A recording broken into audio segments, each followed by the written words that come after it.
يس. سامعني من الميكروفون.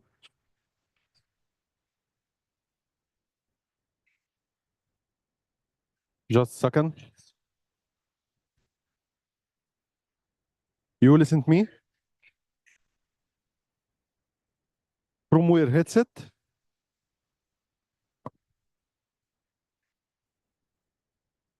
Please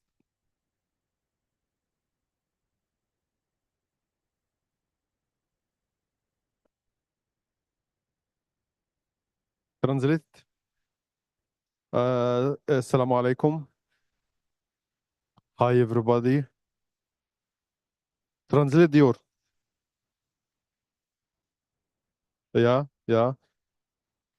Hello everybody. Dior will translate your French language. I am welcome for everybody here in ICESCO.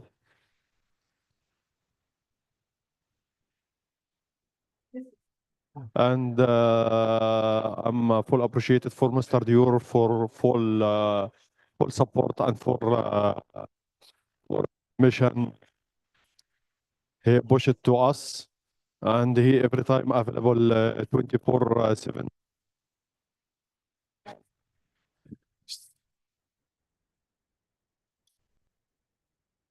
Yeah, thank you. And also, we hope everybody here to enjoy in our pavilion ICESCO in Blue Zone code COP29.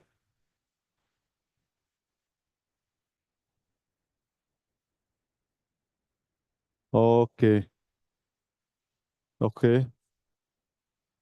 Give me a second, bro.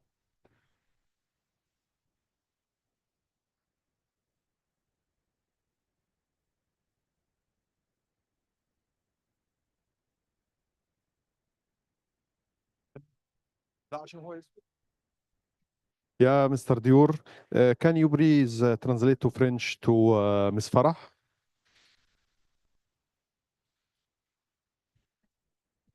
Yeah, she listened to you right now. Welcome in COP29 in Azerbaijan. She smile right now, Mr. Dior. Yeah, yeah, yeah. She very happy to listen to your voice. Joe, I'm so proud of you. We need to pay you more. Make sure you negotiate. When we come back, negotiate. Say I can multitask, I can do translation and IT at the same time. So they pay you more, okay? So much.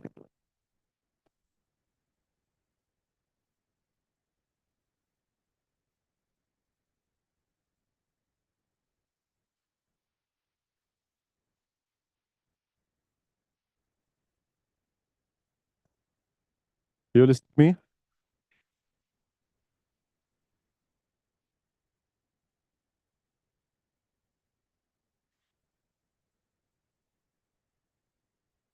Yeah.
Yes, yes.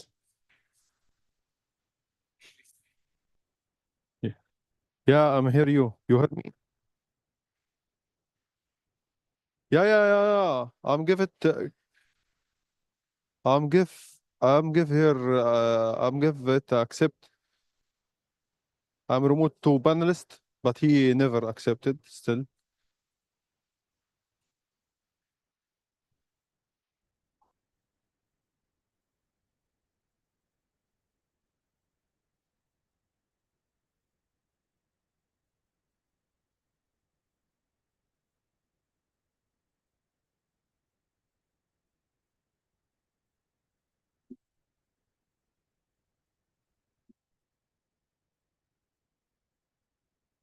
Okay, bro.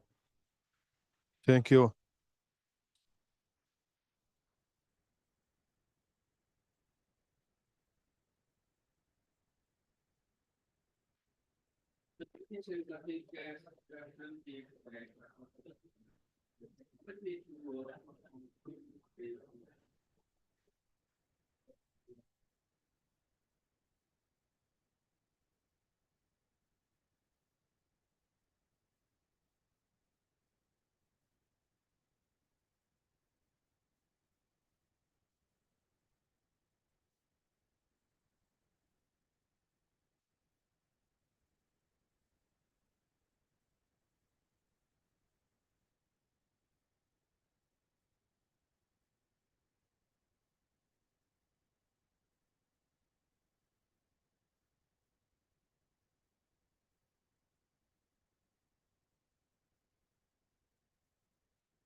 Test the mic. Test the mic. Test the mic. Yes.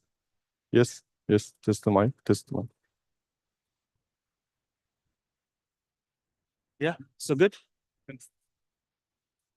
Like You this. will speak here. Yes, okay. If anybody want to ask you, Uh-huh. you will say this is one. You will listen here. Uh-huh. Okay. Okay. No, I will not. Okay, okay. I get it. I get it. I will listen from this. Yeah. All right. Check, check. There is a feedback. Is it working? The microphone? Yeah.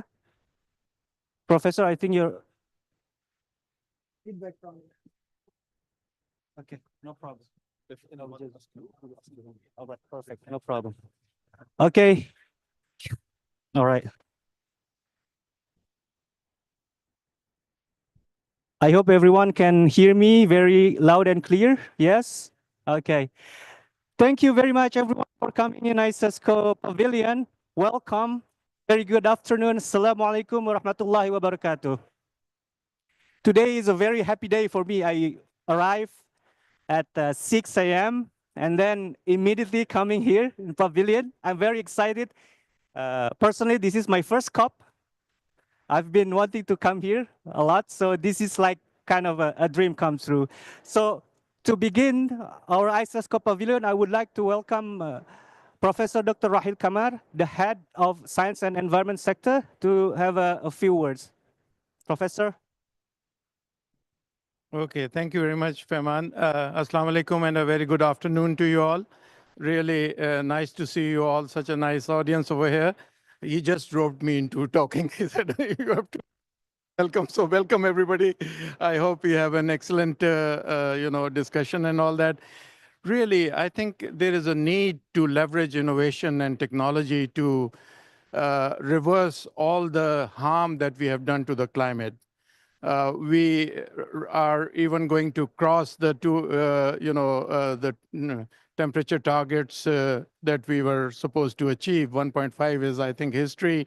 Now we are talking more of 2.5 and all that. So it's really, if we are going to reverse it, we have to attack it from multiple prongs. Generate less carbon dioxide and take away whatever carbon dioxide we are generating. Take it away from the atmosphere so that we have a safer atmosphere. Now, is really technology the answer per se? Everybody says solar cells, solar cells. I saw a calculation a while back that if we cover 50% of the Sahara Desert in Africa, we can supply the whole world with electricity.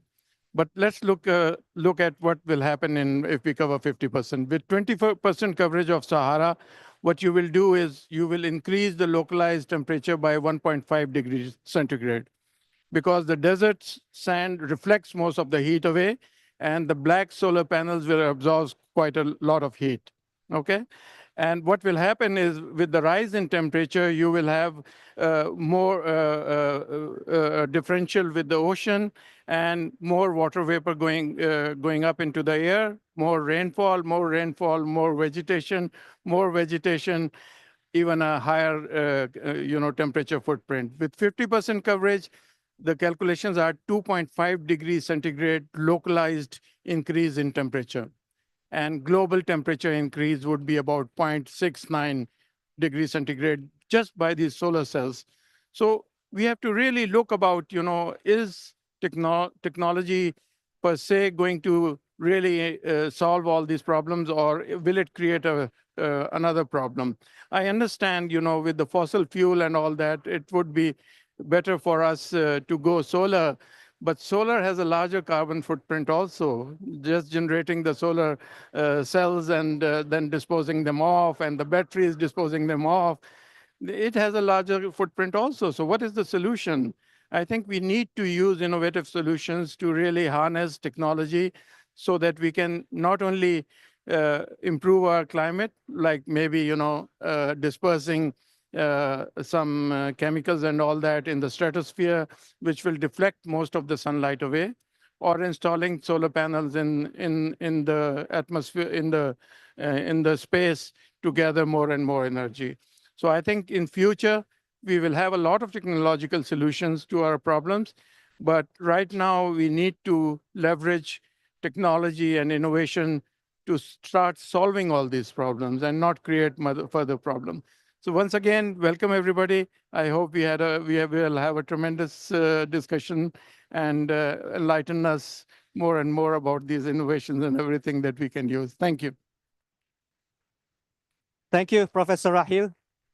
So today's event about innovation and adaptation to climate change, I want like to thank to RTCC for co-organizing with us and all the speakers who is able to come here in person and will present their work, their businesses, their ideas for this event. So I would like also to inform you that in ICESCO, we are going to have a variety activities every day, daily. So I would like to welcome you here every day to access all other diverse activities in our pavilion. Without further ado, I would like to give a floor to the moderator of the session. Please, thank you so much.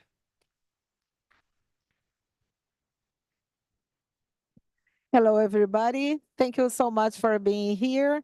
We thank ICESCO for hosting us and also the RTCC. I thank RTCC director for inviting me to moderate this panel. It's such a pleasure to be here among such distinguished speakers. And first, I would like to start in first set of speakers that we are going to have here.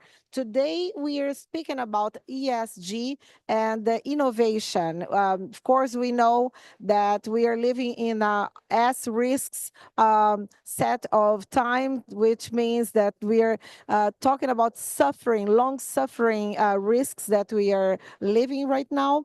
And we have to go into technology and innovation in order to prevent those risks and start adaptation and mitigation technologies so that we can prevent those risks. And so far, we are going to be inviting first here, let me see.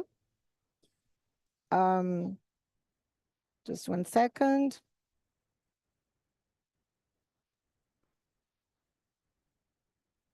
First would be Dr. Phyllis Actes, Executive Board Member and Chief Sustainability Officer, Smart Solar Technologies. A set of applause to her. Thank you. Yes, you can see it. I also would like to invite Mário João Alves de Oliveira, Chief Business Development and New Business Officer. He's from shopping centers. He's going to talk about shopping centers from ALUS. Thank you so much, Mario, for being here with us.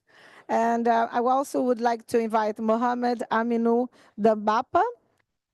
Thank you so much. He's the CCO of EFAS, and he's talking about food is not waste, right? So thank you so much. I also would like to invite Professor Paolo Dodorico. He is the winner of a prize, and he is from Berkeley University, talking about technological solutions to climate change and their limits. Thank you so much for being here, Professor. And last but not least, Pamela Pua, Global Product Director from AkzoNobel. Thank you, Pamela. And we also met in other opportunities, right, Pamela? So thank you so much for being here. I'm going to stay in this other side. So I was talking about the challenges that we are living in this moment. Human always goes through many challenges. Remember in the 60s, humanity was living such challenge about avoiding nuclear war. And as a result, there was diplomacy that was being used and also technology. There was a technology race. And nowadays, we are facing several risks. And also, we have to run into technology in order to avoid those risks. And talking about these, I would like to first ask Dr. Let me see here. Yes, Phyllis Afzal from Smart Solar Technologies, and she can explain to us how the innovation and adaptation can be solutions for a climate crisis. Thank you. Okay, good afternoon. First of all, it's a pleasure to be here today. My name is Filiz Avşar Aktaş. I'm Chief Sustainability Officer and Executive Board Member of Smart Solar. First of all, I would like to introduce our company, and I have a few things about effects of solar after the speech of this gentleman. I believe solar is much more cleaner than fossil fuels. It's a fact. And we are also proud of our ultra-low carbon solar modules made in Turkey. First of all, I would like to mention it. Our company, Smart Solar Technologies, is an integrated green energy company established in Bulgaria in 2009. And with advanced solar module and cell manufacturing in Turkey at the moment. Although our publicly traded company established in 2014, as I mentioned, we started our activities in 2009 as solar farm investors in Eastern Europe. And then we start to our EPC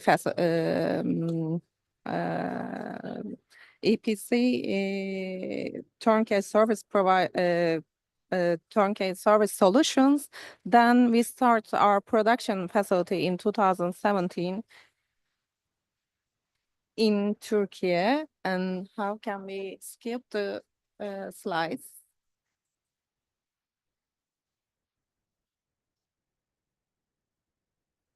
Thank you.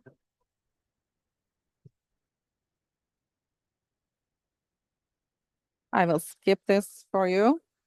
As I mentioned, we are a publicly traded company in Turkey since 2022, and we started our module manufacturing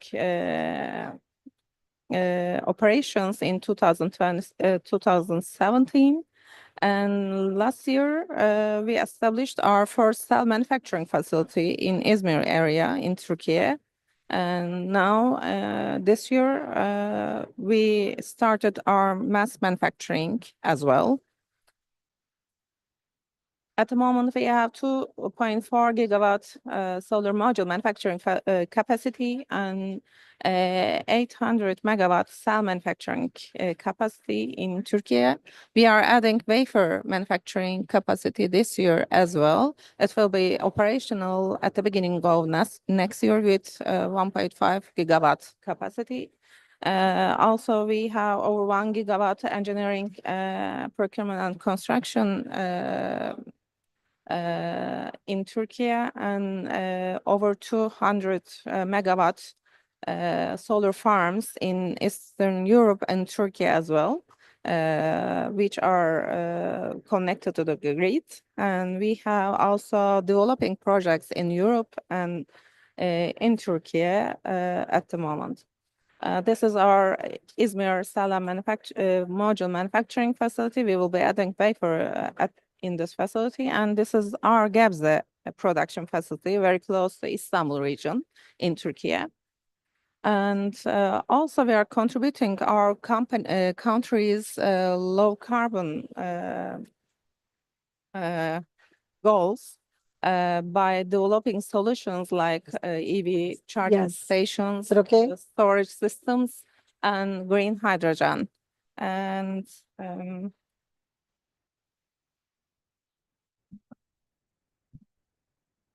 as I mentioned before, solar energy is very important at the moment for our climate goals generally. Last year in COP 28, we determined some goals to achieve this 1.5 degree goals for future, and solar is very important. We aim to increase renewable capacity 3 times next years, and it's very critical goal for all of us. Sorry. And, according to International Energy Agency, next year's until 2030, we will add 700 gigawatts, solar capacity every year to our mix. And for us, supply chain is very important for solar manufacturing companies globally, because almost 90% of supply chain in China, and as smart solar technologies, we are increasing our vertical integration by adding cell and wafer production to our capacity. And by doing this, we aim to increase our country's energy supply security. We try to contribute to our energy supply security in this way. And we also have investment projects all around the world, specifically in Europe and in the United States. We recently received the incentive package from Bulgarian government for an integrated module and cell manufacturing facility with 1.5 gigawatt capacity. And also we have a similar investment project in the United States with the similar capacities, and we are working on it. We plan to make it operational next year. As I mentioned before, we have solar power plant investments in Turkey and in Europe. At the moment, we have projects in Bulgaria, Romania, and Albania. And also we have over 200 megawatt project in Turkey. And one of these projects is specifically designed for reducing our carbon footprint from module manufacturing. This way, we will be manufacturing low carbon modules. And also we are providing green finance for these projects from UK Export Finance. And we determined our net zero goal last year as 2040, and we are working on it. We created an integrated sustainability organization in our company. I'm leading it now, and we are aware of supply chain problems like forced labor, child labor, and also other mistreatment of employees. And of course, we are against all of this. And in the smart solar supply chain, we consider these things unacceptable. And we created our responsible supply chain management system 2 years ago, and we are working on it with local and international institutions. As a result, we are a member of local and international institutions in Turkey, in United States, like Ultra Low Carbon Solar Alliance, in Europe, ESMC, and also UN Global Compact. And we are using IREC certification for offsetting our carbon footprint as well. Thank you for this opportunity. Yeah. And if you have any questions, I would like to answer. So much. Thank you. So it's important to the value chain, right? Yes. We always say that not all the solar modules same.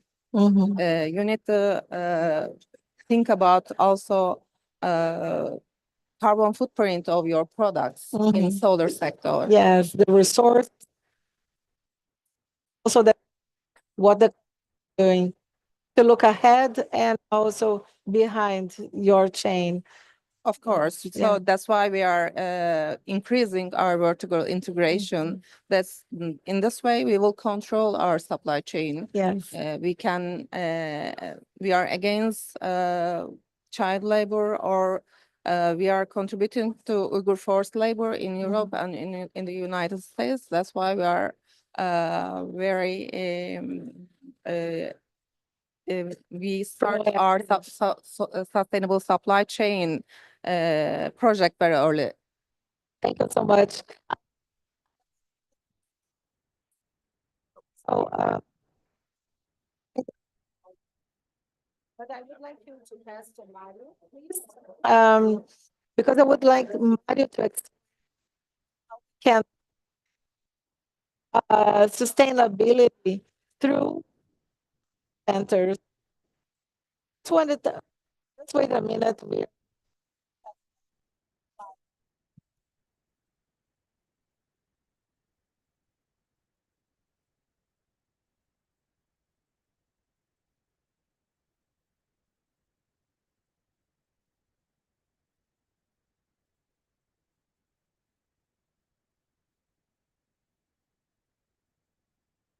Keep it up.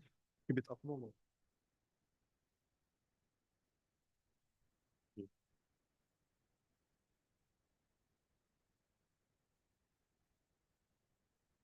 We have to do it live.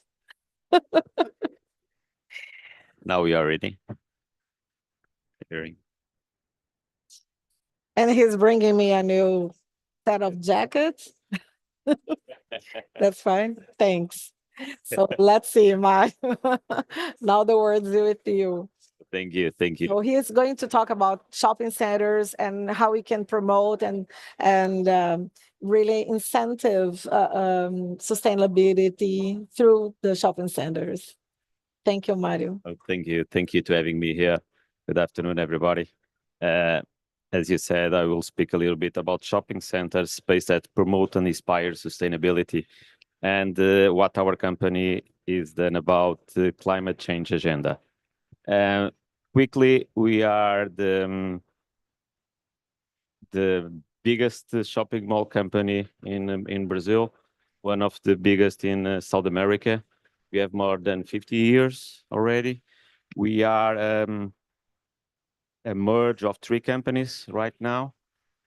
We run 58 shopping malls.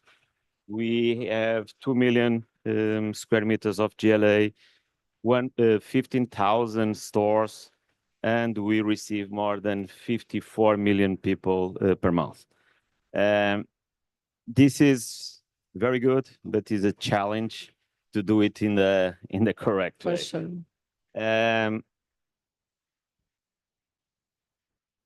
Let me try to. Okay, here we go. In Brazil, we have 6 biomes, and we have shopping malls in 4 out of those. We have 10% in Amazon biome, is the largest forest in the world. We have 15% in Cerrado biome, is the Brazilian savanna. We have 5% in Caatinga biome, is characterized by a semi-arid climate, and around 70% in Atlantic forest biome. That is the biome that's still a hotspot with many endemic species.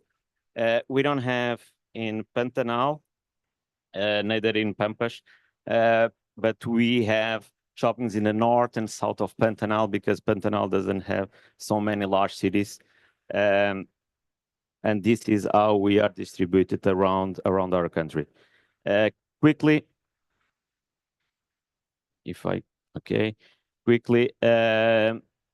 let me mention the recent recognition we achieved. We are a benchmark in South America in terms of ESG. We were the first company in the shopping center sector to enter in the Stock Exchange Corporate Sustainability Index. We also achieved 2 other significant indexes on the stock exchange. the Efficient Carbon Index, and the Diversity, Equity, and Inclusion Index. In the last 2 years, we have been recognized by an important Brazilian media as the best ESG company in Brazil.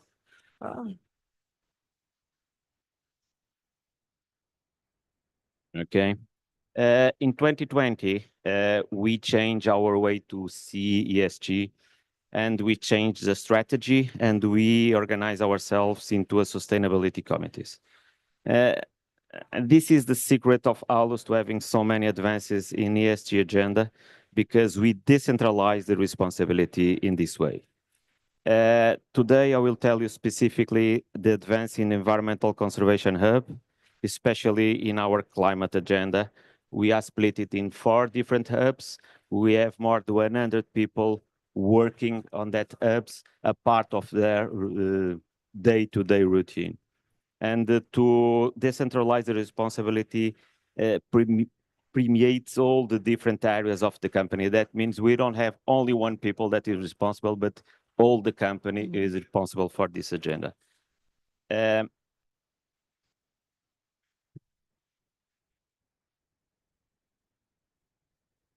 Go.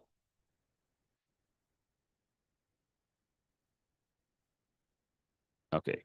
At the Environmental Conservation Hub, we are committed to being carbon neutral by 2040 in the scope 1 and 2, and efficiently using natural resources. Regarding water use, we want to reduce intensity by 5% and promote water reuse in 100% of our shopping malls. We have several malls already with water reuse, and we have 3 new projects in implementation phase. In terms of the energy, we want to use 100 of electrical energy consumptions from the certified renewable sources and self-generated renewable sources. We install our first solar plant in 1 shopping mall that runs 100% from the solar plant that is on the roof. Mario, let me ask you, here you're showing the 3 main challenges, right? I think this should be the main challenge that you have to deal with water, energy, and waste. And I think this goes through a lot of education, right? Yes. If I go on the last, on the other one, the waste, we want to recycling. And to have a recycling, some of the cities doesn't have the recycle companies on that. We need to create and implement recycle companies in several cities to be able to recycle and to have the recycling process.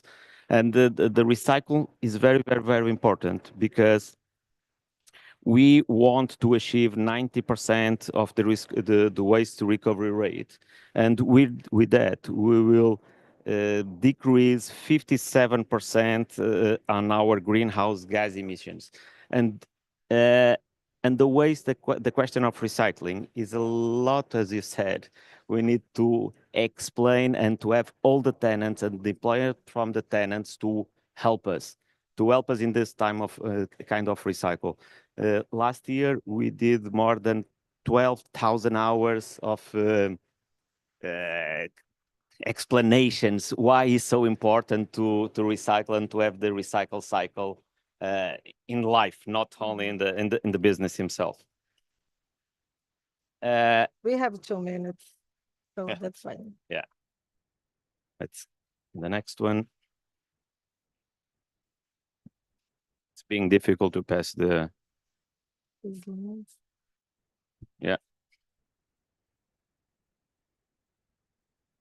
Okay, here we go. In terms of this is the matrix of energy. Brazil has one of the best metrics in terms of green energy, let's say. But several years ago, when we did the first shopping mall 50 years ago, we didn't have enough energy on that electricity energy on that city, and we need to create a cogeneration plant. Now we already have access to electrical energy, and we are replacing one of our cogenerations, and this we will decrease our gas emissions by 80% at the end when we will replace 3 out of them. Okay, but this is we had the cogeneration because the grid doesn't have enough power to give us.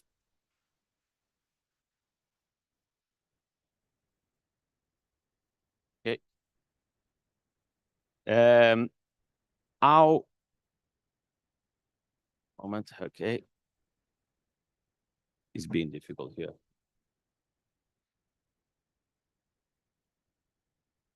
Okay. We start to design and build in the different way. We have the new studies and we start to project our shopping malls with a life cycle analysis, and we were able to decrease a lot of the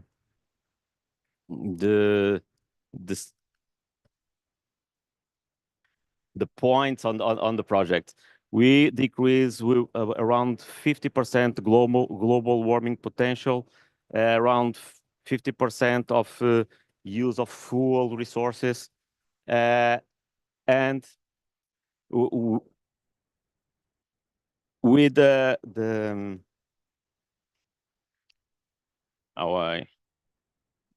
doing all the process through the computer science, we will reduce our energy by 10% by in the operation way. Yeah, I understand. So for each phase and each cycle, you have an analysis and you're trying to reduce. You're looking for the obstacles and going through solutions. Solutions, exactly. Okay. That's fine. In the computer way. Yeah. If you want to just conclude in one sentence for us, it would be great. Okay. Let me pass that one and put on that one. We design our plots and shopping malls through a master plan with a long-term view. That means we design a 15 minutes walking distance compound with a multipurpose complex. That means we put in our shopping malls, we build residential, commercial, hospitals, education centers, and to have everything around to be possible to live in the comfortable way and not use a lot of gas and spend time on that. Okay. Okay. Yes, wonderful. Thank you so much, Mario. Thank you. So a kind of applause for him. Thank you so much. We really could understand, and it's like running a city, right, Mario? It's exactly as to running a city because we have residential, commercial, health, education, all around the complex, and all of that thinking in the sustainable way, to have the sewage, to have water reuse, to have the green energy, to try to save as much as possible the fuel resources. We try to do in the best way possible and to show that it's possible to construct and to build The circular in the sustainable way. Yeah, thank you. So now we have Mohammed Aminu Danbapa. He's the CCO of ENFAS, and he's going to talk to us about food not being waste, but turning trash into treasure. So let's see about energy transformation. Thank you so much for being here. Thank you so much. Good afternoon, everyone. It's an absolute pleasure being here with every one of you. I know it's not the ideal time to talk about food, it's lunchtime, but I will try as much as possible to make it as clear as possible. The objective of what we're trying to get here is to use innovation to address the challenges that we are facing on every day. So if there is one thing that I would like us to get out of here by the end of this panel is food is not waste. Wherever you go, just put it in your mind, food is not waste. So this is a bit of a thing that I'm going to talk about to you first in the importance of food. How is food connected to human? Why do we waste the food? And why is it a growing problem and a challenge that is facing every single country that we know of?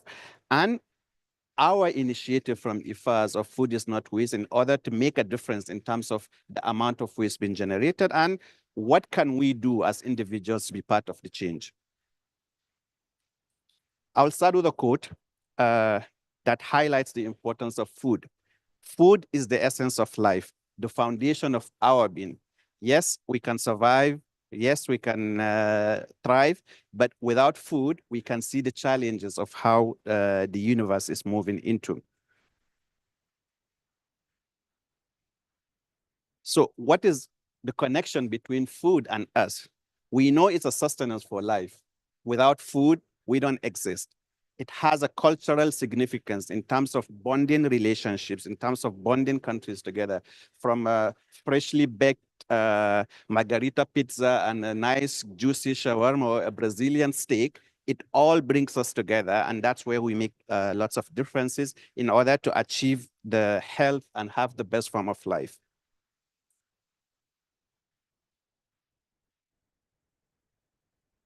So, a bit of history, the evolution of food and how we end up where we are today.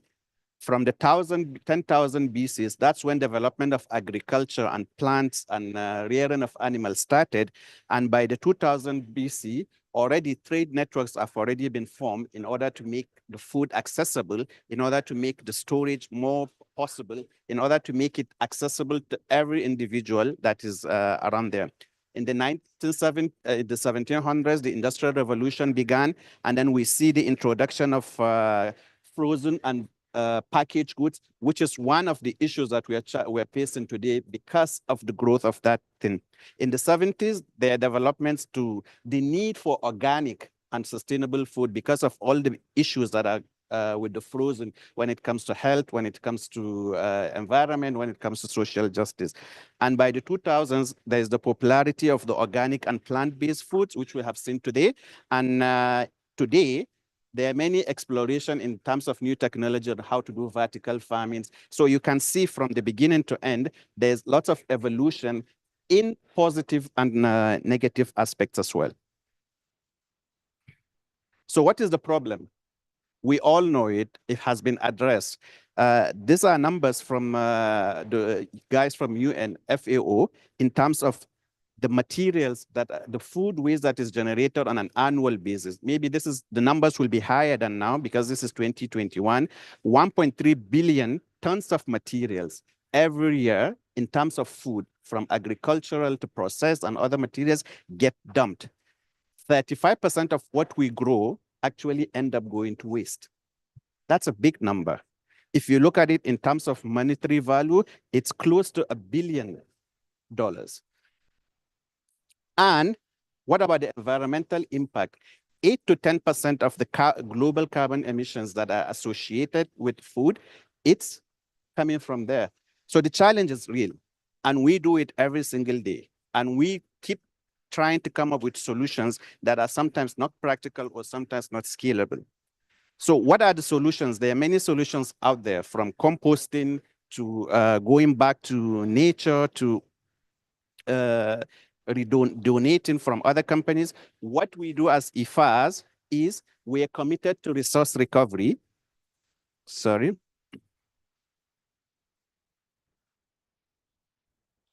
Basically, moving into circular economy, stopping the linear process, which is like we take materials from the earth, we produce, and then we dump it.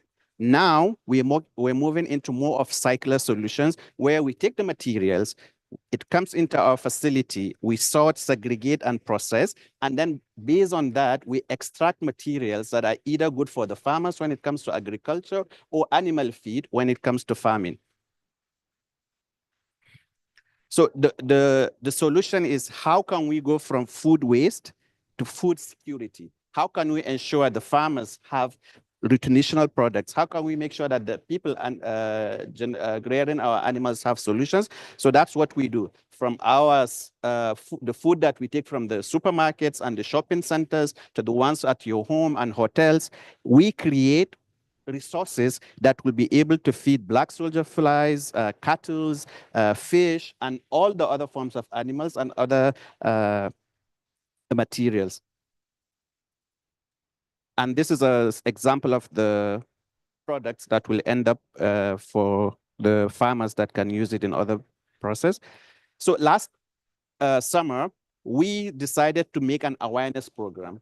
We're based in UAE, which is a cosmopolitan country with more than 190 nationalities, different cultures, different expectations, different perceptions. So it's very challenging to bring together. People have culture of recycling, but if they're from the other part of the world, it's different. So we come up with an initiative called Food is Not Waste. The main objective of the initiative is to raise awareness.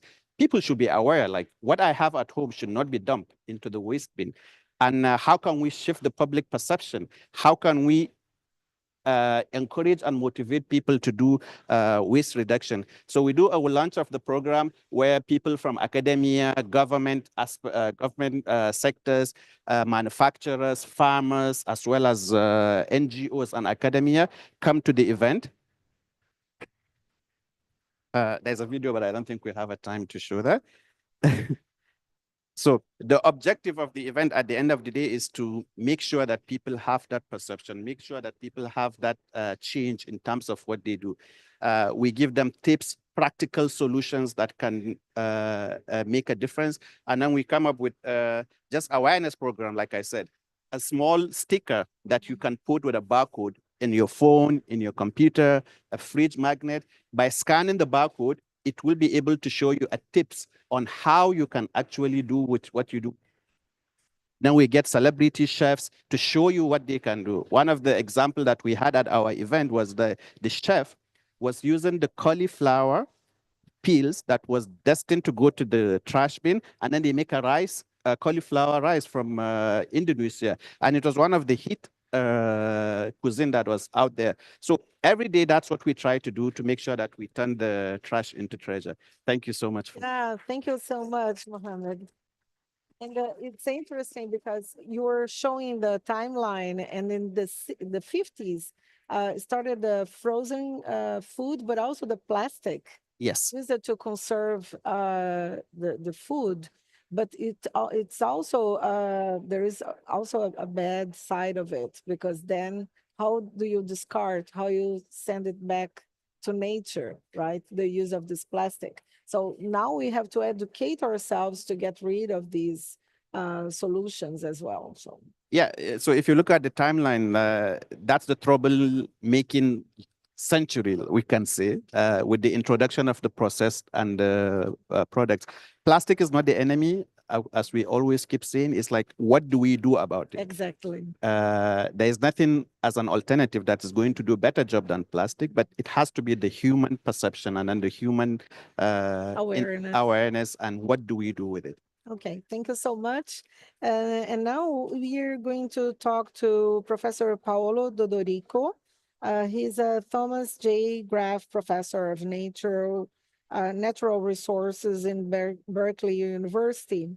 And he's going to be talking about technological solutions to climate change and their limits. So this is what we were talking about, right? What are the limits and the side effects or the downsizes of these technologies? So can you explain to us, Professor? Yeah, I will have a little bit of a critical view on some on the mystification on technology as a panacea solving all problems with technology. If I get this is the first problem on technology, flipping slides. We are facing some okay, too many slides at the same time. Sorry. Okay. Yes. So, and I will do that from the point of view of water and in the context of climate and food systems.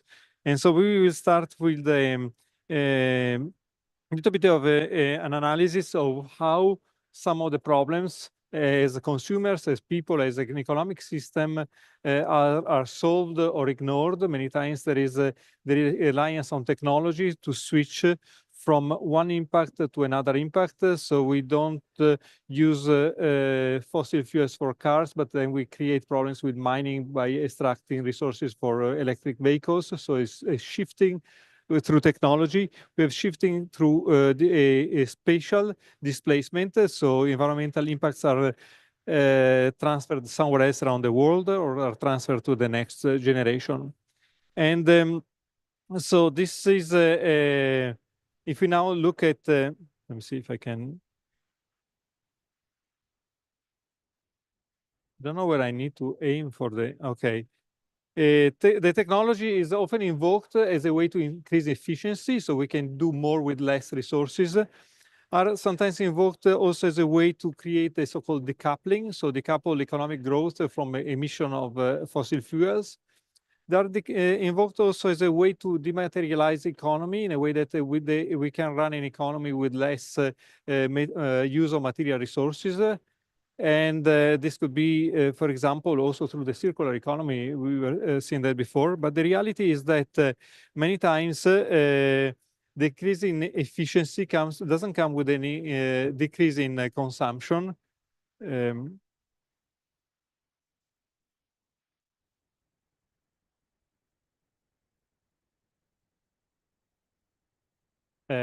In the sense that You point up. Up like this, okay. Yes. Thanks.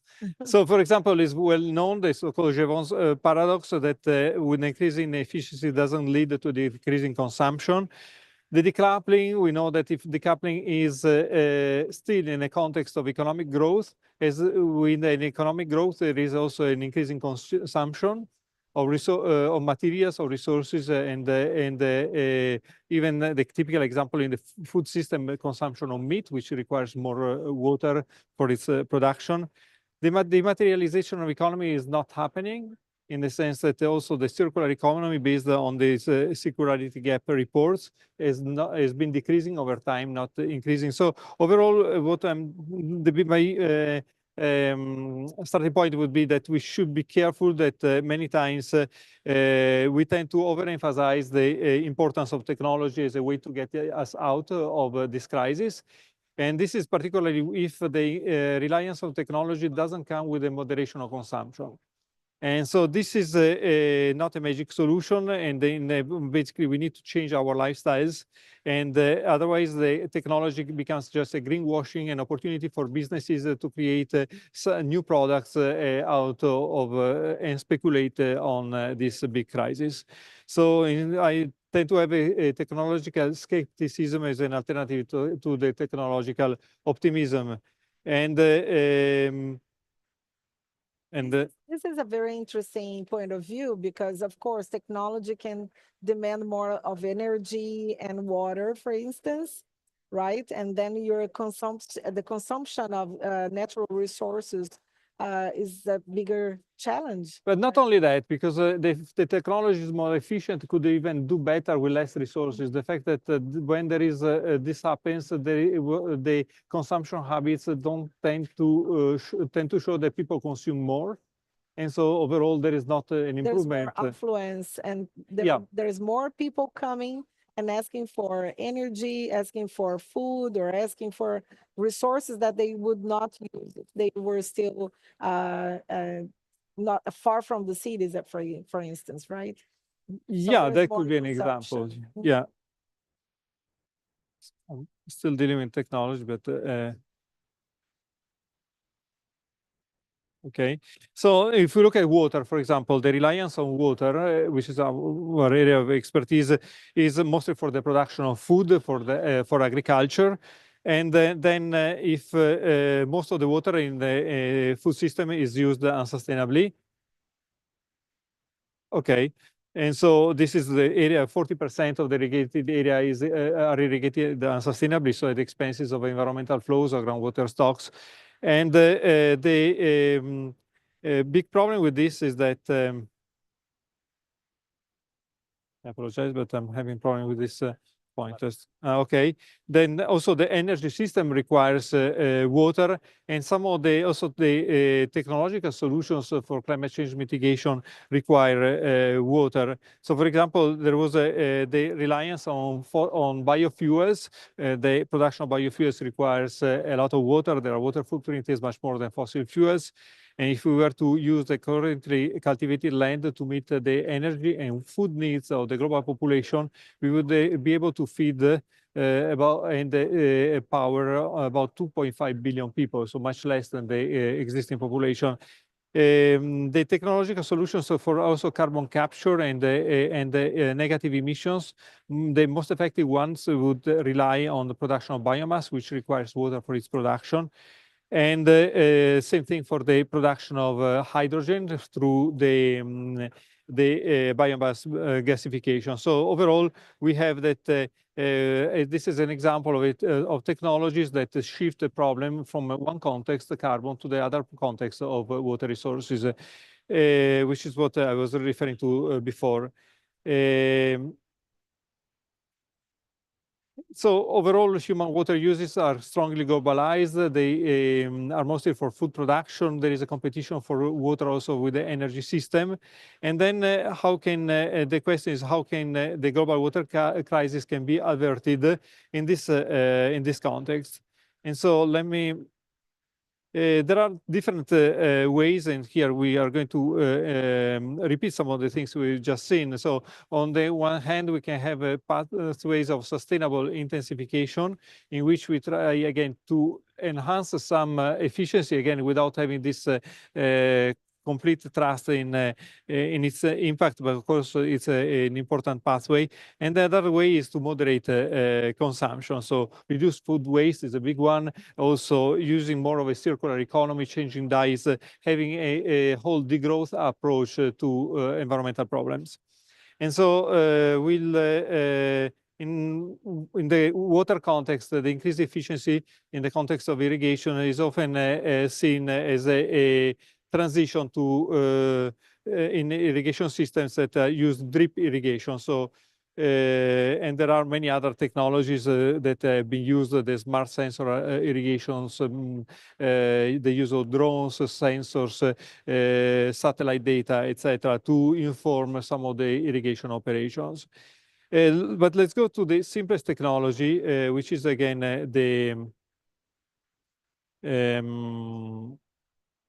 which is the use of in irrigation. We extract water from a river or a groundwater and we apply it on crops, and part of the water is consumed by crops. Part of that is returned back to as liquid water to the natural environment. When farmers the efficiency of the irrigation is usually measured in terms of the ratio between consumption and withdrawals. And so if this ratio is closer to 1, we are happy because we think we have a very efficient irrigation system. Professor, yeah. We have only 1 minute, but I would ask you if the process, the change in the process would be one of the solutions that you were presenting, right? Because you were talking about technology and the impact of technology, but then if we change the process that we use the technology, would be these one of the solutions that you propose? Well, the main solution basically is to adopt technology in conjunction with the moderation of lifestyles. Otherwise, it will not work. If we use the example, and I will conclude, of the switch to a drip irrigation system, of course, you use more. You can produce more with less. But the people that return flow, which is used by downstream populations or which would recharge the aquifer, is lost. So there is no free lunch. So there is the technology can be used, but at the same time, without a moderation of consumption, we will not go anywhere. So we have to be more aware of how we are using, right? The resources, the technology, and the strategies we have seen before with the food waste is a good example of where a circular economy, by saving food, since a lot of water goes in the production of food, we save water. So that's. Thank you. Thank you so much, Professor. Thank you. Thank you. A round of applause to him. Thank you. Now we have Pamela. Pamela Puam. She's the Global Product Director from AXO Noble. And she's going to be talking about adapting to the climate crisis, leveraging technology for a sustainable future. Thank you for being here, Pamela. Thank you, Kasia. And thank you, everyone. I'm very privileged once again to be in call. And today I'm going to bombard you with technologies, right?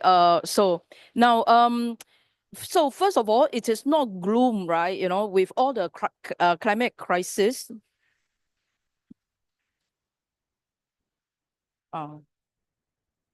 With all the climate crisis around us, you know, what we have is also technology that is going to mitigate a lot of gaps. So just the first slide is going to show, you know, there are a lot of silver lining for us because there are carbon capture, there are water innovation, like Prof have just talked about. There is a lot of AI-driven innovations that is helping all around in every industry and whatnot, right? You know, so because of time, I'm just going to be very fast. Now, however, our world has already been very, very much disrupted. And the question is, how can we emerge from it all? The importance is that, you know, every industry will have to play their role, right? And it is very important for us to be very transparent, very engaging, and very adaptive and also inclusive. And that is why, you know, for AkzoNobel, I'm going to skip that. We, of course, have a lot of ESG processes, but I think 4 o'clock there is a ESG session, right? You know, so I'm not going to talk about this here. But what is very important, as I was saying, you know, to have an inclusive innovation and open innovation, AkzoNobel created a collaborative innovation program. We call it the Paint the Future, where we actually share a common approach to deliver the impacts together. That is where we actually work with startup enterprises, very innovative people, young generation, to actually collaborate, you know, really open book collaboration with each other, right? And this actually, if you talk about patents and secrecy, you know, trade secrets and all that, but I think there are so much more to gain by collaborating together, because we actually bring together new solutions for the customers, and also making the brands even more impactful and bigger in the market. Now, however, it is very important to focus the areas of innovation, and therefore for us, it is number one is productivity. We have to make sure we produce and we deliver with efficiency while maintaining customers' impact, right? Customer gets their application in the most efficient way. Second is, of course, I'm from paints and coating. Protecting surfaces and products are the foremost priority for my customers, and therefore we definitely will inject a lot on longevity, resistance, and also responsive activities and characteristics into our product. The next one, of course, we deal with colors, right? Colors is we actually put colors in everywhere we play. So that is very important. And durability, of course, is once you stretch durability, you are sustainable, right? Because you reduce repainting, you reduce renewal. And last but not foremost, right, is the entire environmental protection. That is durability, and also the no harmful material whatsoever, right, to put into the product.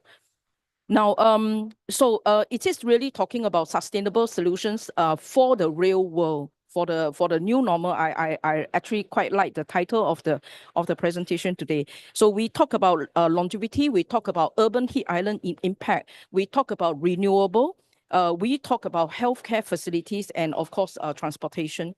Now, so from here on, I'm only going to bombard you with examples of how technology can actually be injected in paints and coating across all categories, right? So from the Coca-Cola can to the building paints to the building to the paints on ships, right?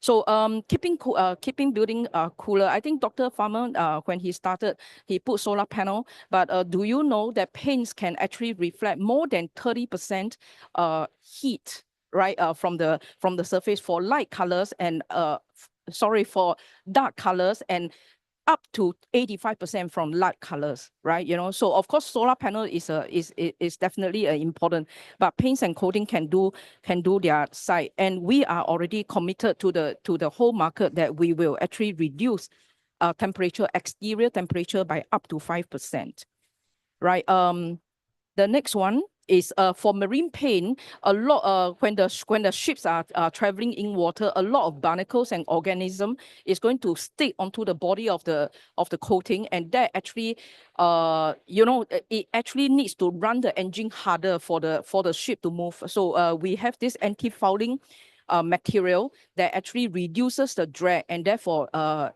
in turn reduce the carbon impact, right, and emission. The same thing for that is applied on yacht, and the next one is on architectural paint. It's not just the performance. While keeping the performance the same, we are now reducing from 3-coat conventional 3-coat to 2-coat coating, right, while maintaining the full 5 to 7 year warranty for the entire life.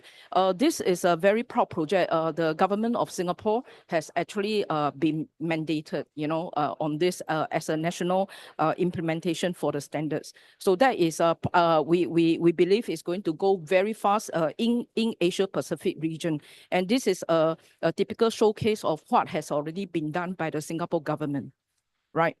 And on powder coating, this is powder coating is something that you have to bake, right? Because it's extremely durable for up to 10 years warranty. And this is a coating that we only need to cure for at 30 degrees Celsius lower than conventional counterparts. And it also dries 25% faster than the conventional counterparts. So this is indeed a super innovation that we bring to our customers on powder coating.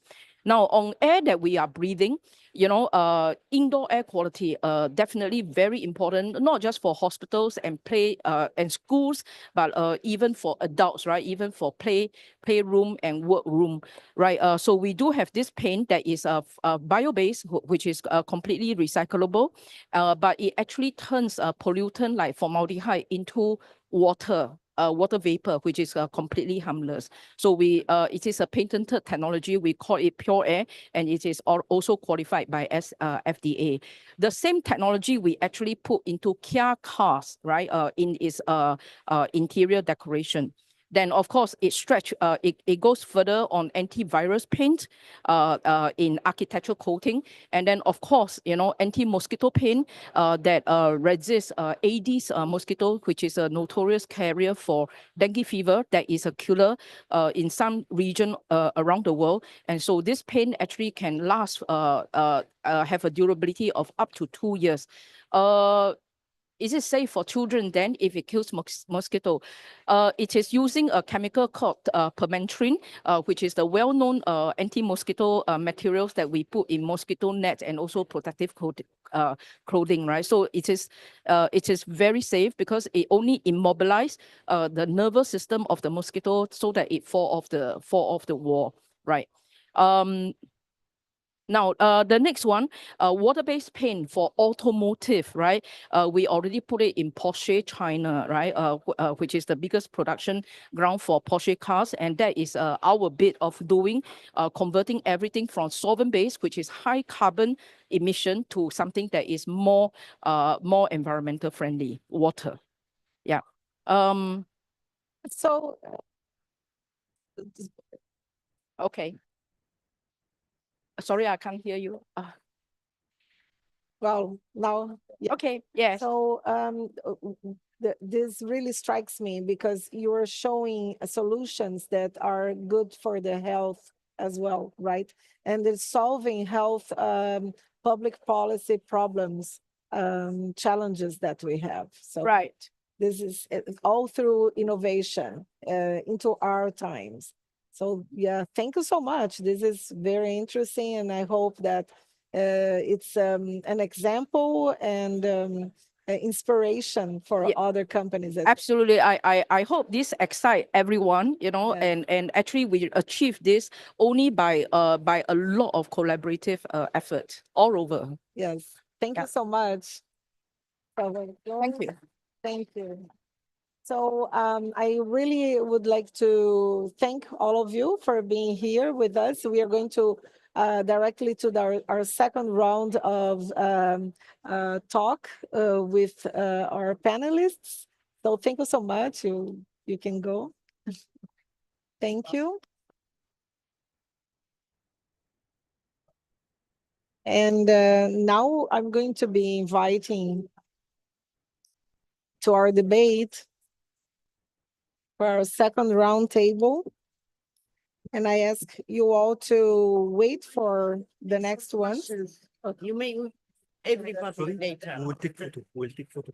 Oh, yes. So if you can just come here, we take a picture. Pamela, yes, everybody's going to take a picture first. Yes, I need that. that's fine. All right. Let's take a picture. There's one, Mario. No. And afterwards, if you can just wait here and Need to make questions for the panel. They can go. we don't have Okay. time. That's Yes. No, Thank you. I can't operate your camera.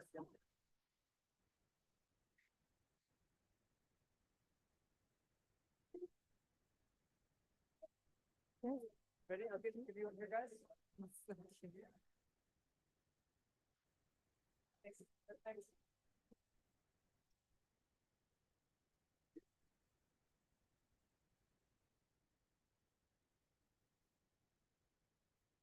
Yeah. You think you ordered that yourself? Oh.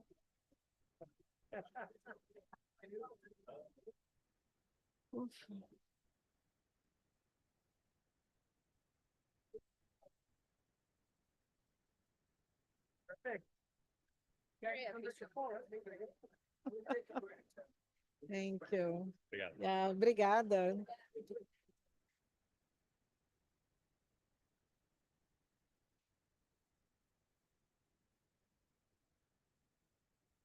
Thank you. Obrigada.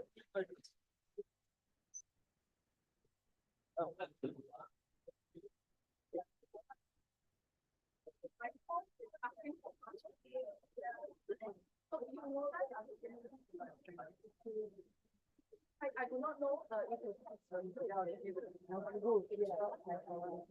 have to see that now. I think we don't need another chair. That's why I took this. Okay. Yeah, so I'm going to call you on now.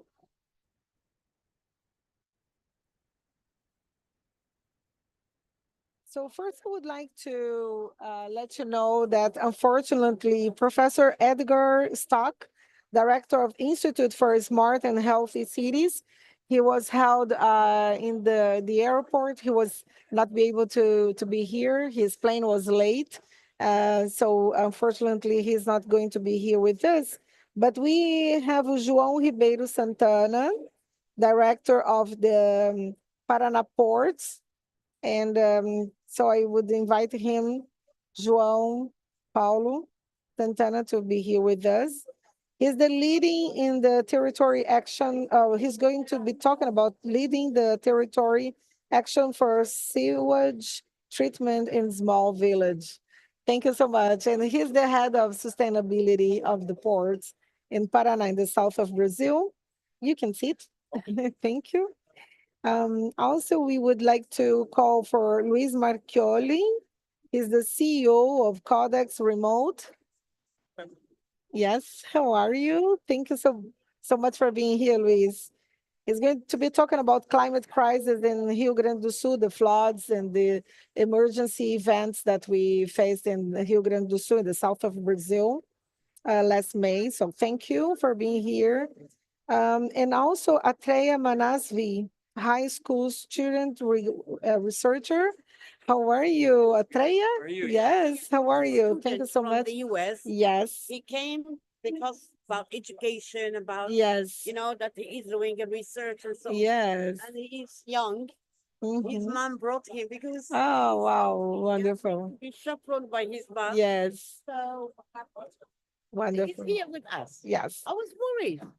I'm here You now. are here now. yeah. So I'm But going you need to introduce him as we already started. We yeah. already started. Okay. Yes. So thank you so much, Atreya. Let me just say that he's going to be talking about engineering a novel IoT trapping system with a multiple linear regression models towards eco-friendly, high efficiency, low cost honeybee pest treatment and management. So thank you so much. Atreya, you can sit with us. And also, the last person here we are talking to is Maria Cristina Rulli, professor in hydrology and water and food security in Politecnico di Milano. Thank you so much for staying here. And she also won a prize for water, right? And she's going to be talking to us about this. So I'm going to sit here.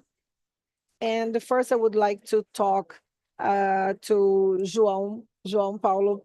Why don't you explain? Do you have yes? Do you want to explain to us the innovation that you're introducing in the ports in the south of Brazil? Ports is a very challenging place, right? Regarding nature and resource, the ecosystem. So what are the innovations that you're presenting? Thank you, Katia. Cassia. Thank you, Kasia. Yes, you are right. Ports are a huge challenge for the world because we are settled in all the continents and we are moving cargo everywhere from everywhere. And we are dealing with a huge problem in the world, which is the gas emissions, especially the ones that makes the greenhouse effects. But we are developing some innovations, and I would like to show you how we are doing that. But first of that, I would like to thank the RTCC for the invitation, and also the ICESCO. Yeah, I would like to say them salam alaikum. Yeah, and I will show you how we are doing the innovations in our port. So Portos do Paraná are located in South America.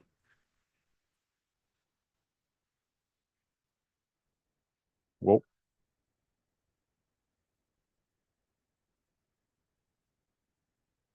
A little bit slow here, should be faster. So here we got Brazil, South Brazil, and here there's the Paranaguá Bay. The Paranaguá Bay holds the what we call in Portuguese Grande Reserva Mata Atlântica and the Great Rainforest Atlantic Forest Reserve. So this makes our challenge bigger than the other ports in the world.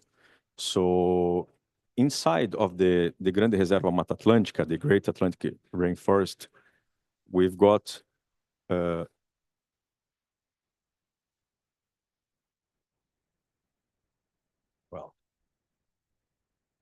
this is the Great Reserva, which takes more than one state in Brazil and more than 55 municipalities.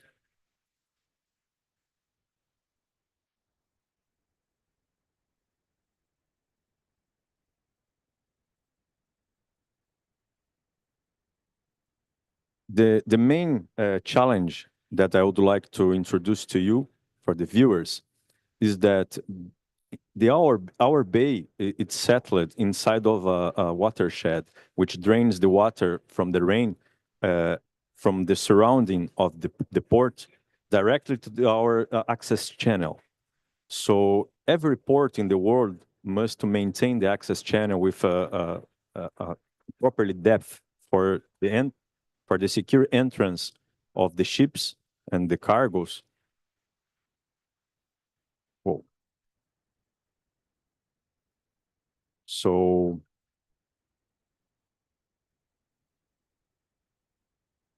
sorry guys, but So for one port to movimentate the cargo, it has to drain. And in our surroundings, we've got more than 30 communities. And those communities, they are especially settlements of fishermen, artisanal fishermen that are dividing the territory with us. And we are the biggest player in the territory. So we have to take care of them. And for that, we are starting to talk with them in what we call it's a kind of recognition of the territory. And in this recognition of the territory, the elders, they say for us, it's a big problem for us that the youngs, they are trying to leave the communities. They are, they want better ways of lives. They want to work, they need internet because most of those communities doesn't have even energy. And they don't have sewage treatment, they don't have properly water sources with good conditions for health. And the way of life is that ones that you are seeing in the pictures. They use boats to go to the hospitals, to go to buy some goods in the supermarkets. And they work with that. They work in that kind of the way. And their lives is that what you are seeing in the pictures. So we are there settled with them in the territory. We are the second biggest port in Latin America in cargo movimentation, but we are the most efficient one. So we started to think that we are responsible to share a properly territory with them. So we start to give them some conditions to have a better life.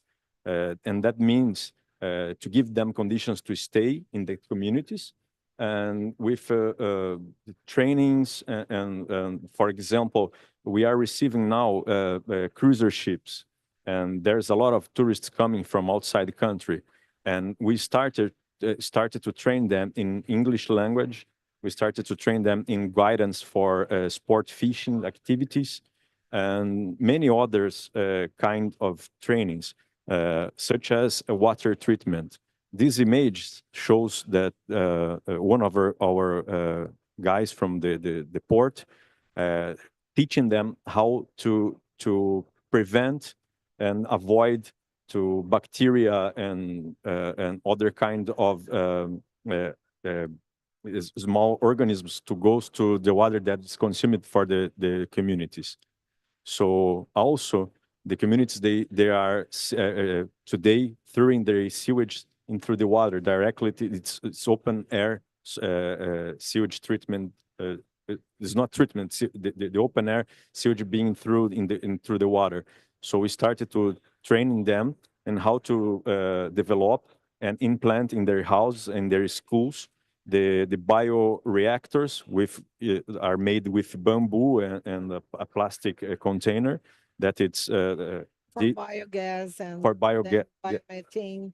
And we can see that there is a huge relation between the traditional communities and the NBS, the nature-based solutions, right? Yes. Those projects can be the solution for them to keep in their land. Yes, that's what we are doing, because those technologies that we are teaching and showing to them, and also sometimes we are learning with them.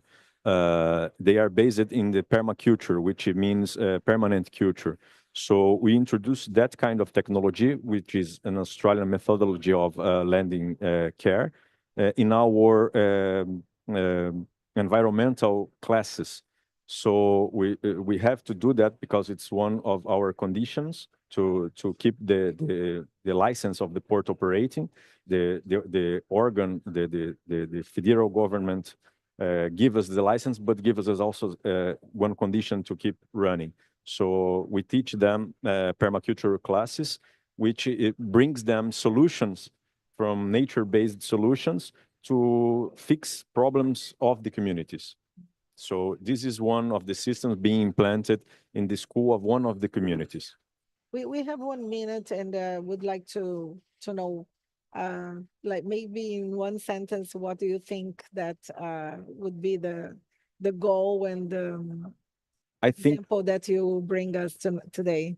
I think that the goal that I would like to bring here is that we must, as enterprises, we must to have the consciousness that we are not alone in the world.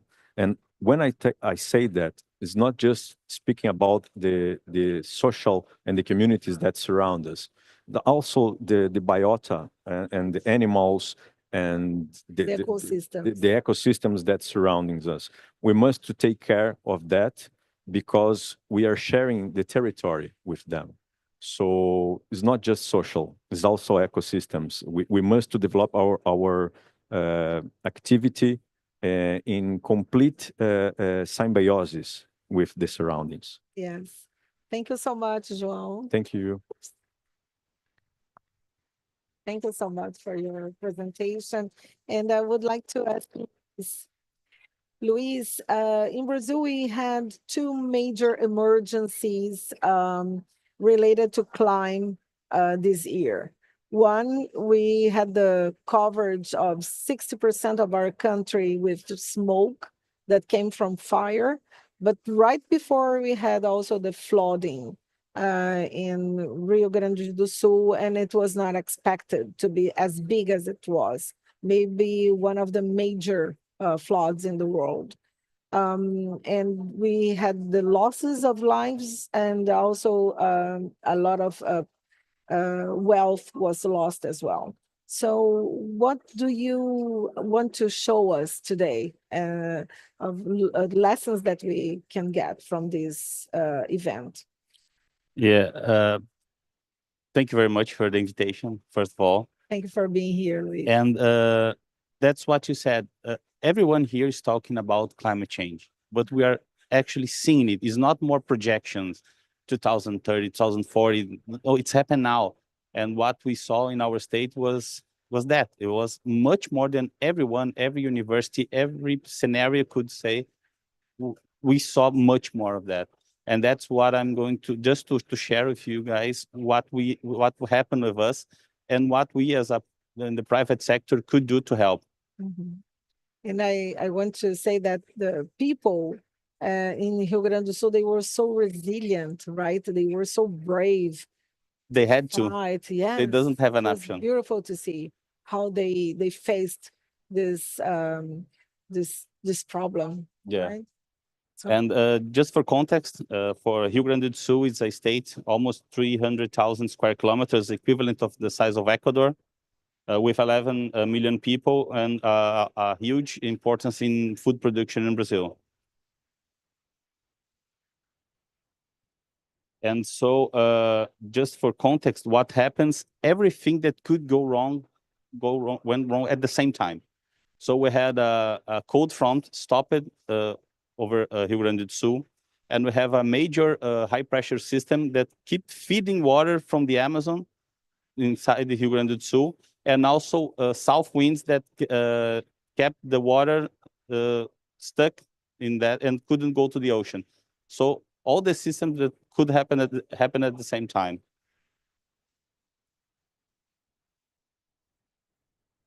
Even here is at a state perspective, we could saw all the destruction that happens. We have 600,000 people out of their homes. A lot of people in temporary shelters. Almost 20% of the population was directly affected. And as a personal perspective, that's what we saw. We saw horses over rooftops. The bottom right picture, I saw an alligator swimming like 2 blocks from where I live. We can see, for the people who saw that movie Sully, that's not the river. That's actually the runway of the airport. And the pictures in the medium are for houses of people that work with us. 4 of our colleagues lost everything. They lost their homes, and they had to build everything from scratch. And at our headquarters, we stay like 22 days without internet, 6 days without water, and everyone has to help each other. We have people sleeping in our headquarters because they don't have electricity in their homes. Here is just when we start working, we can see in the upper picture all the blockades in roads. So we help the civil defense to where to go, to how to move inside the state for helping people.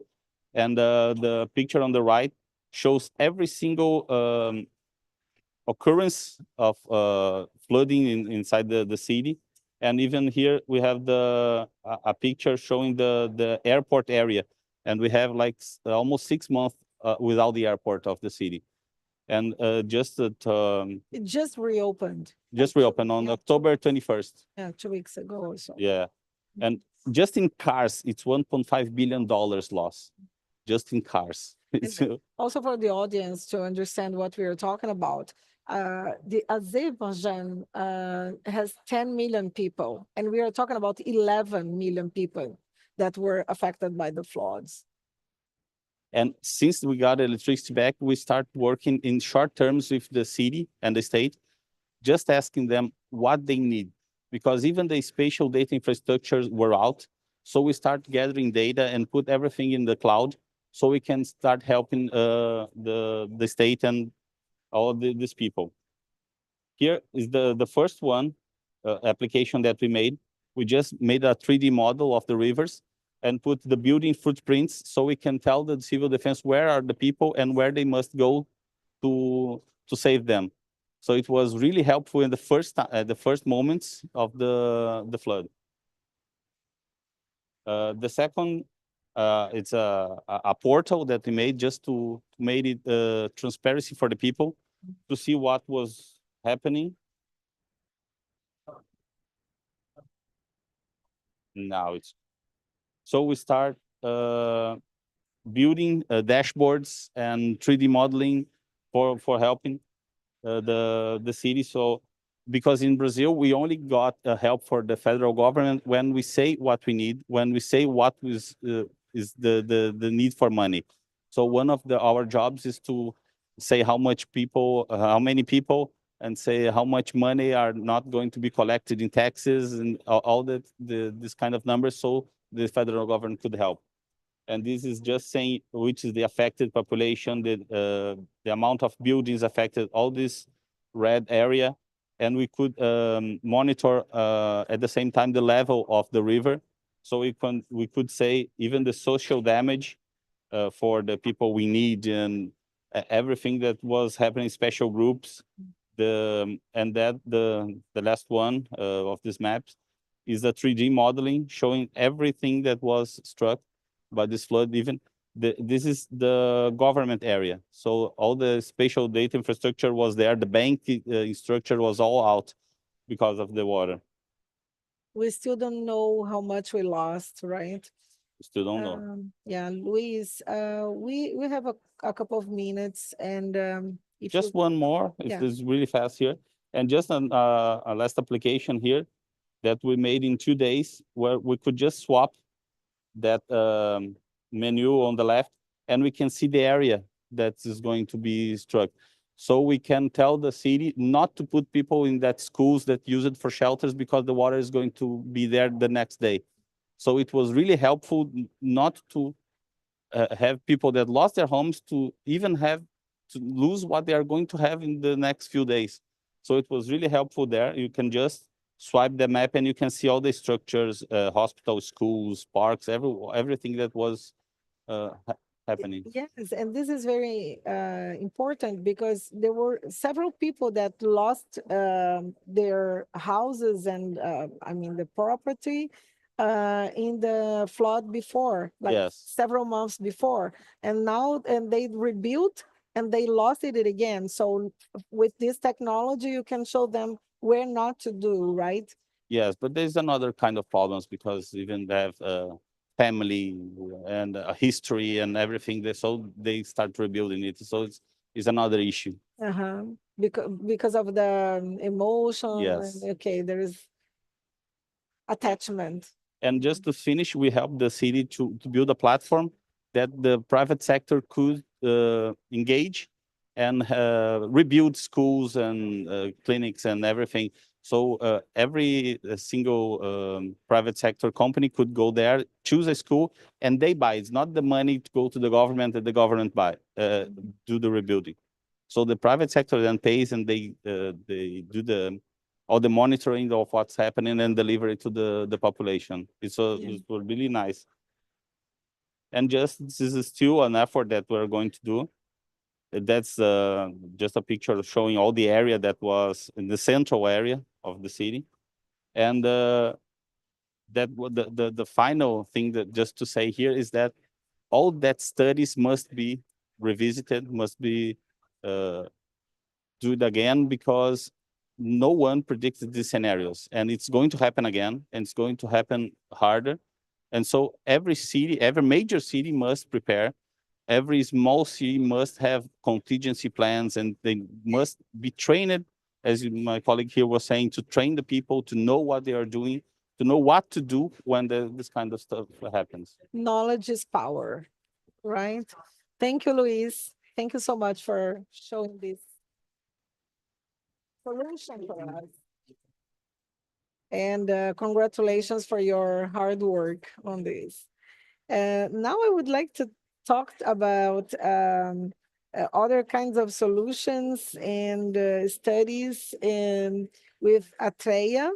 Atreya, you are in high school, right? Yes, ma'am. I'm a senior in high school. And how old are you? 18. 18. So welcome being here. It's really an example for us and for our children, so we can also motivate them to show their work, their hard work. You were talking about pest treatment and management and with technology, right? And you developed these in your school, in Orlando Science High School. So did you have a team with you, other students, or this is only your project? Yeah, this was a solo research project that I did, and I conducted it with mentorship from the U.S. Department of Agriculture. Okay, So I was working out of a lab in Gainesville. So you have about 10 minutes to talk. Thank you. So first, I just want to say thank you to the RTCC and then also the ACREC for giving me this opportunity. Thank you so much. So before I dive into my research, I just want to give you a background. So my research is on honeybee pest management and treatment and creating eco-friendly alternatives to the toxic pesticides used in the industry. And my research revolves around what I like to call the 3 Bs, and these are bees, beetles, and beer. So honeybees are extremely important, and they perform about 80% of global food and crop pollination, contributing $183 billion to the global economy annually. But in the last 7 decades alone in the US, we've seen over a 50% decline in the commercial honeybee population. And this is due to a variety of factors, a majority of which being climate change, leading to the deforestation, the effects on different plants. And this is affecting the foraging of these pollinators, being that they're unsure when these plants will flower and then when they can go out and pollinate them as well. So my research centers around the small hive beetle, which is a major invasive pest species of the honeybee. And it came to the US about 20 years ago and has spread all across the globe ever since. And you can see on the bottom left, this is what the beetle does inside the colony. It destroys the honey and the pollen stores and damages the cappings in the comb. And this can lead to the death of a hive within a week. So in the first year of my research, I tested 7 organic small hive beetle attractants, and these are things ranging from scented oils to yeast to fruit purees and also beer. And these are placed inside the plastic in-hive traps that you can see in the bottom left. And the beetles were coming inside of these traps and then dying inside of the treatment solution. So they would drown, and this is extremely safe to use inside of the traps. You get no drunk bees putting beer into the hive with this. It stays contained inside of the trap. And amongst these 7 agents that I tested, beer was the best by far, being 33 times more effective than the leading organic treatment at the time. So in my second year, I developed a blend based on the specific chemicals that were isolated from beer. And this was performed using GCMS, or gas chromatography mass spec. After identifying several compounds, took these in the lab, tested them against the small hive beetles antenna, and then based on these responses, whether positive or negative, created blends and tested this in the field. And then I found a blend that was 5 times more effective and then 2 times cheaper than beer. And then in the third year, it was a comparative trial against this blend, the oil blend that I found, and the leading pesticide of the industry. And what I discovered was that this blend was equally as effective as this pesticide, but 4,754 times cheaper. So after creating this solution, I had multiple conversations with beekeepers and farmers and realized that there was an even larger issue in the industry at play. And that was that all these treatment solutions are very time intensive, labor intensive, and don't provide beekeepers with any insight into future hive health. And so to rectify this, I created a reusable 3D printed system that relies on electronics and uses AI forecasting to predict the future infestation levels of this beetle inside of the hive. So I call this system BeetleGuard AI, and I'm currently integrating it into an into an iOS application so that beekeepers and farmers can instantly predict the future beetle levels inside of their hive. So talking a little bit about what this looks like. This plastic trap on the left is what beekeepers are currently using, and this is what's placed in the hive. These black specks are the beetles that have been killed inside of it by drowning. And this image on the right is the Comofo strip, which is what's placed as a pesticide.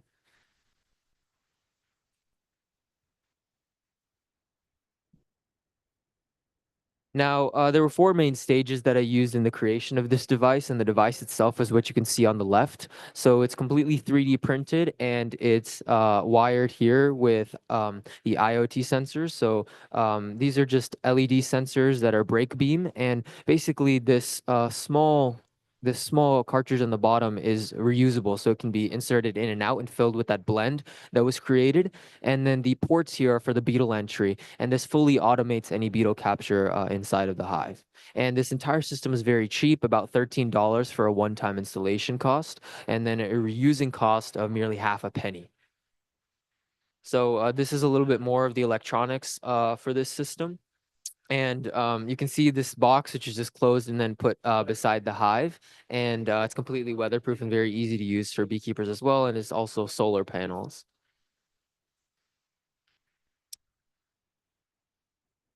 So, Atreya, in the beginning of the presentation, I thought you would pursue being an entomologist, but now I think you're going to be an engineer, right?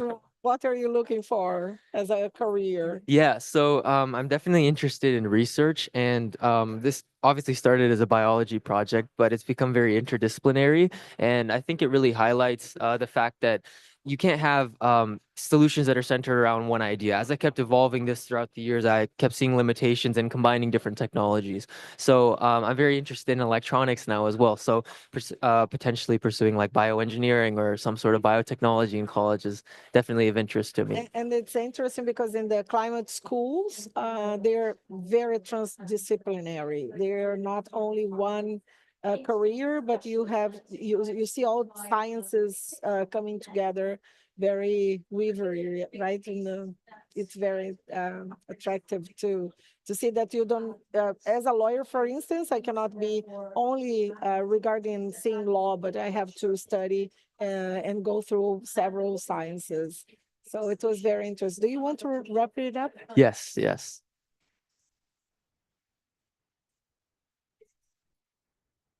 So yeah, I did a lot of testing, and then I created this linear regression model. So this had 2 input factors, and it was able to take the hive strength and then the initial trap capture from the trap, and then predict the future infestation levels. And this is very useful to beekeepers because then they can see how to use the treatments inside of their hives. And I'm working on creating suggestions personalized to each hive inside of this app. And then to sum everything up, I did a lot of testing in the field. I found this trap had about a 99% accuracy. It's very accurate, and the blend was, again, very effective. And this model was also very good at predicting the future infestation levels at about a 94% accuracy. So overall,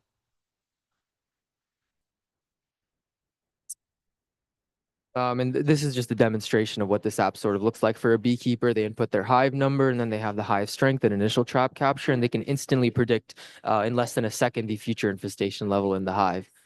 And overall, this solution, BeetleGuard AI, offers an eco-friendly and low-cost alternative to pesticides that are being used in the industry.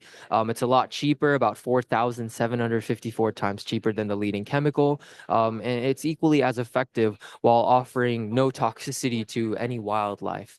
It's also fully automated and able to predict the future infestation levels, and it's the first of its kind on the market to be able to do so. So it really holds potential as an alternative and has the potential to revolutionize pest control in this industry. Thank you so much. Thank you. Thank you so much. And I'm looking forward to seeing you in the future as a very wealthy entrepreneur. Do you want to say anything, João? Yes. Atreya, congratulations. I am also a beekeeper, but I used to keep a stingless bee. I don't know if you heard about it. In Brazil, we call them native bees and indigenous bees also. And one of the projects for the future that the port is going to do is to introduce stingless bees in the native communities that surround the ports, but that's for the future. And that project was very interesting for me because we also have a problem with the native bees. It's not a beetle, it's a fly, which we are calling them Foridio, and we attract them with apples vinegar and sometimes with milk and cracked maize, milho, corn. cracked corn inside of it. And the sour flavor is it is the attractive for the bees, the flies. That's it. Congratulations. Great. Yes, smart solutions. Yeah. Thank you. And yeah, you want to say anything? Yeah, okay. Thank you so much. So you can please give it to Professor Maria Cristina Rulli. And she's a professor of hydrology and water and food security, Politecnico in Milano. Professor, thank you so much. I think they are going to put it for you, the presentation. Yes. Okay, here it is. At first, thank you very much for inviting me here. Thank you to ICESCO, and thank you to the Prince Sultan bin Abdulaziz International Prize for Water, because together with Paolo, I am one of the recipients of this prize this year, the Creativity Prize for Water. So I'm talking about the impact of a nature-based solution for climate change mitigation on global water resources. So we will talk about the water resources as limits for the implementation of this solution. So what we do is to use nature, in particular vegetation, to mitigate drivers and effects of climate change, or to support adaptation technologies to climate change. The reason why is because any type of vegetation, even those planted for negative emissions or for food production, requires land and water to grow. And so the question we try to answer is what is the impacts on the natural resources and on water and land in particular of this nature-based solution for climate change mitigation, and also we will see for climate change adaptation. I will show just 3 examples, just a glimpse on 3 examples where we analyze reforestation and afforestation for climate change mitigation. Then I will show a solution for energy transition for climate change mitigation. And the last one is about moderating diets that are useful not only for our health, but also for the environment. And we will analyze these type of diets for the mitigation and also adaptation of climate change. So I'm starting with the first one, so with the reforestation and afforestation for climate change mitigation. And we are in the number 15 SDG, and the number 15 SDG, and in particular the target 15.2, tells that by 2020, and so we passed, we have to promote the implementation of sustainable management of all types of forests to halt deforestation, to restore degraded forests, and to increase increasing afforestation and reforestation globally. This is because it is well recognized that forests are able to capture greenhouse gases, in particular carbon dioxide. So we also know that that forests are important for the environment, not only because they are able to capture carbon dioxide, but also because they are able to revert the desertification. They also are able to increase rainfall locally, and also sometimes not only locally, but we know also, because in particular me and Paolo are hydrologists, we know also that that vegetation in general, and also forests in particular, are very important in the hydrological cycle, because they are part of it due to important hydrological process. They take part that are transpiration, but not only transpiration. And so the question if there is enough water to sustain tree restoration for climate change mitigation is a question that it is needed to be answered.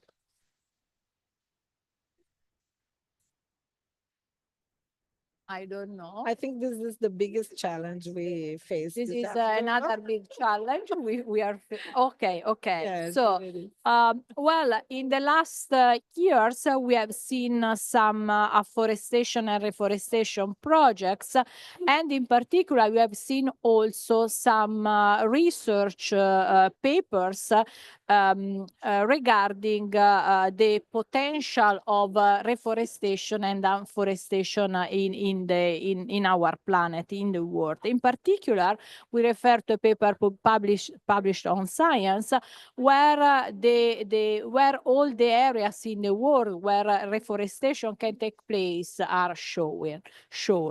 And what we have done at first was to analyze if this afforestation or reforestation can take place from a water resources point of view. And we have seen that a lot of these potential areas to be reforested for climate change mitigation purposes are in places that are already affected by water stress. And so it means that if this project will take place, what we will have is an increase of water stress, an exacerbation of water stress, and sorry, and water scarcity, as you can see here. On the first panel, you have the baseline, where are reported the situation regarding water stress in the areas where potentially this project can take place. On the panel, on the first row on the right, you see the increase in months of water scarcity in the place where this project can take place. And so you see that the increase in water stress and water scarcity is big. And so it could be really very, very crucial for these places to proceed with this type of process. But another problem is that you can have a competition with agriculture if this project will take place, and so competition with the food security situation. And this is very, very important, because the results of this analysis is that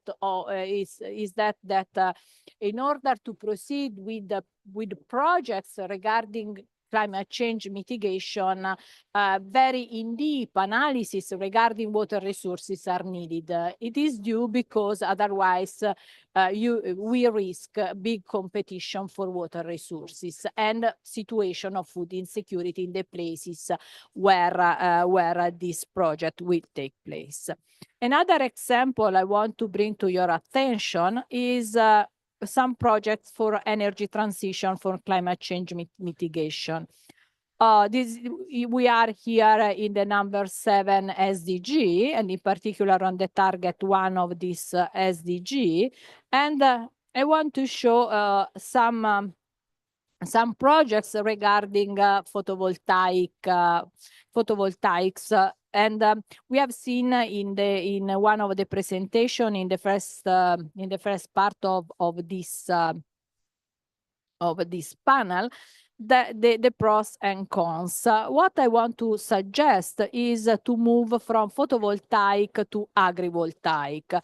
The reason why is because sometimes with the photovoltaics we can have a competition for natural resources, in particular for land, that we can avoid by considering agrivoltaic. Agrivoltaics are really very useful because they are able to increase the efficiency of land use, because you use the same land for producing both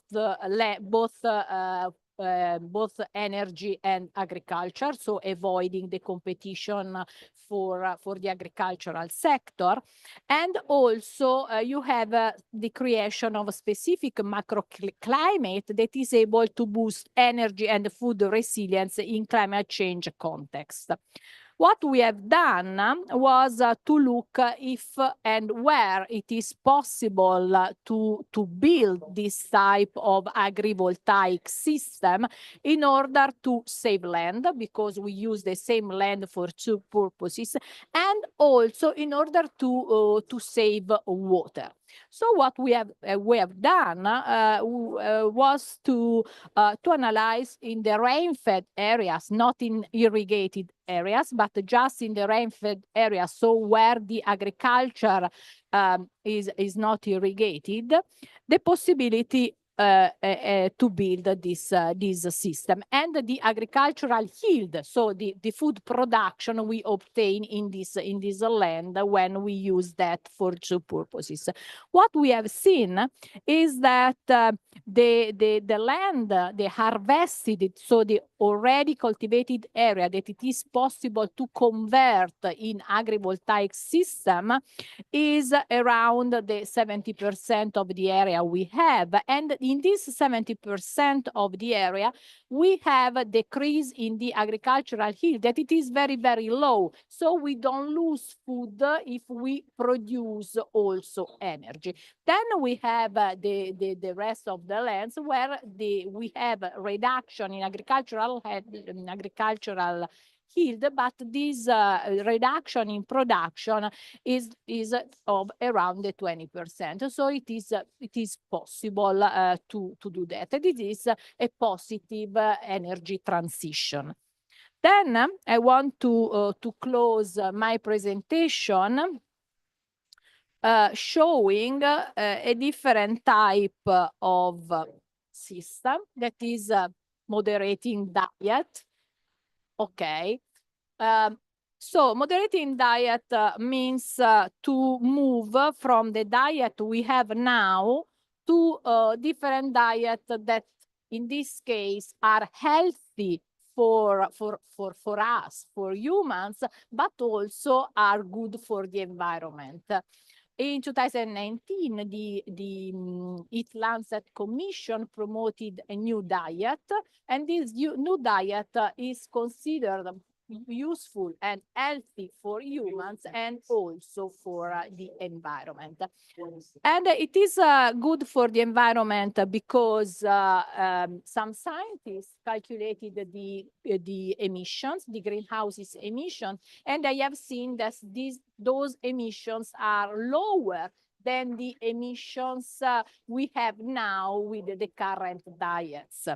But Then what we checked, we analyzed was if this diet could be considered useful also from not only from a mitigation point of view, so decreasing the emission, but also from the adaptation point of view. And so what we analyzed was if it is possible to provide this type of diet globally by saving land and in particular water in order to face the future need of additional water and additional need for feeding the future population.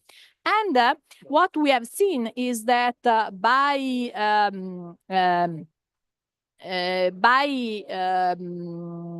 optimized global cropland allocations, meaning planting the right plant in the right place, it is possible to provide this type of diet globally by saving from the 37 to the 40% of fresh water, that it is really a big number, and also to saving a lot of land. And this is a good result because it means that through this diet, it is possible to provide an healthy diet, to mitigate climate change, and also it is possible to follow a path of adaptation because we save water. So concluding, water remains a major constraint in mitigation and adaptation to climate change. Going back to reforestation and afforestation solutions, those solutions could be good, but what it is needed is that they must be designed considering in situ and downslope water stress conditions that may limit irrigation water availability. Then irrigation can be saved both on the supply and the consumption side by doing green transition, particular green transition strategies as the agrivoltaic system, but also through an optimization of global cropland allocation that allow mitigation and adaptation to climate change. Yeah.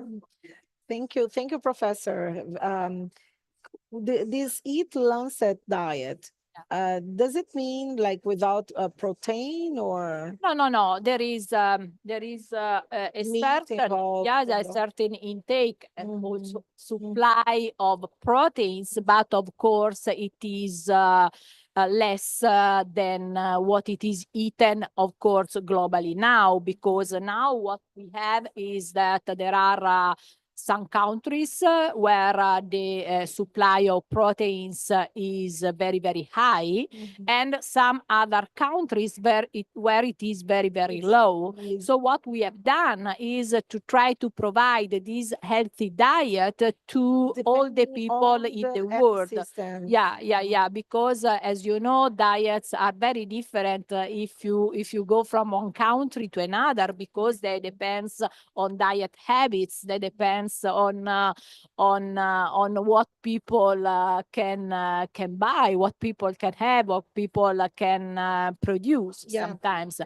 And yes, and I'm sure that you are available for anyone that wants to understand and study more and read your paper, your work, right? I think you are open to. Yeah, of course. Yeah. I'm really very open to question on that. Okay, and happy, of course. Yeah, thank you so much. We really appreciate your work. Thank you. Yes. And this is really stimulating for us to keep going and study more, as we know that water and energy are going to be required, especially now with artificial intelligence that is coming. So the stress under water, over water and energy is going to be high. So we have to be smart on the use of the water as well. Thank you so much. Thank you. Thank you all for being here with us this afternoon. would like to invite you to be here so we can take a picture together. Thank you.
Not working.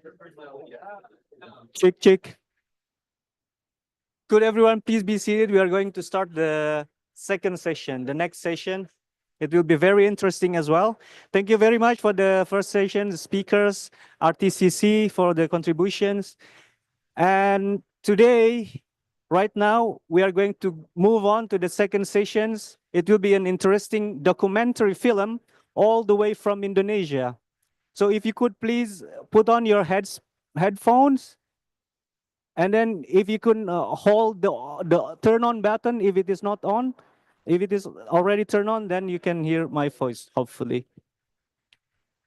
So without further ado, I'm going to thank the Kertabumi Recycling Center, our partner for this event, who is bringing the documentary film about stakeholder community climate action.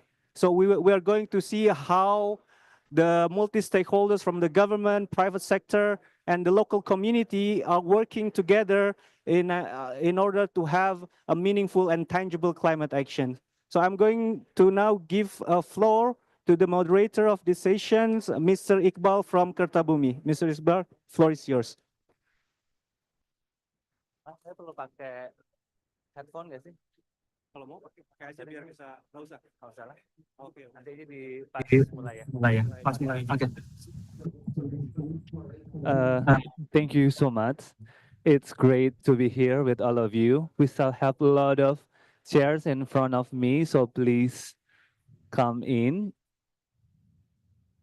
So we're gonna do something fun for this session. Nothing too serious.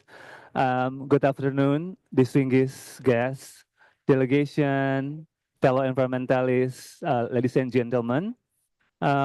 We are excited to welcome you for this session to this multi-stakeholder climate action movie screening.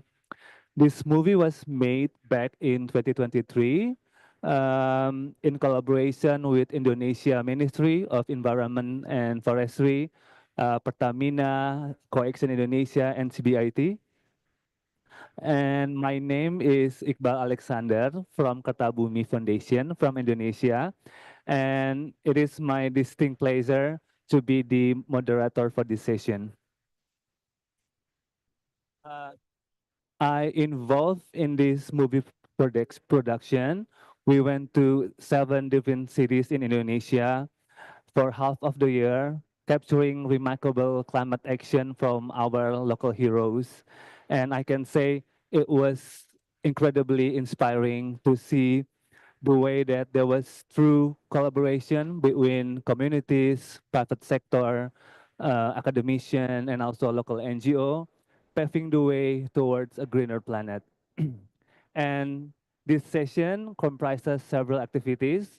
First, we're gonna see the short version of the movie, and then followed by a talk show with 2 distinguished panelists and a discussion with the audience. We prepare souvenir from Indonesia for all the participants. So once again, please come inside and sit in front of me. Without further delay, we're gonna watch the movie for 20 minutes. And again, this is the short version of the movie. So you're going to see some local action coming from Indonesia in the form of collaboration with other non-party stakeholder, NGOs, private sector, and academician. And I hope you enjoy the movie.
Sawai ini adalah desa yang sangat unik, yang sangat terkenal. Desa ini terletak di utaranya Taman Nasional Marusela. Jadi termasuk desa penyangga kawasan Taman Nasional Marusela itu berada di merupakan masyarakat adat yang sangat kuat. Pemerintahannya itu namanya ada pemerintahan di negeri Kabupaten Maluku Tengah. dipimpin oleh raja. Jadi Masyarakat masyarakat desa di Sawai Sawai pada ini umumnya mata merupakan pencahariannya itu masyarakat adat yang sangat ada kuat. nelayan dan Pemerintahannya itu namanya ada pemerintahan negeri dipimpin oleh raja. Akunnya masyarakat desa Sawai pada umumnya mata pencahariannya itu ada di Sawai ini pertanian. Potensi, saya berpotensi sumber daya alam di wilayah nasional, darat dan laut. Sawai ini dia dikelilingi oleh tebing kars, potensi itu laut, sumber daya alam yaitu terlihat bahwa darat karakteristik setiap pulau ini dikelilingi mulai oleh dari faktor dan fisika, kehidupannya itu biologi, ya, kemudian geologinya, Terlihat juga bahwa diklasifikasi karakteristik setiap terkait pulau, dengan tanaman juga di mulai pangkal dari yang berbeda. Dan yang lebih penting adalah budaya masyarakatnya. ya, kemudian Ini yang geologinya unik dan potensial. terkait Kalau dengan kita tanaman tidak juga di kenal pangkal yang berbeda. dan yang lebih penting pengenalan adalah itu budaya jadi penting masyarakatnya. karena kita Ini itu yang lahan sebagai bagaimana kita unik dan berkontribusi. potensial. Kalau kita tidak kenal dan pengenalan itu jadi penting karena kita itu lahan sebagai bagaimana kita berkontribusi. Coba ini kan masalah saya punya dari semua di laut ini. tabungan ya, punya tabungan di laut ya. Makanya ini kan sama-sama jaga laut. Jumlah ikan di tempat bau mancing itu sama nggak? Tabungan ya, yang di laut ya. Makanya marilah kita sekarang tidak ada ikan lagi. Jumlah ikan di tidak ada ikan lagi. Kita tempat sudah bau mancing itu sama nggak? tempat ikan ini kita sudah tahu tempat ikan. Tapi waktu kita pasang sekarang tidak ada ikan lagi. Ini saunya tidak ada ikan lagi. Tahu arus tempat ikan ini kita sudah tahu tempat ikan. Tahu saya di sawah juga itu ada lahan ikan. Ini saunya. Kemarin ada keluhan ya bahwa ikannya sekarang dengan saya di sawah iklim juga ini itu ada lahan ikannya. ikan. Jadi jumlahnya sedikit. Tapi mereka kreatif juga beradaptasi, ya, bikin bahwa keramba dan sebagainya. ikannya Nah, sekarang karena dengan itu kalau perlu mungkin iklim ini migrasi itu buat ikannya satu jadi teknologi sedikit. sehingga Tapi yang mereka sederhana yang bisa beradaptasi, mampu dan bisa bikin diterapkan keramba dan untuk bisa memenuhi. Nah, oleh karena itu kalau perlu mungkin bahwa masyarakat buat sudah satu merasakan teknologi juga sehingga bahwa yang sederhana perubahan yang iklim bisa itu menyebabkan dan bisa hasil diterapkan tangkapan untuk ikan bisa mulai memenuhi. berkurang. Mengapa demikian? Karena ada Bahwa ombak besar masyarakat dan ada sudah merasakan perubahan musim bahwa barat, musim timurnya itu sudah tidak teratur lagi. Tangkapan Oleh ikan sebab mulai itu berkurang. mereka Demikian, berupaya karena untuk ada ombak besar, melakukan ada mitigasi dan adaptasi. musim barat, musim timurnya itu sudah tidak teratur lagi. Oleh sebab itu mereka berupaya untuk melakukan mitigasi dan adaptasi.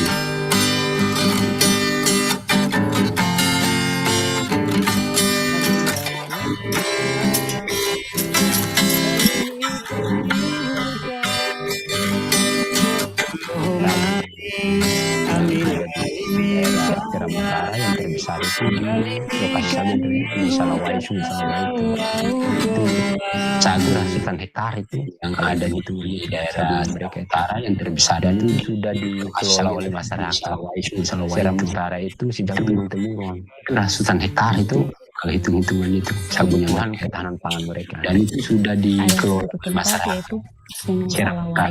Di situ kita dapat melihat para petani sagu membuat sagu. Ketahanan pangan mereka. Pohon sagu ini miripnya sama kayak pohon itu kita dapat melihat tebang terus tumbuh lagi jadi nggak bisa habis. Tebang dulu pohonnya terus miripnya sama kayak batang-batangnya lalu ambil tengahnya terus diparut lalu jadi beras terus diolah menjadi terus ampasnya diaplikasikan batang-batangnya lalu ambil tengahnya terus diparut lagi jadi beras. Masyarakat sudah menyadari adanya perubahan iklim. Nah, sagu memang juga menurun gitu ya. Tapi intinya bahwa teman-teman di sawah ini sangat kreatif lewat komunikasi diskusi. Mereka akhirnya memilih tanaman sagu yang siap panen saja, bukan sembarang tanaman. Itu satu hal yang kita perlu apresiasi, bahwa masyarakat sudah bisa menilai kira-kira mengidentifikasi ini mana yang pas gitu. Sehingga tidak perlu itu satu hal yang kita perlu apresiasi, membuang waktu atau membuang bahan yang tidak belum waktunya. Satu hal bahwa analisis terkait iklim itu sudah dipetakan. Nah, mari kita coba itu kita berdayakan kembali. Artinya kecermatan atau penyidikan terhadap tanaman karakter ini makin kuat. Ini satu modal yang bagus. Artinya sadar bahwa ini sagu yang bagus, yang enak dan atau penyidikan terhadap tanaman karakter ini makin kuat. Ini satu modal yang bagus. Artinya sadar bahwa ini sagu yang bagus, yang enak dan nasi kompor Jawa bukan nasi itu dari kalau masa lalu mereka mengkonsumsi utamanya mengkonsumsi sagu makanan pokoknya dan sagu itu sangat mudah tumbuh sesuai dengan lingkungan kalau masa lalu mereka mengakibat desakan dari pengaruh sagu konsumsi makanan pokoknya nasi ya sangat mudah tumbuh akibatnya banyak juga penduduk yang tadinya mengkonsumsi sagu ini beralih ke pengaruh konsumsi nasi tentu ini sangat rawan ya nasi tentu akibatnya banyak padi dan di daerah sana yang banyak itu melimpah itu justru sagu. Nah ini juga mereka ini sangat berupaya mengolah lagi makanan makanan dari sagu padi supaya digemari lagi gitu ya. Yang banyak itu melimpah itu justru sagu. Ini makanan mereka melakukan upaya mengolah lagi makanan aneka ragam makanan dari sagu supaya digemari lagi gitu ya. Jadi dianggapnya sagu ini makanan pokoknya orang dibuat dalam bentuk sagu yang matang khusus kita yang istilah sagu lempeng. Kemudian ada juga dibikin sagu dibuat dalam bentuk sagu yang dalam istilah sagu lempeng. Kemudian ada juga dibikin makan papeda.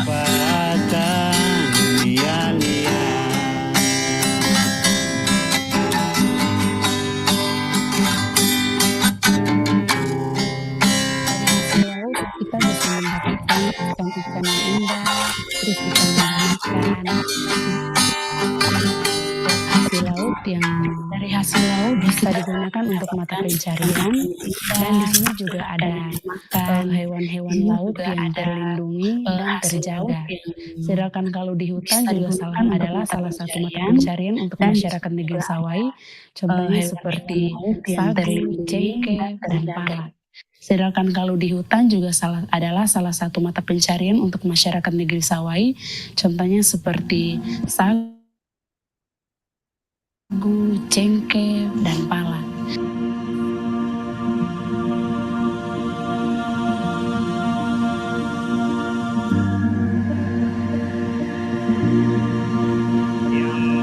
Jadi hari-hari ini dengan situasi climate change meningkatkan risiko kita terhadap berbagai kerentanan, baik kerentanan lingkungan, kerentanan sosial, dan juga kerentanan ekonomi. Hari-hari ini kaitannya dengan energi terbarukan merupakan sebuah instrumen di mana kita bisa memitigasi dengan cara mengurangi emisi yang kita perlukan untuk sosial dan juga kerentanan sebagai kebutuhan sehari-hari. Kaitannya dengan energi terbarukan merupakan sebuah instrumen mengurangi emisi dan bisa memitigasi dengan cara mengurangi emisi yang kita perlukan untuk energi sebagai kebutuhan sehari-hari.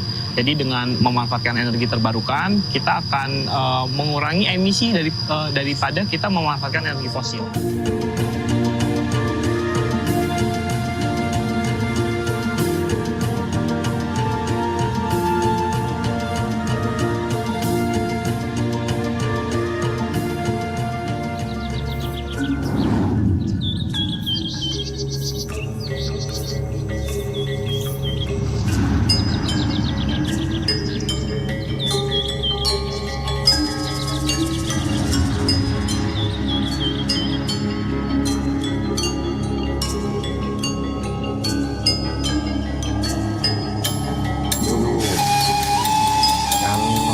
Sampah secara manual yang menguras tenaga kami sangat banyak.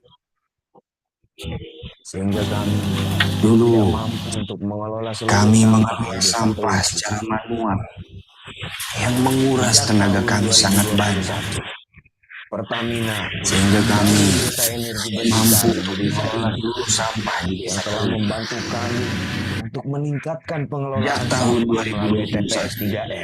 Pertamina sehingga dapat membangun desa energi perekonomian masyarakat dan melestarikan membantu kami untuk meningkatkan pengelolaan sampah melalui TPS 3R.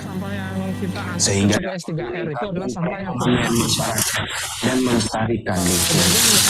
Yang sudah terpisah itu akan lebih mudah kita olah, di mana pemisahannya itu ada organik. Yang kita TPS 3R itu seperti sampah yang ada di sini. Jadi yang sudah terpisah itu akan lebih mudah, adalah sampah yang mana terpisah dan di mana di sana ada sampah organik dan di sini ada sampah anorganik. Yang ada di sini organik ini akan kita komposkan di TPS 3R, adalah sampah yang ini terpisah dan di mana di sana ada sampah TPS 3R dan kita share ke bank sampah organik ini akan kita komposkan di hal seperti ini. Kita bisa mengurangi sampah kita pilih terbawa ke TPA. Kalau sudah ini kita bisa olah di TPS 3R dan TPA itu cuma residualnya saja. Hal seperti ini kita bisa mengurangi sampah yang terbawa ke TPA. Kalau sudah seperti ini kita bisa olah di TPS 3R dan yang ke TPA itu cuma residualnya saja. Seperti itu.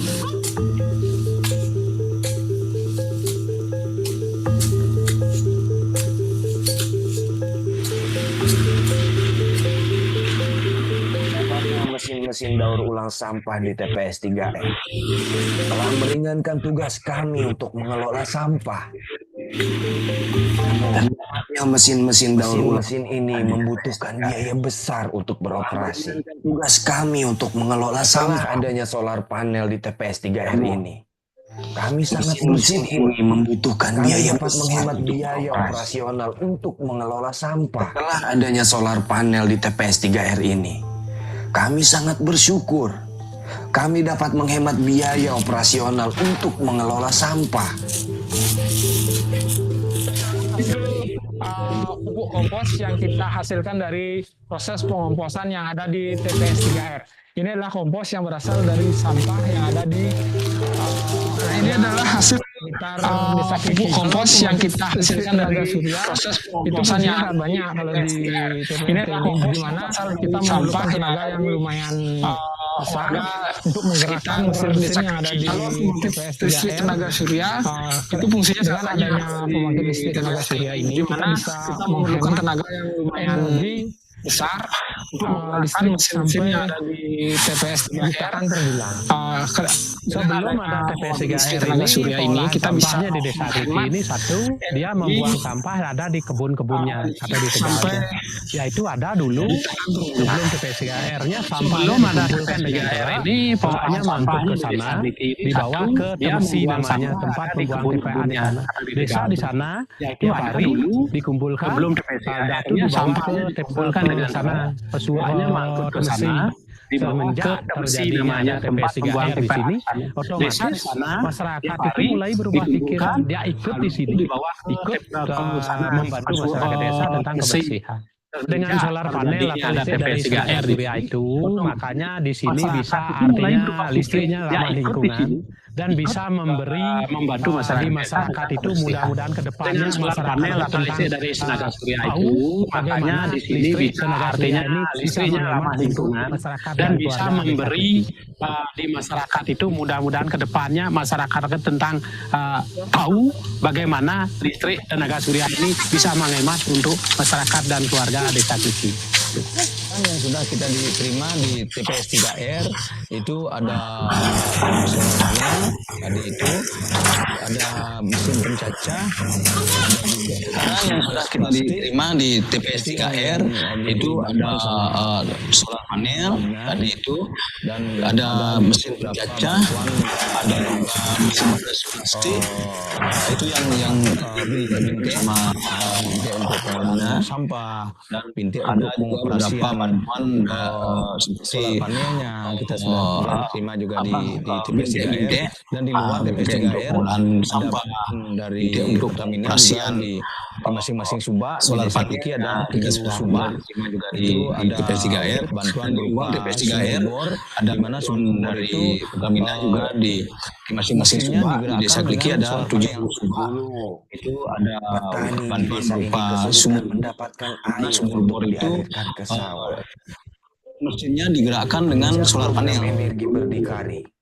Kami diberikan Di desa ini energi solar panel air untuk menggerakkan pompa air sumur bor.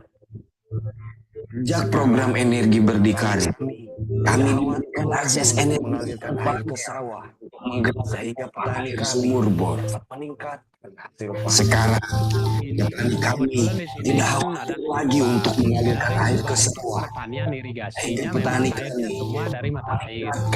Mata air yang ada di ini, kebetulan di sini kan ada lebih ada dari subak itu pertanian irigasinya memang airnya semua dari mata air. Mata air yang ada di jauh dari sini mungkin kurang lebih ada sama-sama bersamanya tiap subak dikasih bor, air itu bisa dialirkan ke aliran irigasi yang ada di peranan itu dan bisalah bersama-sama nanti bersamaan dia menanam padi bersamaan para petani itu untuk mendapatkan air di Subak Jumut ini harus sebelum adanya solar panel ini para petani itu mencarinya mendapatkan airnya itu di agak Subak sedikit ya ini karena kurangnya mata air yang ada di sini. Jadi malam hari solar panel ini juga akhirnya air itu itu agak sedikit ya karena kurangnya semua mata air yang ada di sini. Jadi sawah setelah yang ada terpadu di sini ini pemerataannya sangat akhirnya sekali sumber mata air yang dari bawah itu dipompa naik dan dialirkan ke semua yang sawah yang ada di sini juga pemerataannya mendapatkan air secukupnya. para petani dan juga Ketika musim kemarau pun kami tidak kekurangan air di pertanian kami di ladang pertanian kami. Yang kedua, kami memanfaatkan ini untuk air secukupnya gitu. ketika musim kemarau pun kami tidak kekurangan air di konsumsi pertanian kami di ladang pertanian kami. Yang kedua, kami memanfaatkan ini juga untuk masyarakat sebagai konsumsi. Jadi air ini bisa dikonsumsi, kita juga bisa mengurangi sampah plastik yang ada di masyarakat di sini. Masyarakat itu cukup membawa botol minum atau tumbler sehingga kita juga bisa mengurangi sampah plastik yang ada di pertanian ini di Subak Laut Batu ini.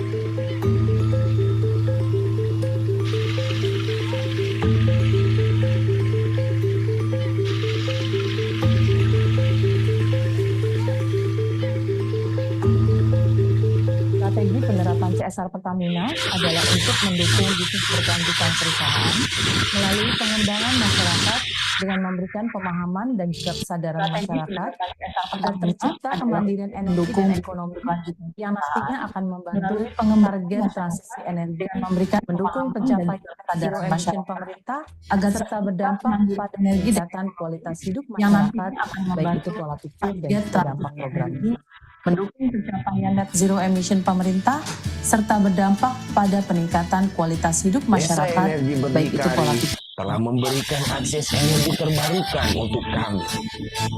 Sebagai solusi atas tantangan kebutuhan energi masyarakat agar dapat mandiri energi dan ekonomi terbarukan untuk kami. Melalui pemberian akses energi, masyarakat kebutuhan mengembangkan potensi ekonomi dengan memanfaatkan fasilitas ekonomi terbarukan.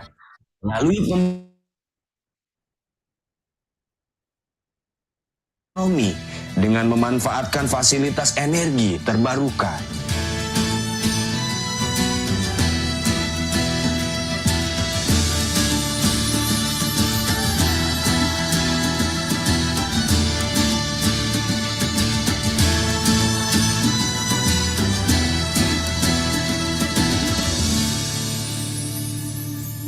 Tes aman dengeran? Oke. So thank you everyone for still staying with us. I hope you enjoy the movie and saw a glimpse of how Indonesia trying to tackle climate action. Moving on, we're gonna have a panel talk show with two distinguished panelists. I would like to invite first coming from the private sector, Mr. Diki Satriadi, Corporate Secretary, Department New Energy. Mr. Diki, please come join me in the stage. Okay. Second, coming from NGO, Mr. Diki, yeah, please have a seat. Second, coming from NGO, Mr. Aziz Kurniawan from Coaction Indonesia. Please, Mr. Diki, join me in the front.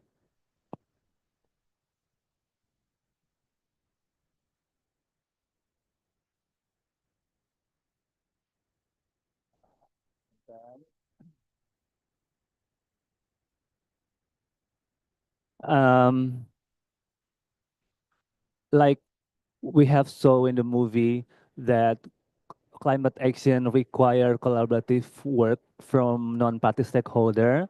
So in front of us, we're having Mr. Diki from private sector, Pertamina, and also Mr. Aziz from NGO Coaction Indonesia. At first, I would like to start with Mr. Diki from Pertamina. Could you tell us more on how Pertamina has been doing over the years in terms of enhancing community-based climate action? Mr. Diki, 7 minutes, the floor is yours. So thank you. Thank you for having me. Thank you everyone for visiting this sessions. So I'm Diki from Pertamina. I will tell you a story about our movement in Indonesia. I think we have the presentations, right? Moving on, I will tell you about the Indonesia profile. The profile of Indonesia. Indonesia is an archipelagic state. We are forming from the 17,000 island in Indonesia. So from the South Sumatra into the West Papua. So Pertamina is all over in Indonesia, operated by our subsidiary in Pertamina Group. And also we have business line from the upstream into the downstream. But I think I will share you a story about our movement in social aspect in Pertamina's business. I think the slide is not moving on.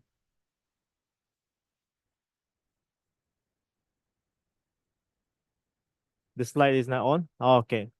So waiting on for my deck to show on your screens. I think first thing first, I would like to tell you that Pertamina has a commitment about the sustainability form on a global basis. Pertamina has a commitment to reach the green portfolio to support our government targets to reach the net zero emissions on 2060. So Pertamina is known an oil and gas company, and I think currently we are moving on to reach our goal to what we call the support the government to reach the what we call that the energy mix in Indonesia. The slide is still not moving on. And also to support our operations in Pertamina's locations all over in Indonesia, we also focus on our social development or community development to support or to empower the communities, to empower the people in Pertamina's area to leveraging their values on economy, leveraging the what we call that the values of their educations, and also to giving them the opportunity to make the economical impact to the community. But I think the slide is not moving on still. Okay. So what we call the actions in Pertamina, we have a program named Desa Energi Berdikari or we call it the DEB. Desa Energi Berdikari is our program who deliver the energy, the clean energy, to be exact, into the village that spreading in our Pertamina's areas operations.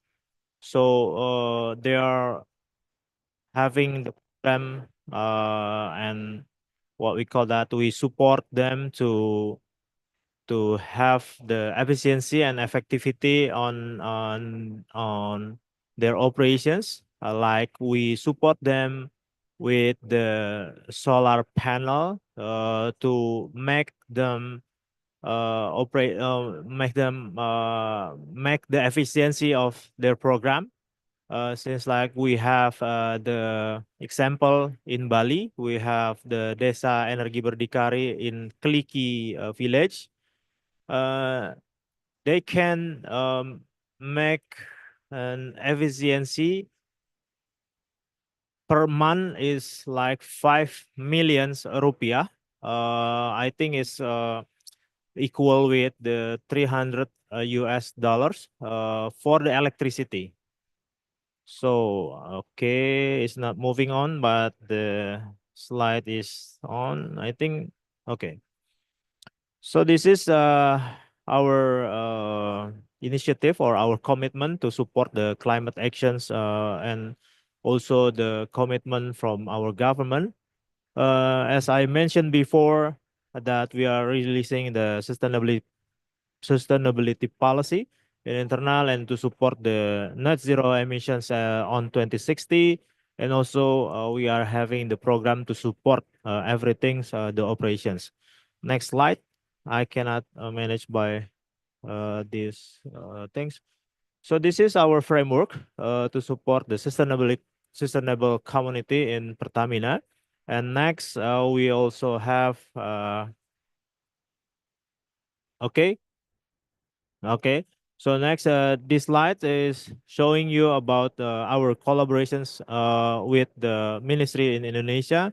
We have some what we call that the strategic ministry to support our actions in Indonesia. We have the Ministry of National Development Planning, or called Bappenas.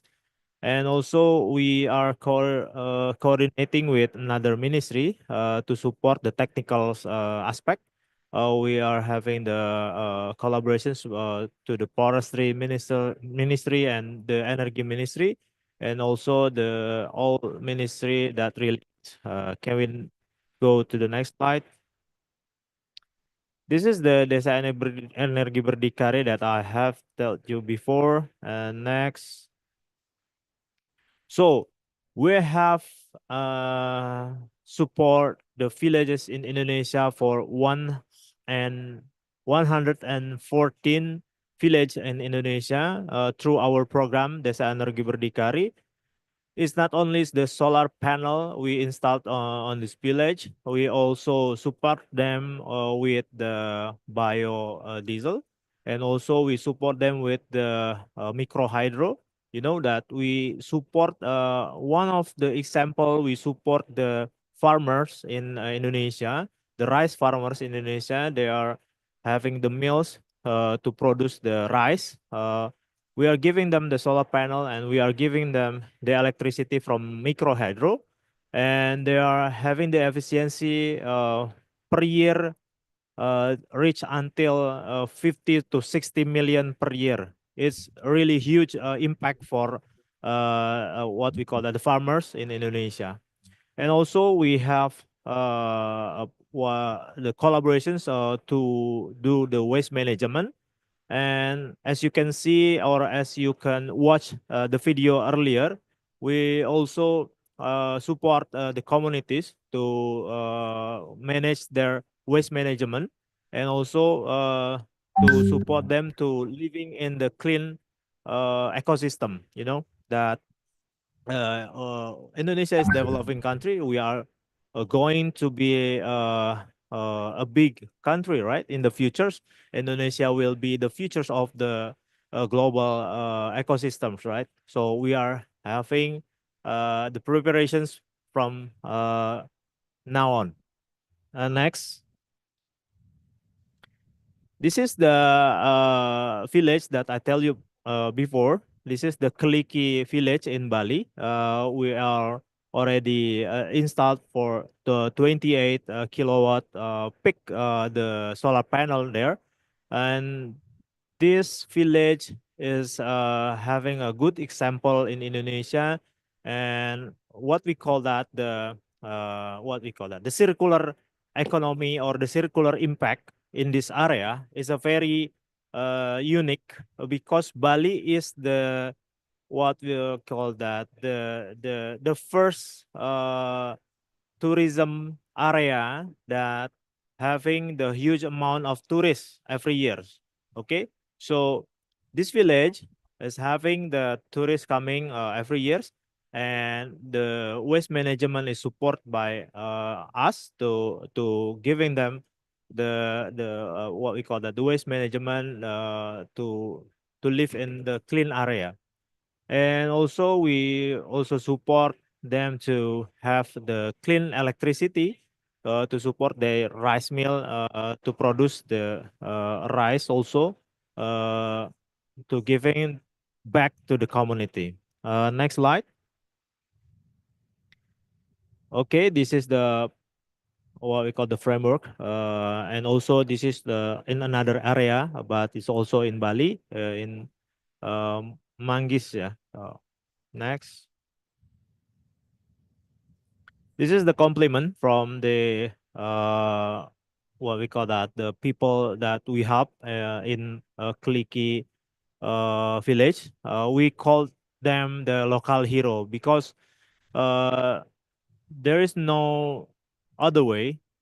If we would like to change the behavior of the citizens, or if we would like to change the behavior of the community, we have to find one person who can influence on others. Okay, so we are giving them the opportunity to be influencers in inside the community. So we're giving them the program to develop their skills, and we are giving them the opportunity to what we call that to giving the opportunity to others, and we call them the local hero. Every year we are giving them the award and reward to this local hero, and the best local hero will have what we call that another program development for better future of him or her, and those what we call that them village to have a better ecosystem in the future. Next slide. This is also the Desa Energi Berdikari, but we are having another what we call the part of the clean electricity. This is coming not only from the solar panel, this is coming from the wind, because we are thinking that check. We are thinking that in the future, energy will be adding some new development or new item of the energy. It's not only the fossil fuel, but in the future we are talking about the clean electricity coming from the solar panel, the wind energy, and the biomass, and also the micro hydro. Can we get to the next slide? This is also the details of the program. This is in Cilacap. Cilacap is in near Central Java. Next. This is the compliment from our local hero in Cilacap. So as you can see that Cilacap is in the middle of Central Java. It's a different island with Bali. As we all know that people in the world also called Indonesia, they are mixing up with Bali.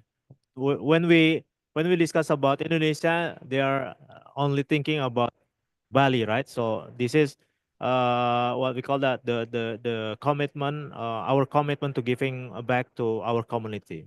Next slide, please. So this is our achievement or our recognitions from the external. we are having some recognitions from the government of Indonesia, and also we are having the recognitions from what we call that, the global or international community in the regions, also in the world. That, as you can see, we have the what we call the disclosures, transparency on our ESG basis, because our reporting sustainability report is really giving you all the informations about the Pertamina's business, and giving you all the information that maybe other companies has been covered, but we are giving you all the information that you need about our company. And next slide. So thank you. That's all my slide. Giving you to the moderator. Thank you. Thank you, Padihi. Thank you for showing us what has been done over the years. And I think we all agree that private sector play a major role in enhancing climate action and also encouraging the community to be able to find their own local solution. And our second panelist coming from the so I would like also to hear from Mr. Aziz, what is the role of NGO in initiating community-based climate action? Mr. Aziz, 7 minutes, the floor is yours. Thank you. Thank you so much, Mr. Iqbal. Dear colleagues, partners, friends, distinguished everyone from global countries. This is a pleasure to be here. Thank you so much, Mas Iqbal from Kertabumi, also Pak Diki from Pertamina. I'm honored here to represent civil society as a civil society organization. I would like to share the role of our community, our CSO, in initiating climate community-based climate action in Indonesia.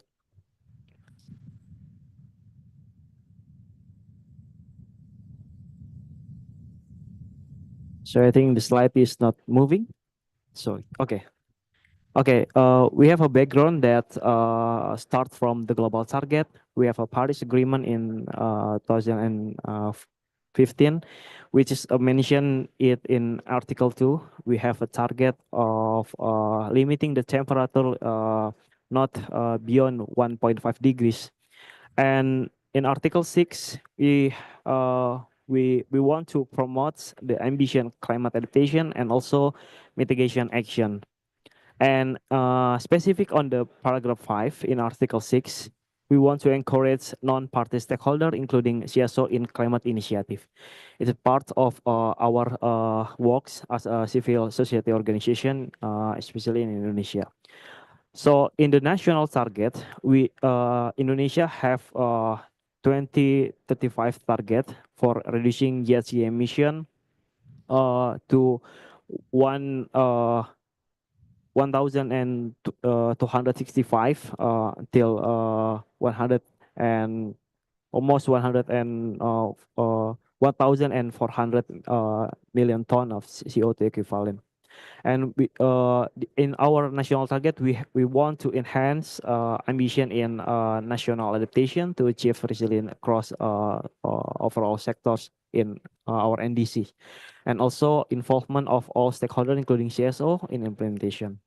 So for the role of CSO, I think as our organization, Coaction Indonesia, looking the three big approach. First one is collaborate. It's to engage in strategic partnership for the innovation or innovative climate solution. And second one is we have to advocate providing research-based analysis and giving the recommendation to the government or the policy sectors.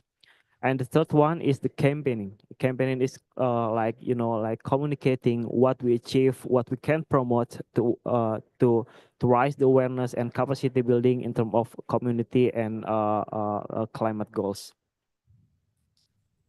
So I want to share several like several project that we've done before. First one is climate action in East Nusa Tenggara province. We focus on giving the climate capacity building. We collaborate with closely with local partners named Pikul. It's a local NGO based on Kupang. We focus on educates the climate change and how we can adapt. We can enhance the adaptation and also mitigation in a community. We provide support to make like fisherman's ID. It's like ID for make sure the bureaucracy and subsidies and facilities from government to be good delivery by the government and also the fishers community. So we focus on collaboration with various stakeholder. We create a CSO forum. It's like creating multi-stakeholder with a national and also local CSO and individual also academician to strengthen CSO network and share best practices and also build collaborative climate resilience effort. And we we uh, we also create a disaster risk reduction forum, which is CSO participation in involving advocacy working group to drive initiative and to integrate adaptation strategy into disaster risk reduction. And after we create advocacy and also capacity building, we want to communicate the what we can achieve, what we have achieved. Also, so we want to amplifying these voices in the local climate action, with publish it in mass media and social media. This is several our publication. It's covered capacity building initiative for fishermen community, which is documented by Kompas and Mongabay. Kompas is one of the Indonesia biggest media company, and we also share it in long-term mangrove conservation initiative to protect coastal ecosystem highlighted in Tempo. Tempo is also one of the biggest media companies in Indonesia, and many more our initiative in okay. Next, we focus in policy and advocacy. In what we want to create in the local context is we want to make the community can advocate what they need, and from what they need, they can communicate to the government and also policymaker to make enable environment and also several policies that ensure them as a community to tackle the climate action in the ground. Okay, the next action we create like assessment in Bengkulu. So this is the unique story in PLTMH Air Tanam, micro hydro power plant in Tanam village. It's in Bengkulu province. They got damaged by flood in 2 years ago. This micro hydro is operate since 2012, and it's not it's surely able to to give the electricity to the village in Bengkulu, but 2 years ago, the flash flood is coming, and it's also because of climate change, and we provide the villages to create some assessment with pre-feasibility study and calculate the economic value and so on. So this is the project is still ongoing. We still looking for the resource for revitalize this micro hydropower plant. So the last one is in the Central Sulawesi province. We engage with the local communities and also with the government, NGO, and academician to provide recommendation and creating adaptation action plan in Central Sulawesi. So for the highlight, I think there is 5 call to action that we have to promote. First one, enhance adaptive capacity and strengthening the resilience of climate change, and then strengthening institutional framework, especially in the community. And the second one, integrated scientific and local knowledge in adaptation strategy, and promoting inclusive and transparent adaptation, and the lastly is shared information, amplifying the voice, and also best practices and lesson learned from adaptation action. Thank you. Thank you.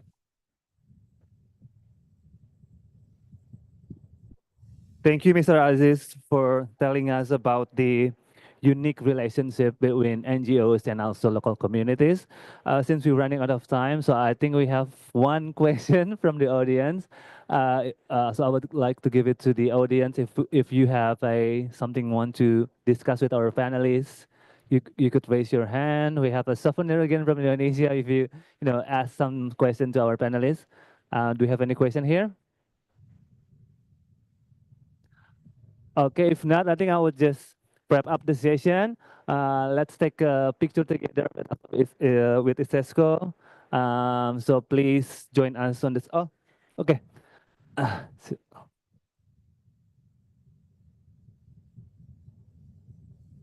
Okay, thank you. The question is, what is the biggest challenge in encouraging local community to participate in the climate action?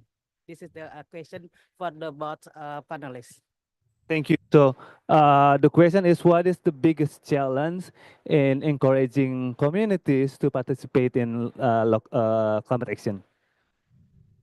Okay, to cope with the climate actions initiative in Indonesia, I think the biggest challenge is Indonesia is having 17,000 island in different zones. Like as you know that we are the archipelagic state, so we to reach the locations to the other locations is still needs the huge amount of investment, right? So I think the government is still doing their works, and also another challenge is about the regulations because the green ecosystem for the development country like Indonesia is what we call that the new things.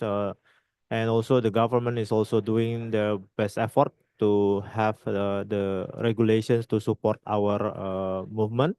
And last but not least is also to what we call that having the same page in every citizens in Indonesia, right? So because this is not only change the system, because not only change the regulations, but this is the change of behavior of the peoples, right? So that 3 challenge, I think, to cope with the climate change in global context. Okay, thank you. I think there is 2 biggest challenge. First one is leadership. Like what Pak Diki mentioned before, Pertamina creates leadership or champion or local champion. This is part of the success story. And the second one is best practices. people or community needs best practices, so they can get the information, the knowledge, and know how the like how the sustainable and program or framework is have to be done. It's make they learn or improve where they all climate initiative. That is from me. Thank you. Thank you, Pak Diki and Pak Aziz, for being us today. So can we give a round of applause for our distinguished panelists? And I would like to wrap up this session. Climate change require collaborative action from all the non-party stakeholders, from the private sector, from the NGOs, communities, to provide a greener future for our next generation. So thank you so much for being here with us today. And I would like to have a photo session with our panel in ICESCO. So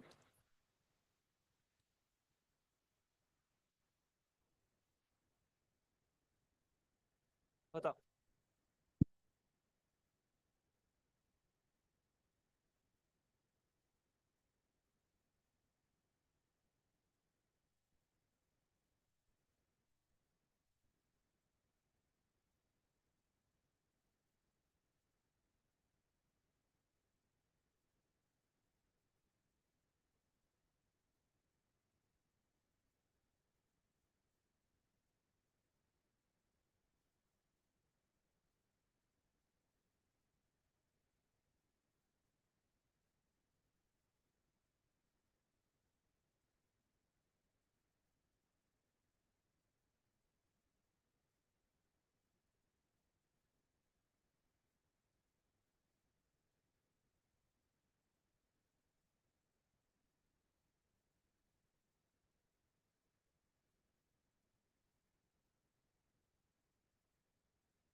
Hello.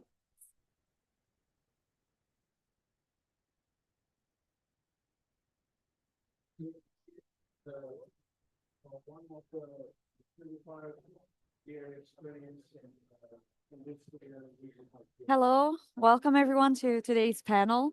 Today's panel, we're going to discuss, can strong ESG practices lead to more sustainable and less risky businesses? We will divide this panel into sections, but we'll be mainly discussing case studies and success stories for businesses, leaders, and experts. Just to give a little introduction, strong ESG practices ultimately make for better businesses. They are more sustainable and carry less risk, and for investors, that's aligned with their interests. There's no trade-off between values and value. In fact, one supports and enhances the other. So I'll first call the panelists that will be discussing the first section of their cases and case studies on ESG practices. So if please, João Ribeiro, he's the director from APA, is welcome.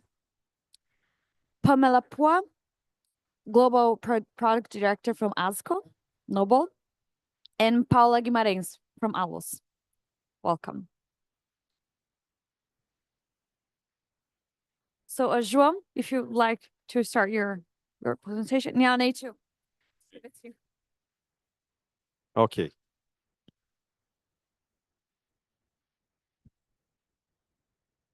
So thank you very much for the invitation again to RTCC and ICESCO. Thank you very much. What we are going to show you today, it's a different way of dredging ports. Let's see if it works, the control. I'm pointing up.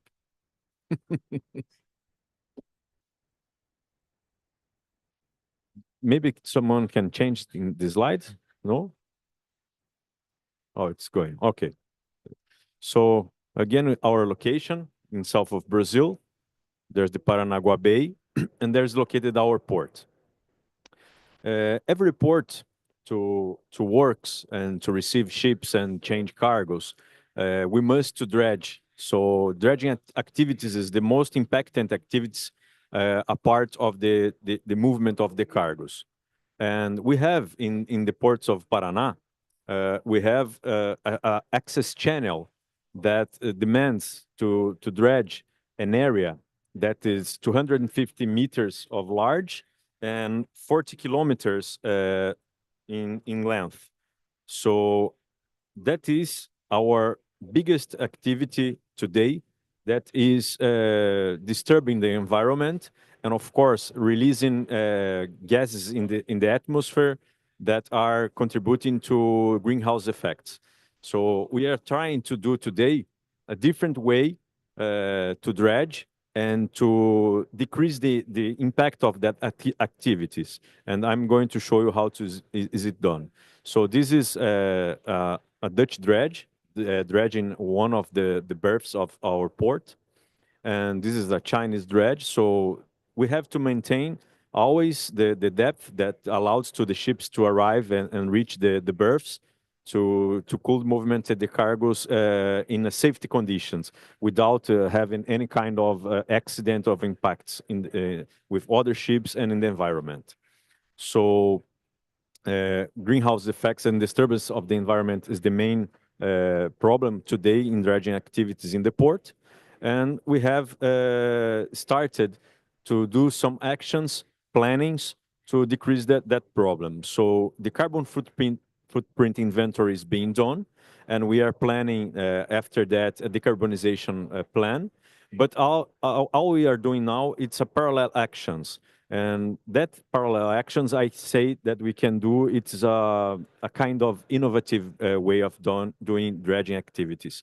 So we set a partnership with the small farmers that are settled in the surroundings of the port. So these are two families that are part of the action.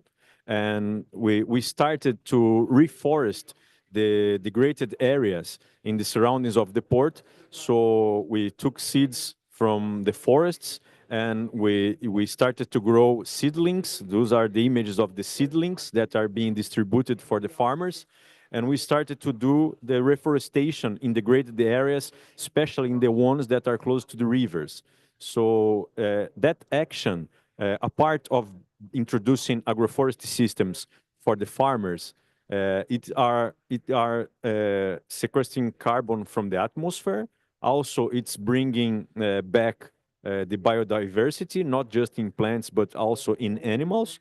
In the right side of the slide, you can see there are some projects that we are using as a reference to implant our systems. And this is the biodiversity that we are trying to bring back to the Atlantic forest that's surrounding the port. Those animals, they are natives. Most of them are being seen already in the region, and most of them, they haven't disappeared yet. So this is what we are planning to do with that action, a part of sequester carbon from atmosphere.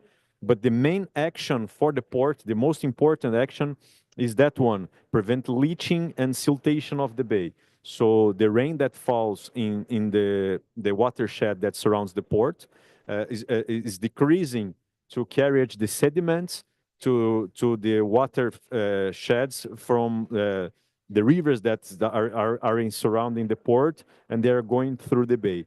So we are calculating the amount of sediments that we are avoiding to carry to inside the water by the rain.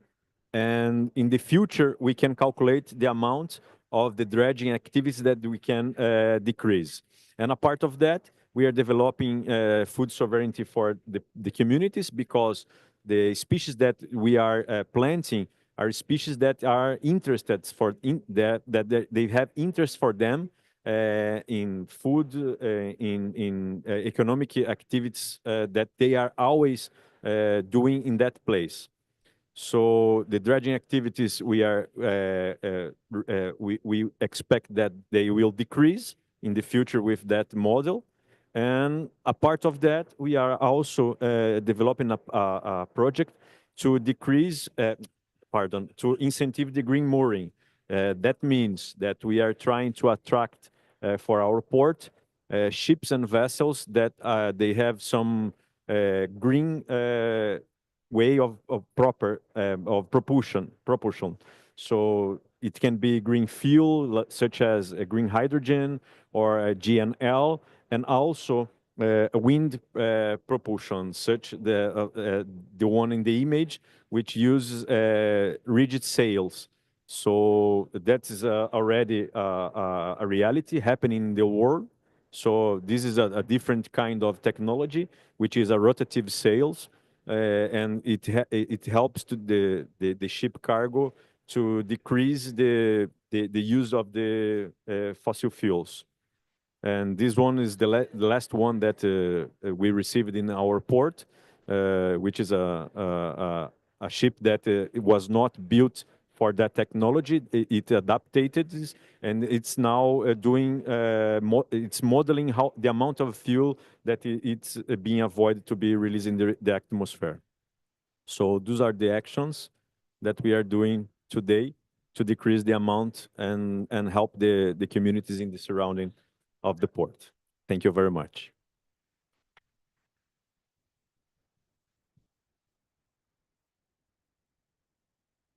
Thank you, Joan.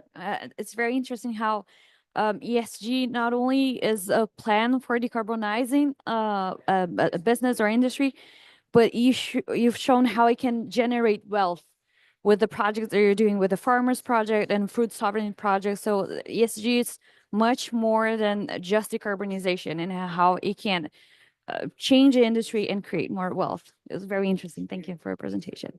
I'll like to pass the microphone to Pamela. Please, if you. Thank you. Good afternoon, everyone, and I'm very privileged to be here. So I'm sorry, I do not have beautiful pictures like you have, and I'm just talking about hard numbers in ESG management. Sustainability has always been the core of AkzoNobel identity for many years, and now it has even become the integral part of the business. So you can see that, everything that we do, the 6 pillars actually, there are 6 pillars that we measure against ourselves, and all this is really, measuring sustainability, not just for ourselves, but also for our customers and also partners in the upstream, all the way down to the customers in the downstream. So you can see that we set very stringent target to reduce 50% less carbon by year 2030, right? In our own operation, but also across the whole supply chain, and we also expect 100% circularity by 2030, which means that all bio-based material have to be used. Now, on the social aspect, we also expect to train 100,000 members with new skill set from AkzoNobel, and we also expect to have 30% executive female. 30% executive female, and all this, if you can see the track, right? Today we have already achieved 38% versus 50% in carbon reduction. We have get about 55% recycle and bio-renewable material in our whole supply chain. And about 39% of revenue has already been made versus a target of 50% from sustainable solutions. Now, what we have to do much better is we have only achieved about 9% versus 50% carbon reduction across the whole supply chain. And that means that we will have to work much harder with our partners. Yeah. So with regards to social, 70,000 out of 100,000 people have been trained with new skill set. And today we are about 25% are executive, right? Females. Right. So if you can see that we do not rate ourselves, and all these things is actually by external credible agency like EcoVadis, as MSCI and Sustainalytics. Yeah, you can see that we are actually rated to be top 1% of the company by EcoVadis, and that is quite good, right? Because it is not just limited to paints and coating company, but across the entire across all industry. Now, what I just wanted to highlight that ESG reporting is no longer a voluntary action. It is already going to mandatory, and surely, for us, sustainability is not just sustainability reporting, but sustainability actually means business, because without that, you are not going to be very attractive to very knowledgeable customers, because not only we have to report, our customers also have to report. So in that case, we have to be quite responsible throughout the whole value chain. Yeah. If you see that, right, you can see the whole foundation is already increasing for a lot of companies. And even as I'm speaking, even though mandatory ESG is becoming a very dominant factor, not just in Europe. For all you know, a lot of company is going to be in that space in a very, very short time. Yeah. So CSRD, Corporate Sustainability Reporting Directive, which is of course part of the element from the global ISSB standards, but more are coming, and it is actually quite important that that company become very, very knowledgeable and starting to record and track, histories and records to report your findings. Now, the timelines and phase-in are becoming very mandatory soon. And over here, I'm just showing some timeline, for your interest. Now, where our approach to CSRD implementation you can see it actually cuts across the entire value chain and cuts across all cross-functional teams, right? So it's not just product per se, but it is how you make the product, the whole operational governance, the whole HSES, and even up to the social, the label, everything, including the employee, right? So it's actually the total aspect. Now, if you can see in this cross-functional working, right, it therefore demands not just your own functional scope, but you will actually have to work across the function to understand a certain element that the whole framework is requiring, and not just within the company, but across the company. So in this case, AkzoNobel, we feel that this is actually opening up a lot of opportunities, because employee no longer is actually very restricted in their scope of work, but in this whole assessment is actually promoting a lot of transparency, a lot of connectivity and engagement, and that is something we certainly feel that it will bring us even much stronger and closer with our customers, and also for the whole competency and capacity building. Of course, that continue to be a challenge, right, for many professionals. Like today, for procurement, no longer they can only negotiate prices, but they will actually have to understand the ESG impact of the material that they are buying for our own operation, as well as the suppliers operation. So a lot of training, a lot of education is actually expected, and of course investment, right, in this whole gamut. Yep.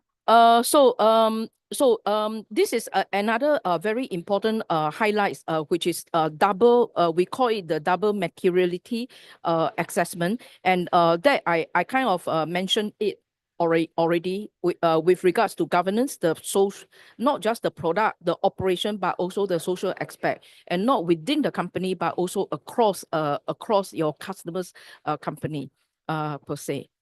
So therefore, we feel that we are actually using ESG as an important driver for strategic customer interaction. So we have actually supported customers like IKEA, like Crown and Kingfisher, and where customers come to us to want us to open book, right, on our whole ESG framework. We are so happy to share, and I think in that space, right, we actually get closer with each other. So ESG definitely means business for AkzoNobel. That's all I want to say. Thanks.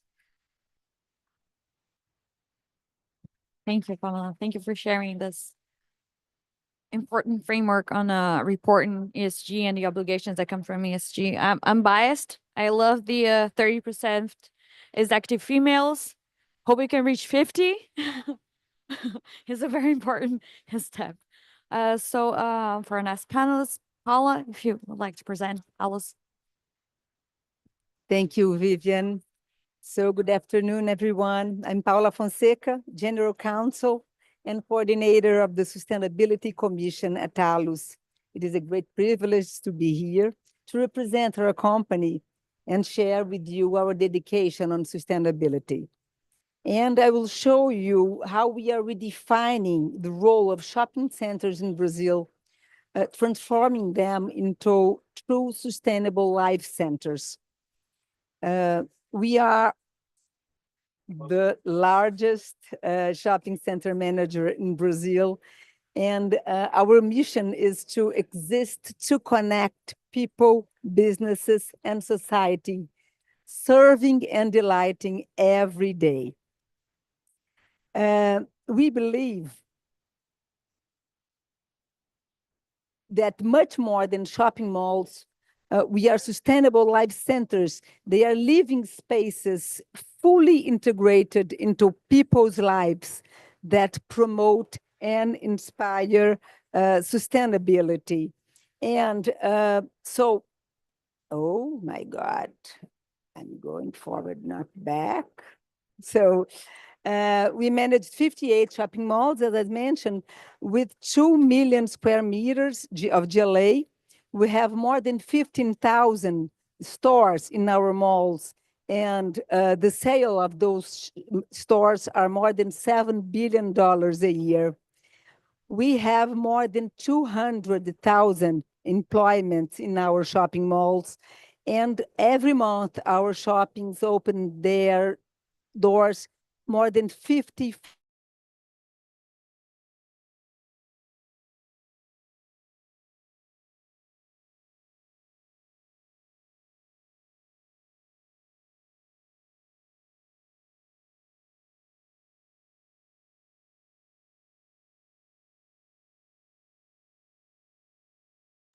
summing 2 million, I'm sorry, we are home of more than 212 million people, and we have almost 90% of electric energy from renewable sources compared to around 30% in the world. We host Amazon, the largest rainforest in the world with unmatched biodiversity. So, however, this abundance presents some challenges. Brazil has also, no, my God. Brazil presents so many challenges. We have terrible numbers of inequality, illiteracy, and also unemployment. So our mission is to turn those challenges into opportunities. And that's why we have organized our platform, our ESG platform, in 4 hubs. They are diversity and inclusion hub, encourage the creation of diverse and inclusion spaces and relationships. The second one is well-being and human development hub, promoting the full development of our employees. The third one is environmental conservation, maximizing the efficient use of natural resources and achieve carbon neutrality in our malls. And the last one is sustainable habits and community hubs. Strengthen our malls as spaces for transformation, promoting sustainability and local development. I will show you how each hub had 3 commitments to 2030, and I'll tell you how are we in this commitment. So considering female leadership, our goal is to have 50%, as you mentioned, Vivian, and by now we are at 45%, which is much better than the industry in general. We have also a commitment to have 48% of Black leadership in our company, and we have already achieved 40.7%.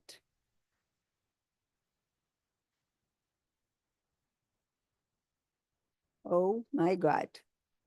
Well, we have the goal to have our shopping malls ready to receive everybody. That's why we will have 100% of our shopping centers comply with our accessibility protocol. And we also sponsored an unprecedented international wheelchair tennis competition during Rio Open, the only ATP 500 championship in Brazil. Regarding sustainable habits and communities hub, our goal is to have 100% of our shopping malls supporting at least one strategic project for local development. We have decided that education that transforms will be this strategic project. And not any education, but basic or vocational education. In addition, we have supported nearly 3,000 social projects last year, involving more than 500,000 people.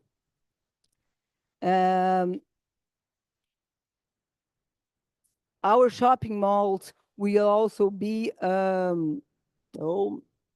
sustainable in our sustainable habits and communities hub.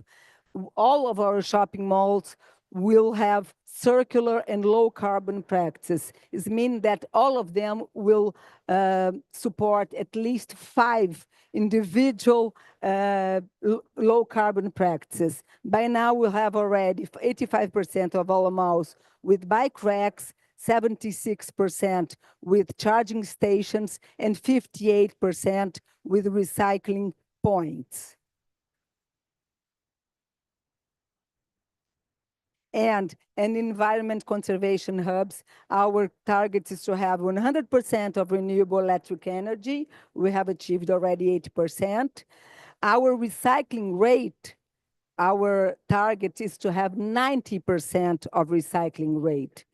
And we have already achieved 64%. And finally, we'll have all of our malls with a kind of water reuse system. By now, we have 36%.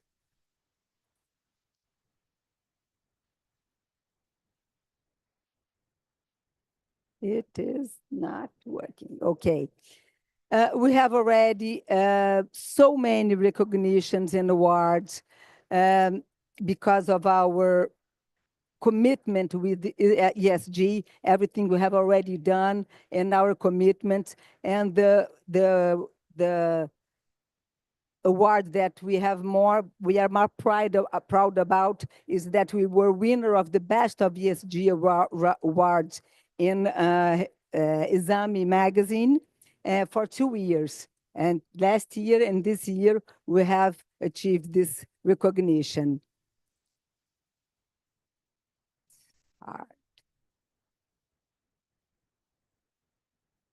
Doesn't work. What is next? Next is COP30 in Belém. And we have 4 malls in the Amazonic Basin, 2 in Manaus and 2 in Belém. And to contribute with COP30, we will have all our environmental targets for next year for these 4 shopping malls. So we will have more than 100,000 cubic meters of water reused, 100% of renewable energy in those 4 malls, and more than 5,000, we will divert more than 5,000 from landfills of waste, and more than 6,000 tons of carbon avoided. So we are very excited to welcome you in COP30 at home.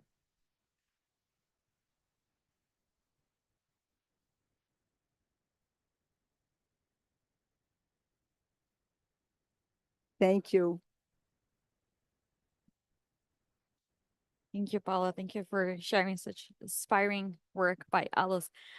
Paula, you mentioned the challenges that we have in Brazil as a country, and I'd like to piggyback on that and actually ask, it's one question I think that it works for all the panelists. For each line of work and industry, which are for you the biggest challenges today for your ESG practice? In your businesses, which are the biggest challenges that you think stop for having the perfect ESG in your opinion? Paula, if you'd like to start. Me? Definitely cost. Product cost. Yeah. Sustainable product unfortunately does not come cheap, right? Because some of the green materials are still limited, right? And with the I think, with the global supply chain, prices are escalating. However, sometimes business team and marketing team is, they are still looking for functionality, but not green, right? So they will not even tolerate, 10 cent more, even it is a greener product. I mean, they will choose green product if it is cost at par, right? Then I pick the greener one. But as long as it costs more, does not matter whether you have a green processes or reduce carbon footprint. They just feel is a different scope. I mean, it's not their business, right? So I think this continue to be a huge challenge for a lot of education and also for a lot of investment, not just actually beyond private company, but also from regulatory and government support as well to support green implementation and really, really challenging what is the consequence if we don't go green. I think that for me is definitely I'm an innovator, so that for me is a biggest hurdle. Yes, of course, cost is a great challenge, but I think education is a very big challenge for us. Keep people informed about what we are doing and what they have to do. For example, to have this 90%, we have already some shopping malls that have reached more than 90% of composting or recycling waste. And we have to train, we have trained this year more than 12,000 people in our shopping malls to achieve this number. So we will not achieve our targets if you don't have so many people involved. For example, having to achieve the leadership, the female leadership or the Black leadership, we'll have all our leaders will have to be involved and committed to this target, because if you have only your human resources involved, will not reach that, because we have more than 5,000 employees and so many people hiring and promoting. We'll have to have everyone. So communication and education, I think, are really big challenges. Definitely costs. And she says education. I was going to say to convince the people.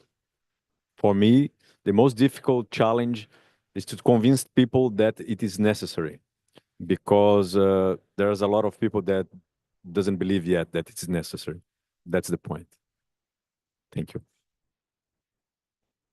Thank you. We sometimes forget with that here it's a kind of a bubble. If we think, oh, what are you saying? Nobody knows about recycling. Nobody knows about the environment and the need to ESG. And then we need to remember that the world is outside here. But thank you. Thank you so much for sharing. It was very inspiring, all the presentations. Thank you so much. And I'd like to call for our next. No, actually, does anyone has a question? Perfect. Sorry, forgot. And then I'll pass it to you. Thank you so much for your presentation. I'm Bakatu. I'm from Benin, Republic of Benin. I have a few questions about the forest around the port. It's a very amazing project, and I want to know what next, because the experimentation you are doing, that you need people to understand that it is very important. I think that we know that it's very important because ports are known to be very aggressive for environment.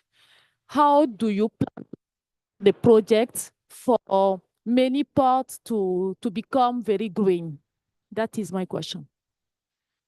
For ports to become very green. Every port in the world to become green.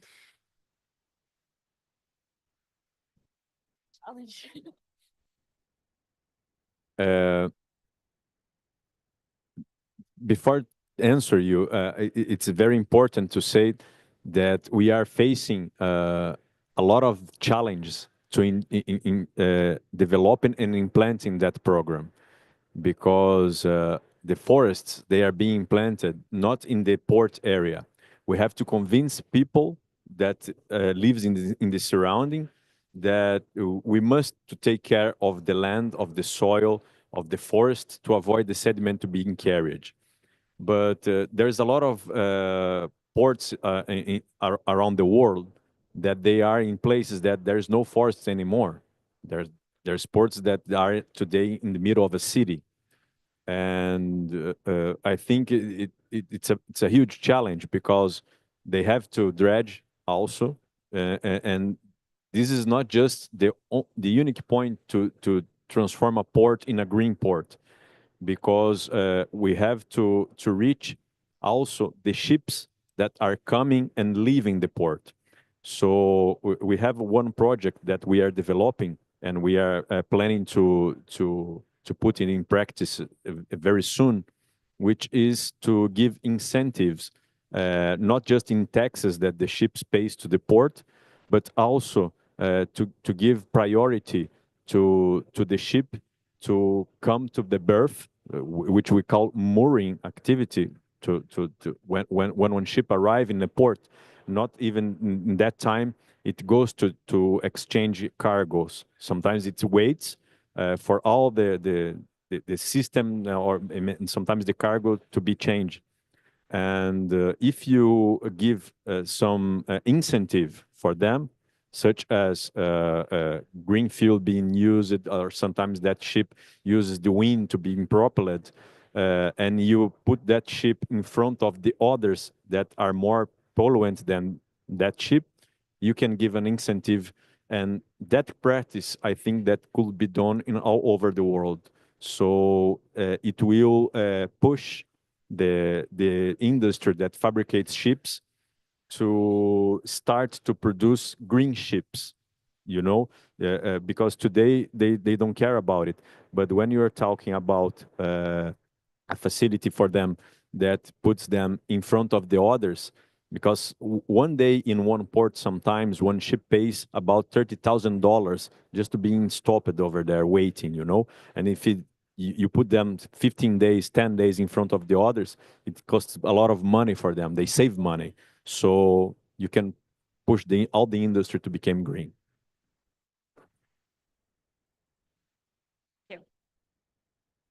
Thank you very much. I wanted to ask this question earlier also when you were presenting. We are moving a lot towards online shopping and everything. And I remember when I was working at Oxford University, Marks and Spencer had just started online shopping of groceries and all that. And I stopped going to Marks and Spencer completely. And these days also, the only reason I go to a shopping mall is to watch a movie in the cinema and not to purchase things. You have done excellent work. Both of you have done excellent work with reducing the carbon footprint and the energy consumption of the malls. I think that is really the way to go forward. But in the future, I see, the existence of malls really coming into question, the raison d'etre for the existence of mall. Do you see the malls really surviving in the future, or do you see it being taken over completely by this new culture of online shopping and everything? Thank you. Thank you for your question. So, as I mentioned, we are transforming our malls into true sustainable life centers. People go to shopping malls not only to shop anymore. They go to the gym, they go to the university, they go to the cinema, to restaurants. In Brazil, the entertainment aspects of the shopping malls is increasing dramatically. And as I mentioned also, we have 7 million square meters of construction potential around our malls. We are building, Mario can explain better than me, but we are building apartments, cultural centers, medical centers, business centers, etc. So our shopping malls are becoming almost cities. and very sustainable, because as I always say that the shopping mall as a one-stop shop is sustainable, because you don't have to move in the city to make 5 things or 10 things that you can make in one-stop shop in the shopping malls.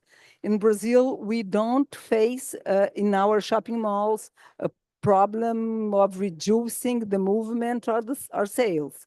We are increasing, but we understand that we are increasing because we are adapting our shopping malls into the reality and what people really want to do, what want to see, and adapting the customers nowadays, they claim for sustainability, and we understand that we are delivering this what they are asking for. Okay.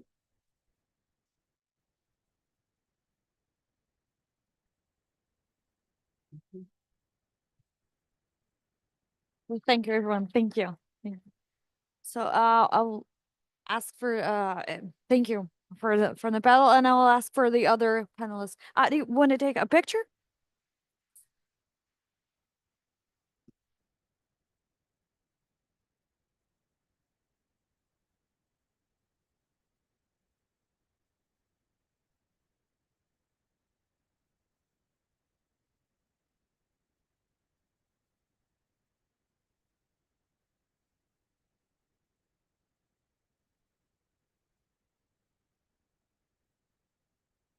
Okay.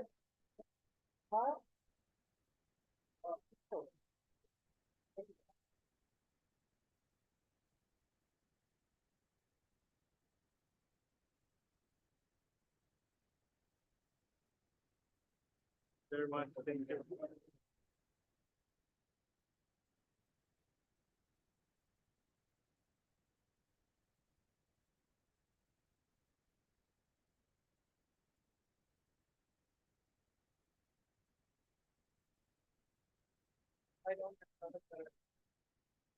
Perfect. Thank you. We take a group of 3. Group 4. I'll grab one more for you again. Yeah. Perfect.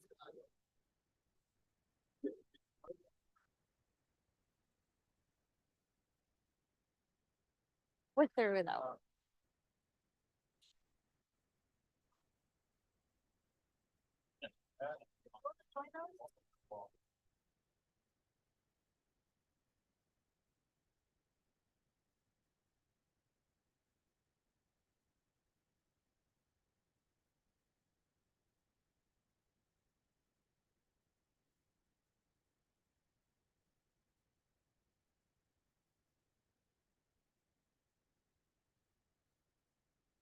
So for next panel, Asia, Eileen.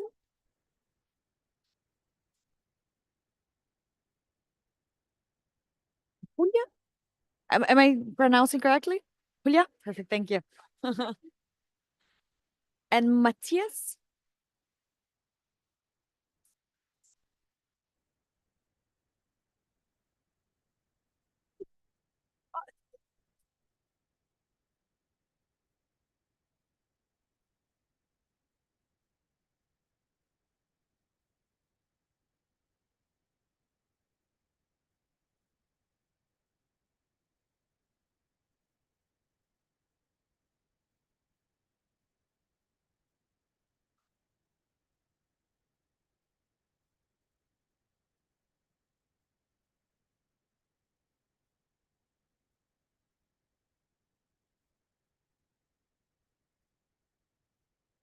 I know very well.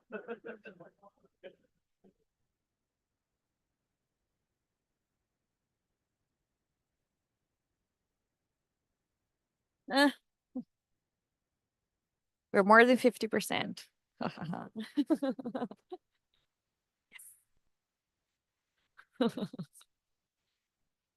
More than 50%. That's how I like it. So for second panel, we're still discussing ESG practices and case studies. And first, I would like to start with Julia. Kurt. She's the independent board member and chairperson of Sustainability Committee from Smart Solar Technologies. Thank you very much. My name is Julia. Let me introduce myself. I'm the independent board member at Smart Solar, as well as I'm the sustainability coordinator of the company. I'm greeting all of you on behalf of myself and Smart Solar. It's a good opportunity for us to speak here and then express our experiences about ESG. ESG is the what you say. What does it mean, ESG? I would say ESG is the new normal of the business community. So it started early 2000 as environmental and social subject, and after, especially after the COP, Paris COP 2015, it's become climate is more and more important for business community, and especially after the COVID, we see the supply chain is another important thing. So all together we mix it. I mean, the business community ESG is a new parameter, and not only for business, also for government, for education, for everything. It shapes the all dimension of the business, all dimension of the planet as now. And now express what we are doing at Smart Solar in terms of sustainability. I participated in Smart Solar almost 3 years ago as independent board member. And then first thing is we establish a sustainability committee at the board level, because it's really important. Sustainability starts at the top. Top management dedication is important to success the whole sustainability model, sustainability project. And then we prepared, we set up our policy, we set up our all related sustainability policy, and then we put them into practice. Because sustainability is not different than business, just a part of business, actually in the heart of the business. So preparing all policy, all procedure, and all framework, putting into our business model, we prepared our sustainability roadmap, and we recognize where we are and where we are going to do. Because it's a long journey and there is no end in terms of the sustainability, because all the external dimension change, and according to the change, you need to revise your policy, your roadmap, your strategy. So as a renewable energy technology firm, because it's important, we are producing technology and equipment for low carbon economy.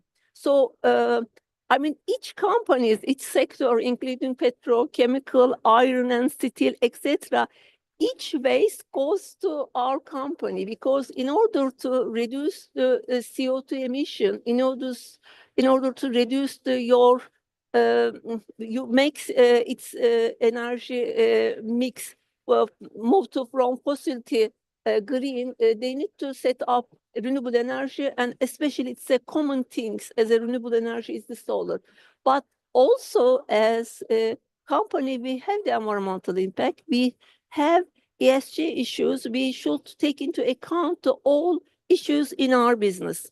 So we, as mentioned before, we prepared our sustainability roadmap, and we say, oh,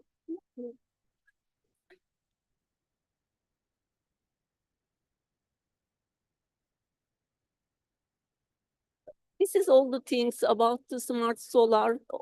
Within the previous panel, my colleagues already explained all the things. Then I passed away and just come to the sustainability parts. You will see the sustainability roadmap. we set up lots of targets for each year, starting from 23 to we are aiming to become net zero at 2040. And also before that, we are planning to almost net zero 10 years ago, 2030. So after preparation, sustainable management system, it's including sustainable finance and supply chain parts. We prepared our first sustainability report last year, and this year our second sustainability report already disclosed. Next year, we are planning to disclose integrated sustainability report. So we made the stakeholder engagement meeting with internal and external stakeholders. Then we prioritize our sustainability issue. What's are important for us? It means of SDG. So we also started to calculate our carbon footprint because calculation is important. Without calculation, without measuring, you cannot target to reduce. So gap analysis, I strongly recommend for each companies to make the gap analysis and then measure all the impact, then started to make a plan to reduce.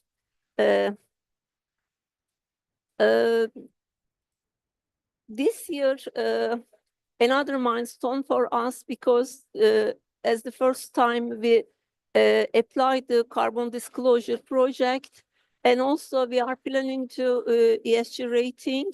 We applied Istanbul Stock Exchange market for ESG ratings. Then we are planning to be listed sustainability index within a few months. We also have some project for upcoming years. Now, I like to mention about what ESG provide a company. I mean, doing these things internally and what's the benefit? The first benefit is the positioning of the company.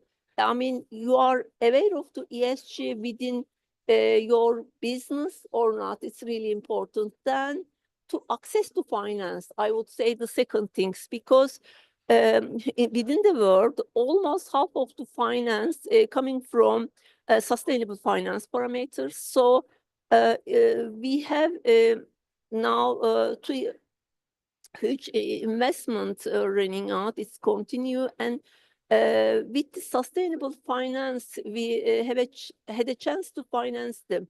And sustainable finance, as ex-development banker, it's really important for financial institutions.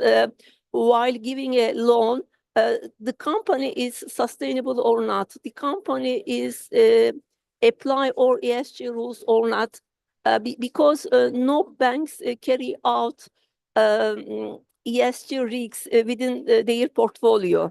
So with the help of our sustainable management system, plus sustainable supply chain procedures and applications, we're able to finance our two projects with a sustainable finance theme.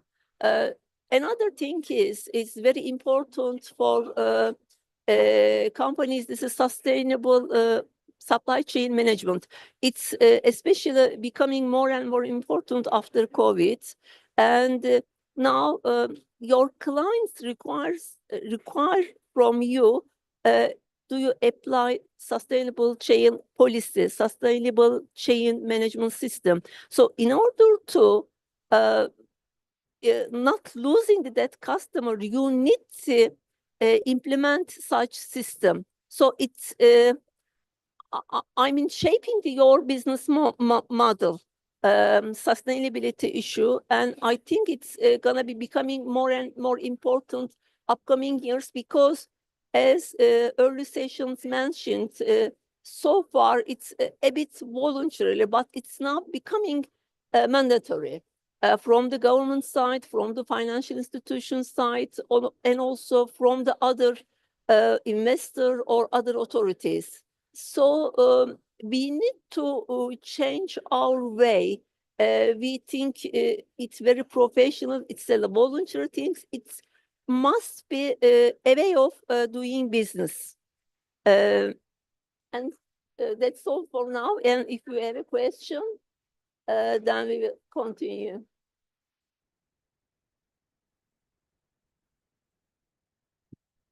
Thank you. I think I'll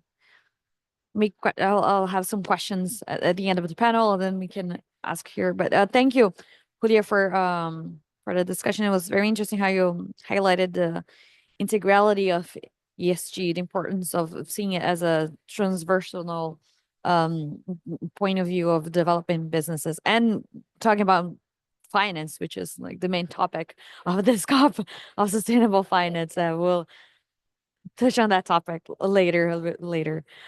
So next, our next panelist is Cássia Pimentel. She's the Executive Director of McKinsey Center for Public Policies and consultant at the Holding Law Firm. Thank you. Thank you, Cássia. Thank you. Thank you, Vivian. Thank you, RTCC, for inviting me. And also for ICESCO for hosting us. Actually, oops. Thank you. So I have a brief presentation, and I just want to talk to you about public policies and how things are changing this revolving world so fast, actually, right? Back in the 70s, we had Milton Friedman, a very famous economist, saying that environment was something for individuals, not for companies. And nowadays, we're saying this is an issue for companies, and we have to do things completely different from before. The perception of business owners also changed very fast. Back in 2020, a McKinsey report said or stated that about 57% of business owners thought that ESG matters to their businesses. But now, in 2024, over 90% are stating that they have to make changes in their businesses regarding ESG. So this is something that we have to be paying attention. And even the Harvard University also showed a work saying that the value of the business is also changing regarding the ESG. Now, what I'm going to present to you is a bit theoretical, and we are going to show you some the law, how the law is changing in Brazil regarding ESG. And this is the university I am involved with, the Mackenzie. And it's a Mackenzie Institute, has several centers, and there is the university and also the Research Institute, which is one of them that I'm working with and as a director in public policies. And there we have thematic areas regarding public policies, and we study energy, sustainability, regulation, state governance, tax reform, transparency and anti-corruption policies, technological innovations, agribusiness. And I have to say that agribusiness is very strong in Brazil. It's 1/3 of our GDP, so it's a very important matter. And it also passes through the ESG policies. So let's talk about the type of risks we have regarding ESG in a company, and I'm going to show the regulation and the pillars and the governance. So literature says that the types of risks that companies have to think about are regarding the completion, revenue, supply, technology, operational, policy and political, environmental, and also reputational. And I'm giving you a highlight about reputation because this passes through all the other risks, right? So the perception is very important. And I also want to brief about the ethics, because when we are talking about ESG, we are also talking about ethics. I could show you like Aristotle or several other philosophers. I just picked one, Dietrich Bonhoeffer, that during the Second World War, he was talking about ethics. And this is ethics as a political action that means taking on responsibility. So it's not something about the other person, but it's about yourself. So it's a self-responsibility. So you have to change the way that you act, and you have to also think about the environment that you are in.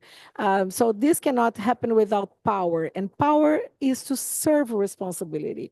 So it's a different way of thinking about power. So power is not for self-serving, but to serve others, right? Do and dare what is right, not swayed by the whim of the moment.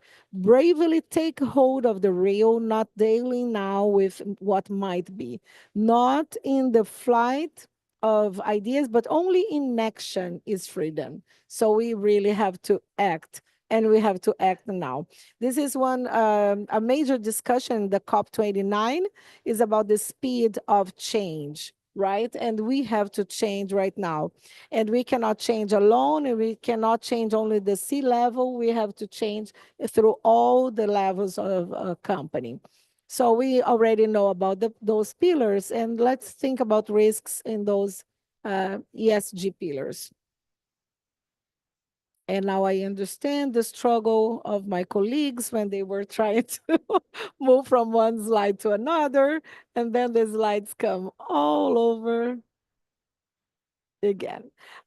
So when we think about the ESG, first we think about the E, but I'm going to change and start with the social part, because sometimes the S is so small and we just skip it. Let's focus about on this issue of the social pillar. Possibility of losses caused directly or indirectly by events associated with the violation of fundamental rights and guarantees or acts harmful to collective interest. This is one of the major risks a company has to think about: the harassment, discrimination, prejudice, and several others. One criteria that we have to observe is about dialogue. We have to improve communication in our companies. Social investment, perception of the social engagement, not only among the colleagues in a company, but also with the client, also with the resource, the resources and all the communities that surround the company. The human rights, we have to start having this zero tolerance regarding child labor or slavery practices in the modern world. And so I cannot say that I have a subcontract and this is not my problem anymore. It's about another company's problem because of the subcontract. No, this is your problem as well. And in Brazil, the Supreme Court already decided that you cannot just say that you subcontracted and this is the problem of another company. From now on, it's the problem of the whole value channel, the value chain, and you have to comply. Also the inclusion, the diversity, equity, inclusion.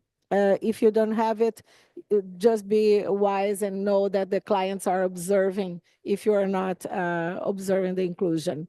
Work relations, we also have, we need a different culture in companies, and we have to apply and to start a healthier environment. If you divide the day into three parts, the best part is the part that you are working with your colleagues, right?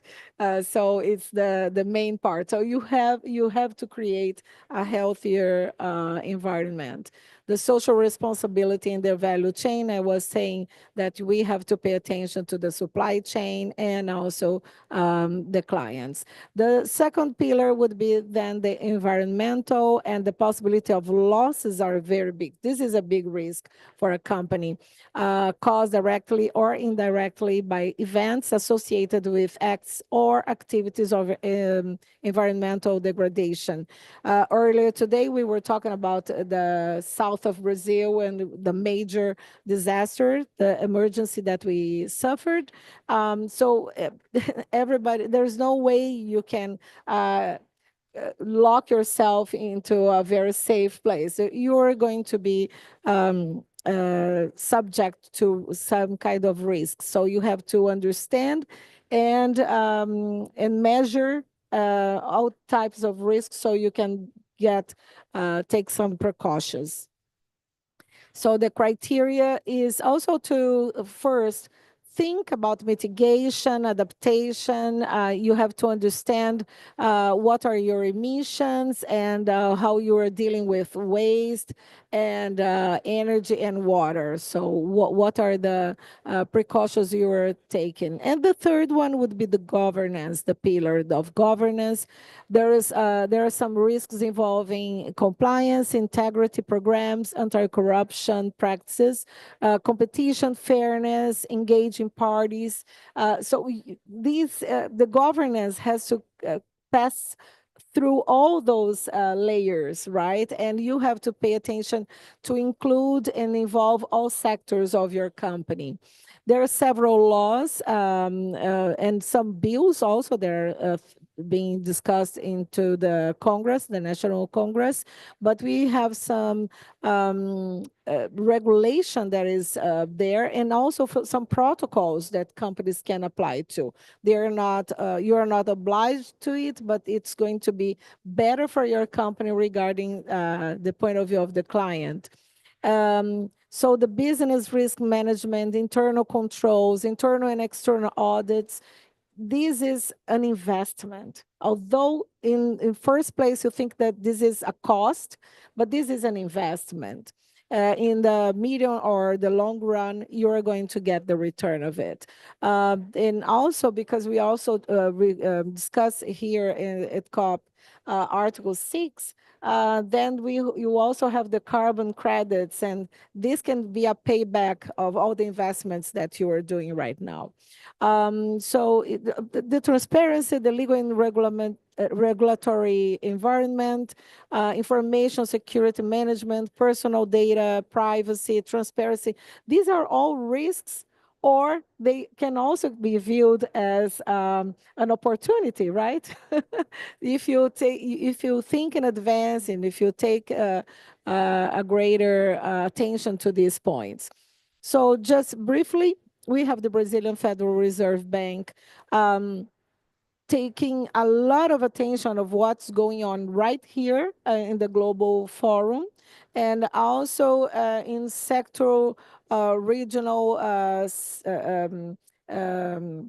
discussions and matters like the mechanisms, the adjustment, the carbon adjustment barriers and discussions in Europe, and how our product, the commodities and the products that we have in Brazil are going to be affected to it. So the central bank, the Brazilian Federal Reserve Bank, is taking some precautions and helping the businesses to make some changes regarding of what is happening in the global environment. So the protocols and the bills are to make changes and to help in the long run, the businesses to be more competitive regarding what is happening in the world. Also, there is a set of rules coming from SUSEP, which is the insurance market. So you have to consider climate risks in your operations. This is what the law says. Measure and report sustainability risks in a timely manner, and adopt sustainability criteria in investments, and hiring suppliers and make investments. So if you want to get some money from banks, or if you want to and get in some investments, you need to show that you're doing the right work. Another set of rules, the resolution 59 from 2021. It says that comply or explain regulatory strategy. It says that the securities issuer must explain any reason for not disclosing ESG information, not adopting a materiality matrix, not adopting key indicators on disclosed ESG information. So they have to explain if they don't be transparent. And transparency is one of the criteria and the issues that is being discussed here at COP29. So we go on with this one. And two basic findings for this regarding stewardship and the compliance in companies is: first, financial and capital markets are essential sources of financing for the transition to a low carbon economy, of course. So we really need the financial market. And if I want to get money from the financial market, I have to do my homework in my company. And it's necessary to connect the major issues of the ESG and climate agendas and corporate instruments and Brazilian capital market regulation. Major topics also are related to climate change that may affect the performance, regulatory initiatives and voluntary frameworks, growing importance of climate stewardships in other markets, legal instruments that are available to investors for engagement in the climate agenda, and escalation of strategies. So regarding all these issues, I'm going to let you some summaries that I made with all the law that I presented. It's important to pay attention about loyalty, okay, and monitoring and loyalty. So climate risk evaluation, engage with other companies. So you have to get informed. You have to get information to understand what's happening in the environment. And it's important to have this loyalty with your employees as well. So they need to be part of it, and they have to be constantly reporting, right? The engagement, the collaboration or lack of engagement with administrators in the climate action is going to really affect your business if you are or not collaborating and understanding what is happening. So the dialogue and the governance, these are very, very important for business nowadays. It's not about being the profit anymore, right? That's in the end, that's what it means. It's not only about profit. And litigation. We have to understand that there are some direct actions. Nowadays, it's much easier to go into court against a product or against a business. So you can be either a plaintiff or a defendant. So you have to understand the legal world as a judicial world, and also the loss of investment, reduction of action and marketing, inefficient engagement, or bad climate practices. If you don't understand what's happening in the world, and if you don't understand what are these discussions here at COP, then you're going to be suffering. Your business is going to be suffering too. And so these are some metrics and indicators that you can follow in your, just being practical, and you can follow in your business. First, look at governance, the organization's governance and climate-related risks and opportunities. So it's a SWOT, going back to SWOT. the strategy, the actual and potential impacts of climate-related risks and opportunities of the organization business, is the strategy, the financial planning. So you can see what are the opportunities out there for your business and what are your weaknesses,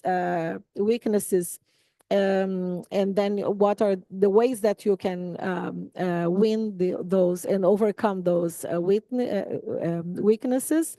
And the risk management, the processes used by the organization to identify and manage climate-related risks, and metrics and targets right in the middle, the metrics and targets, and to access them and manage relevant climate-related risks and opportunities. So that you go right to the point.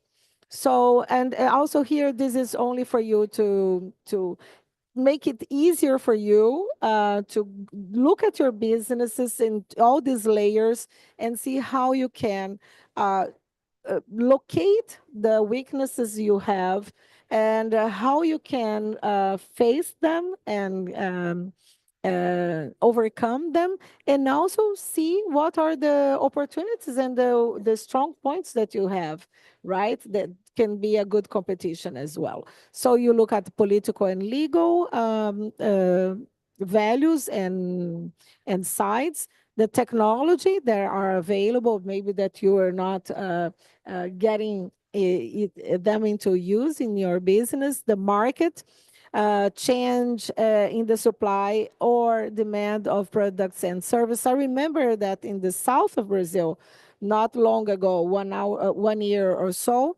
the wine industry was suffering because they were subcontracting other companies, and they were adopting some modern slavery labor. And they were saying, oh, but this is not our problem because this is another company. I'm not involved with these, but they were, they had to pay for it. They were fined, and some of these businesses were even closed. So you have to take care of this. And also because of the reputation, of course, there was like in 24 hours, we were getting messages all over saying, don't buy Brazilian wine anymore because of this labor. So the reputation is something that it's very easily can go up or down. So you have to pay attention to this. And finally, the climate, right? Because one day your business is open, tomorrow there's a flood, there's a fire, there's something. So you have to understand all even in the insurance, if it's covering or not one of these climate issues. This is one of the problems in the South, that over 50% of the companies were not covered by insurance, although they were paying the insurance, but the climate risk was not covered. And just to finish everything, it's just to understand that, for instance, Brazil is ranked 52 over 166 countries regarding the Sustainable Development Report. And so the countries are ranked by overall score, and we have a lot of work still to do. So this is what we are studying and trying to help companies to overcome and adopt better protocols. Thank you, Vivian.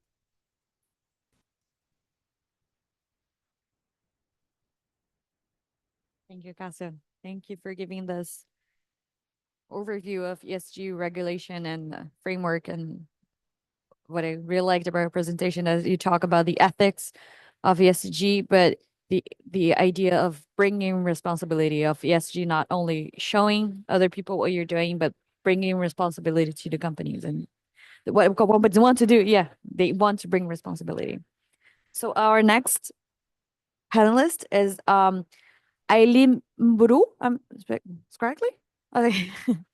She's the program director of the Source and Plus.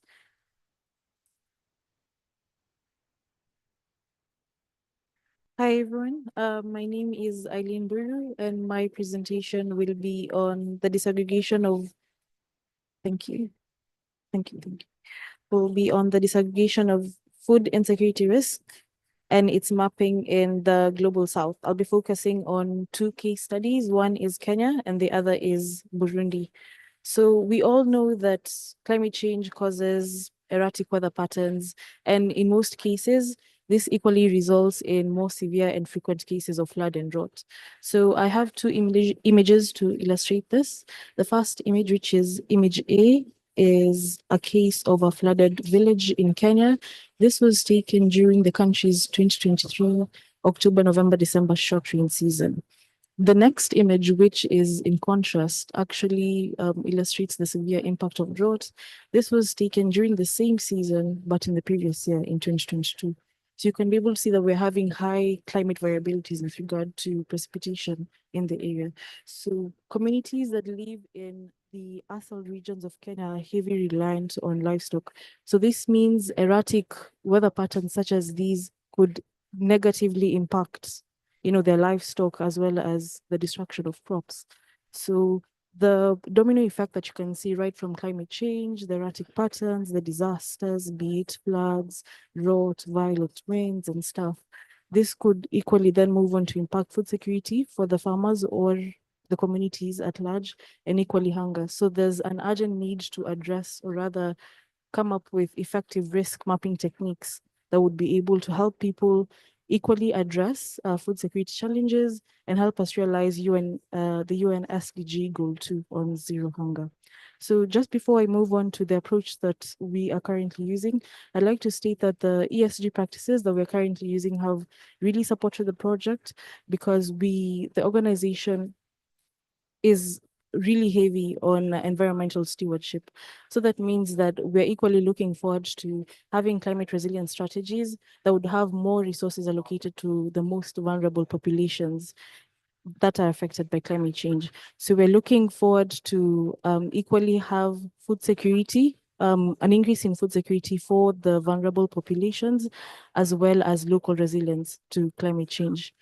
With regard to governance and transparency, we have also put an emphasis on the use of credible data that can be verified, not only by ourselves, but other sources. And this would allow us, even in the production of outputs, even after assessments, this would be trustworthy not only to stakeholders, but equally investors that we could partner with for our work. So onto the approach that we are using for food insecurity risk mapping. The first stage is on the review of existing food security assessments. So this means that, for example, I am heavily biased towards Kenya because I'm Kenyan. But for my second analysis or my second case study, we will speak a bit more on Burundi, but just a review on what either the government is doing or even outside bodies are doing with regards to assessing the state of food security in the country. Then being able to identify if the assessment would be fit for targeted interventions by other stakeholders. If not, you then proceed to perhaps stage 2, which is the identification of high-risk regions. And by that, I mean over a period of time, let's say over the past 10 years, 15 years, which regions have repeatedly been in the worst cases of food insecurity. Then we move on to risk disaggregation. So this means that you're not only looking at saying, for example, the northern part of Kenya, is really food insecure, but then can we be able to sort of like have hotspot zones or cold spot areas for you to be able to understand and even know that these are the specific regions that are in need of help. Then we move on to validation, and this then doubles down to what you talked about governance, because you equally need, in as much as you have your risk analysis, you equally need to then be able to say, so this can be validated by this source. And with regard to food security, we have FuseNet, which is the Farming Early Warning Systems network, and they do provide regional, not only regional, but per county level food security assessments. So once you already have your risk map, does it match up to what they have been doing? Does it match up to other variables that have mentioned or do have a direct correlation with food security? And the final stage upon your accuracy assessment is in the pinpointing of hotspot areas that you would then look at for targeted interventions.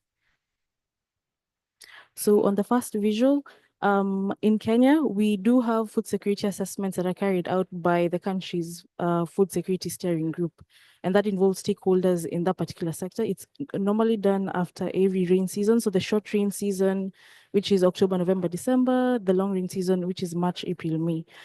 So we then went on to look at the counties, because we have counties as the administrative level right after the country, and looking at which counties have predominantly been in worst cases of food security.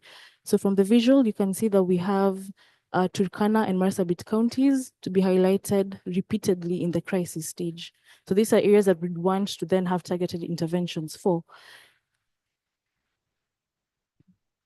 Then the next visual was in then seeing, so in as much as you've said that Turkana and Marsabit have its worse off, but then can we move a step further, perhaps closer to the micro level, and then state that, well, in Turkana County, is it the northern part? Is it the southern part, sorry? Is it the central area and whatnot?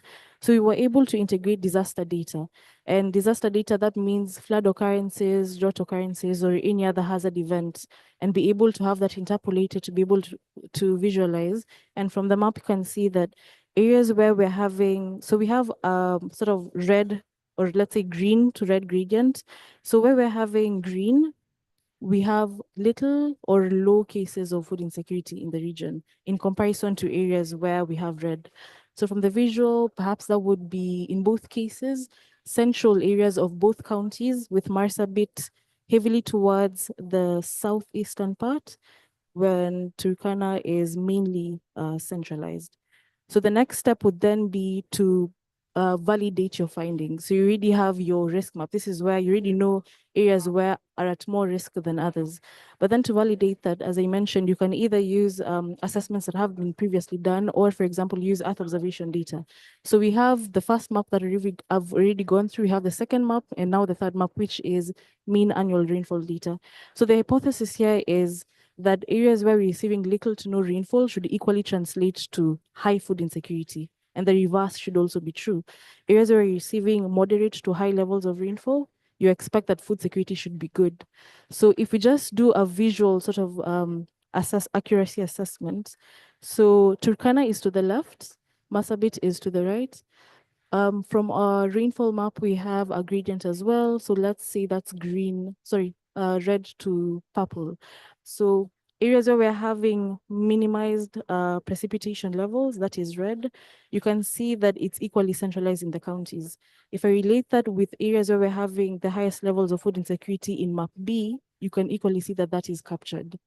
So that is how you're able to equally now move further from just stating that the northeastern part is highly food insecure, but then you can be able to say, so I've delineated the zones. You can then have, for example, 5 zones, and according to the priority level, zone 1, highly affected. We could have resource allocation towards those areas. So on our second case study, which is on Burundi, so equally the same methodological approach, and it's actually what we have been using for a project that we are currently running to be able to identify areas in Burundi's provinces that are in need of resource allocation, as well as to help the farmers be more adaptive and equally resilient to the effects of climate change. So the first map was to showcase provinces in Burundi that have predominantly been in which level of food security. So from that, you can be able to see that we have Rutana and Rigi provinces. That is on the right side, right? Now, from here, the reason why we went on to do further analysis is because one would say, so let's say, for example, we know Rutana and Ruigi, but then from the assessment, we see that all other provinces seem to be at the none or minimal stage. Can we then further disaggregate that? So we then went on to look at the cumulative food insecurity levels over the past 10 years. And you can see that we have now Rutana, Ruigi, Kirundo is also captured, and we equally have Chankuzo, Muyinga, Karuzi, and Bujumbura Marie as the next sort of after the highest food insecure areas, we then have these as areas of focus. So looking at the climate variability of Burundi, so this is a graph, so to speak, that seeks to evaluate the mean surface air temperature of Burundi from the year 1901 to 2022. So you can notice that over the past roughly 20 years, let's say from around 20, 30 years, from around 2000 to 2030, we have repeatedly seen higher levels of temperature, that is 20 and above. And that is actually parallel, and it agrees with global reports that are saying that, we're having a high increase in temperature. So that is on temperature. Equally looking at precipitation for the same years. In this particular instance, we're then seeing very high climate variability. So areas where you'd expect to have, let's say, for example, a particular value for mean precipitation levels, this year it's very high, the next year it's very low. And if you remember the very first images that we had, those are areas those are the ASAL regions of Kenya. But 1 year it rained heavily, people died, livestock died. The next year we're having, okay, people still die because of droughts, but the situation is very different. You're dealing with drought, you're dealing with flood. This really seem to not have, the sort of like a gray area. It's very, very, there's a very, very high variability. And looking at some map visuals for precipitation, we then zoned into 4 particular provinces in Burundi just to be able to assess visually the precipitation levels. So that would be on the the west side of Burundi. We have the first administrative unit is Chibitoke, we have Bubanza, we have Bujumbura Mari and Bujumbura Rural. So it's the same thing. We have the legend gradient, color gradient. So minimal levels of precipitation are represented by red, higher levels of precipitation are represented by blue. And I'd just like us to focus on 2 particular areas. So that would be on the northeastern part and the southern part. So let me first start. I had 4 images, so 2023, 2013, 2003, and 1993. So from 1993 to 2003, if you look at the northeastern part, we are having 1993, a larger area of blue covered. As you move towards 2023, this area is diminishing. So we have 1993, 2003. If I go back, if I go back, you can see that there's a very high variation, right? Let's now, that's on the northeastern part. Now let's look at the southern part. At the southern part, we're having lower levels of rainfall. 2003, it's increasing. 2013 increasing, 2023 increasing. So we're having a change, so to speak, of areas that are known to have an increase in rainfall, but respective to the particular, administrative units, we're still seeing that there's very high climate variability over the last 30 years. So then making use of, because for Kenya, we were trying to investigate, can we be able to use disaster events as a risk disaggregator? In Burundi, we then moved forward to not only using disaster data, but equally climate variability metrics. For example, temperature, precipitation, as well as conflict data. So we remember from our very first Burundi map, we had already identified Rutana and Ruyigi, right? So these are then the risk maps. We have Ruyigi province, as well as Rutana province. And you can be able to see that we've gone to a level where we already have sort of like zones that have already been carved out. For example, in Ruyigi province, we have Ruyigi commune, and where we're having the red is where we're saying that in all of Ruyigi province, these are areas that need most focus. So you're moving down to the micro level. Of course, we're not yet at the household level, but this is clearly an indicator of being able to use, data and Earth observation data and all that, still aligned with certain ESG principles to be able to disaggregate these risks for targeted interventions. Thank you.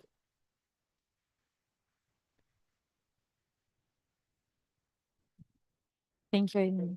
As a Brazilian, it's impossible not to compare Kenya and Burundi with the Northeast and South of Brazil because we experienced the exactly same thing. Well, we are comparing continents, so it's the importance of risk mapping for adapting for the climate crisis that is coming and will have consequences, and then the importance of mapping and directing public policies for the most needy areas. It was very, very interesting work. Thank you.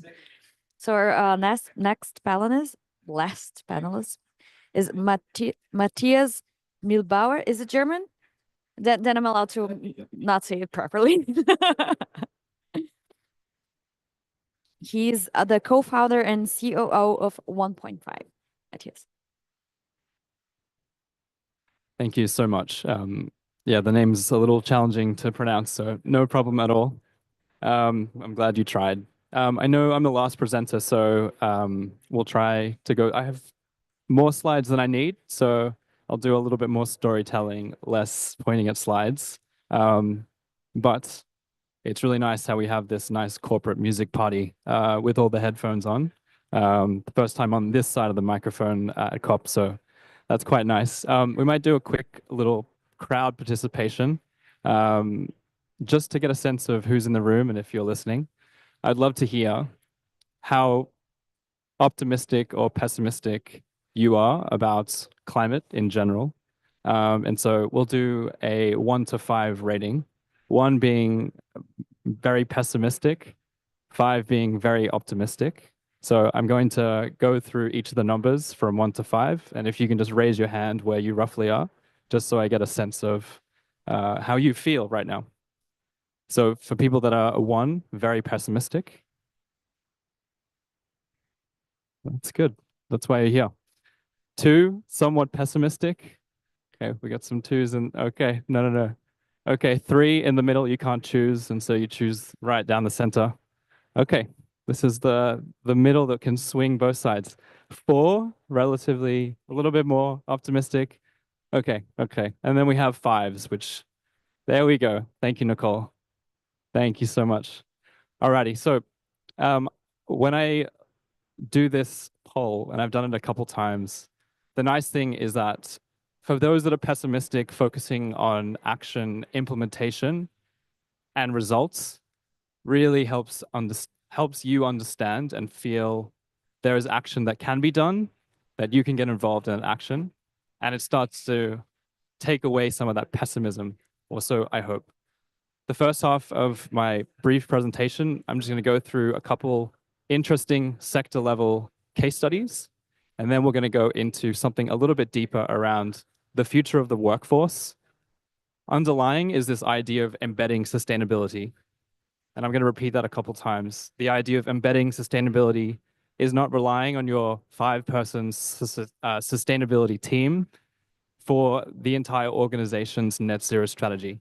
It's about getting everybody involved within the organization, right? And that is something that I'll be talking about today. All right.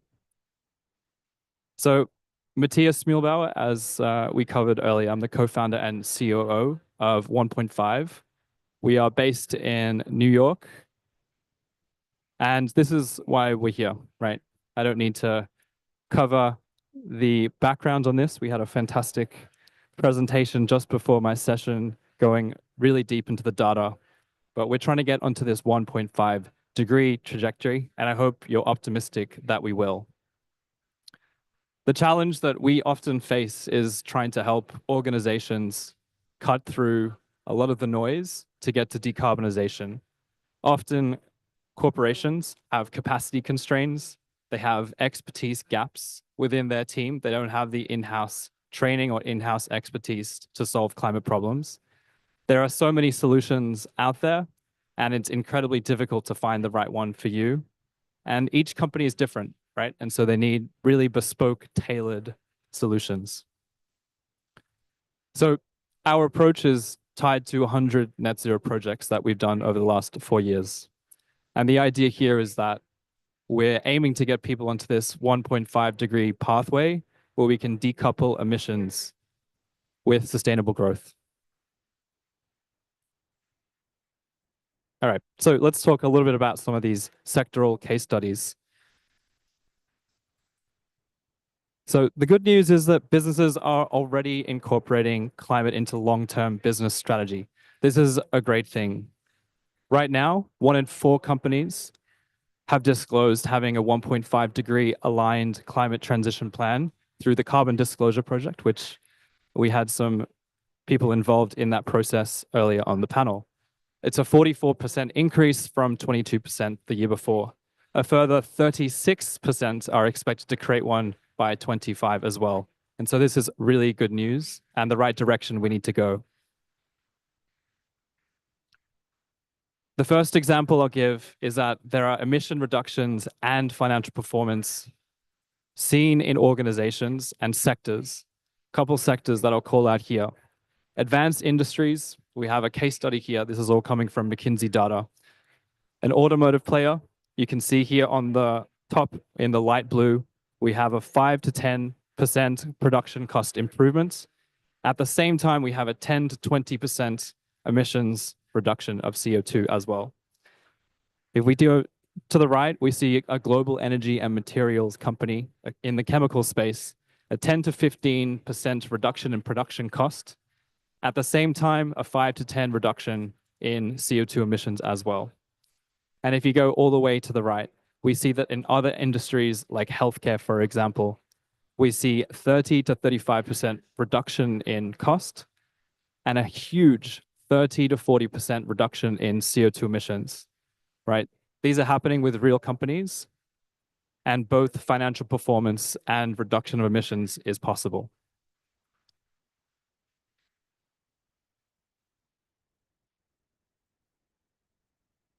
This also continues when we take a look at a cross sector of different industries here.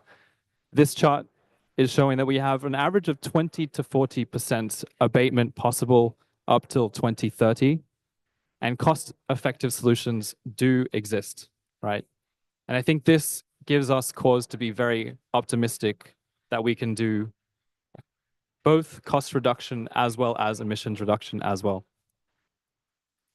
At the same time, when you look at interviews with sustainability executives, C-suite executives as well, from a consumer-facing perspective, 77% of respondents tie sustainability to an increase in customer loyalty.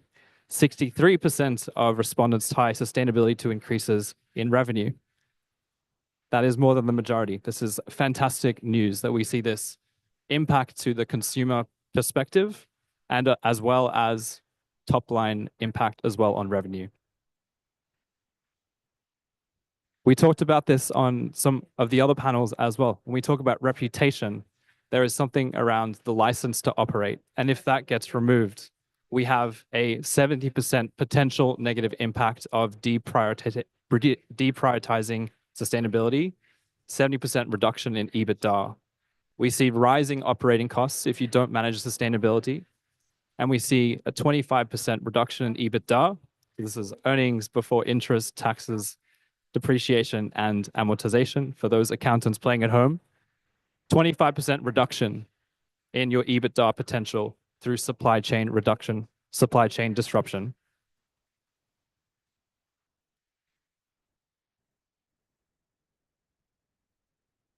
I can see what you guys were talking about with the clicker. There we go. And what's really interesting is that when you do both reduction of emissions in your products, and you also can find a green premium, right? You're a company that can find a value-based way of selling your product. You can then make more money, which then can be converted into more emissions reduction initiatives as well. So this virtuous cycle can continue by shifting to a value-driven cost approach.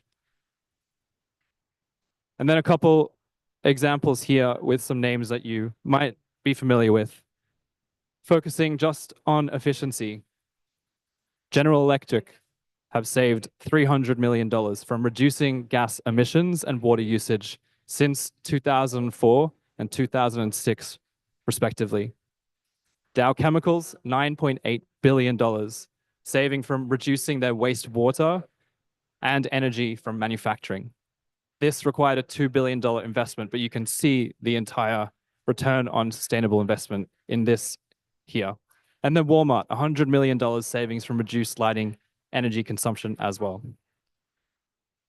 So what are the things that create great sustainability performance? Well, we've seen that the top performing companies, they're embedding finance functions with sustainability as well. So these finance functions are taking into account and integrating sustainability into their way they do things. And there's 4 clear levers that they find.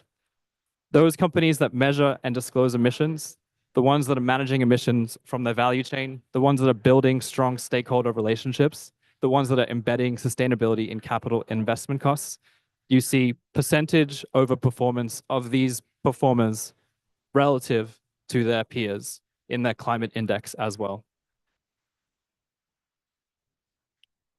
And so the key thing here is embedding sustainability. And so the last 6 months at 1.5, we've been researching this idea of how do you get to embedded sustainability? It's a workforce problem. And how do we shape the future of the workforce as well? So this is from our playbook, Forget the Sustainability Unicorn. I'll explain what the Sustainability Unicorn is as well. I have a nice picture for you all. This is how you upskill your climate workforce and get to embedded sustainability. There's 3 main takeaways from this workforce playbook. You don't have to read it straight away, but here's a quick 3 takeaways. So right now, there is a growing green skills gap that we have. From 2023 to this year, the share of green talent in the workforce actually grew almost 6%, 5.6% annually. And yet the share of jobs requiring at least 1 green skill grew 11.6 annually. So we have almost a 2x growth gap in sustainability skills. There's a workforce problem that we need to address. We need to prioritize agile, practical training over academia. In this paper, we talk about practical upskilling being a better investment than sustainability unicorns. Again, the picture's coming up on the next slide. There is a misalignment with how we hire individuals into the organization versus how they actually perform in the organization. We tend to hire people that have climate science and the climate fundamentals within the interview process. But in actual fact, when we talk to graduates that have gotten jobs, the work they do is all in the technical side of things. They're decarbonizing supply chains. They need scope 1, 2, 3. They need to understand life cycle assessment. They need to know how to manage stakeholders, right? So there's a mismatch here in the job space. And then finally, tying back to embedding sustainability, this is from an IBM report earlier this year. There's an evidence of 16% higher revenue, 50% more likelihood to outperform your peers, and 2x more likely to improve your operating costs as well. So the business case is tied to embedding sustainability within your org and changing your climate workforce. All right, here's that picture that I promised here that we cooked up before. So this is the definition that we have for a sustainability unicorn. And I'll try to put on a voice for this section. So it's an elusive rare breed with a mane of renewable energy and a tail that sweeps through carbon footprints with precision. With decades of experience grazing in the green fields of industry, this mythical creature turns corporate dreams of net zero into reality if you can afford the gold coins required to lure them.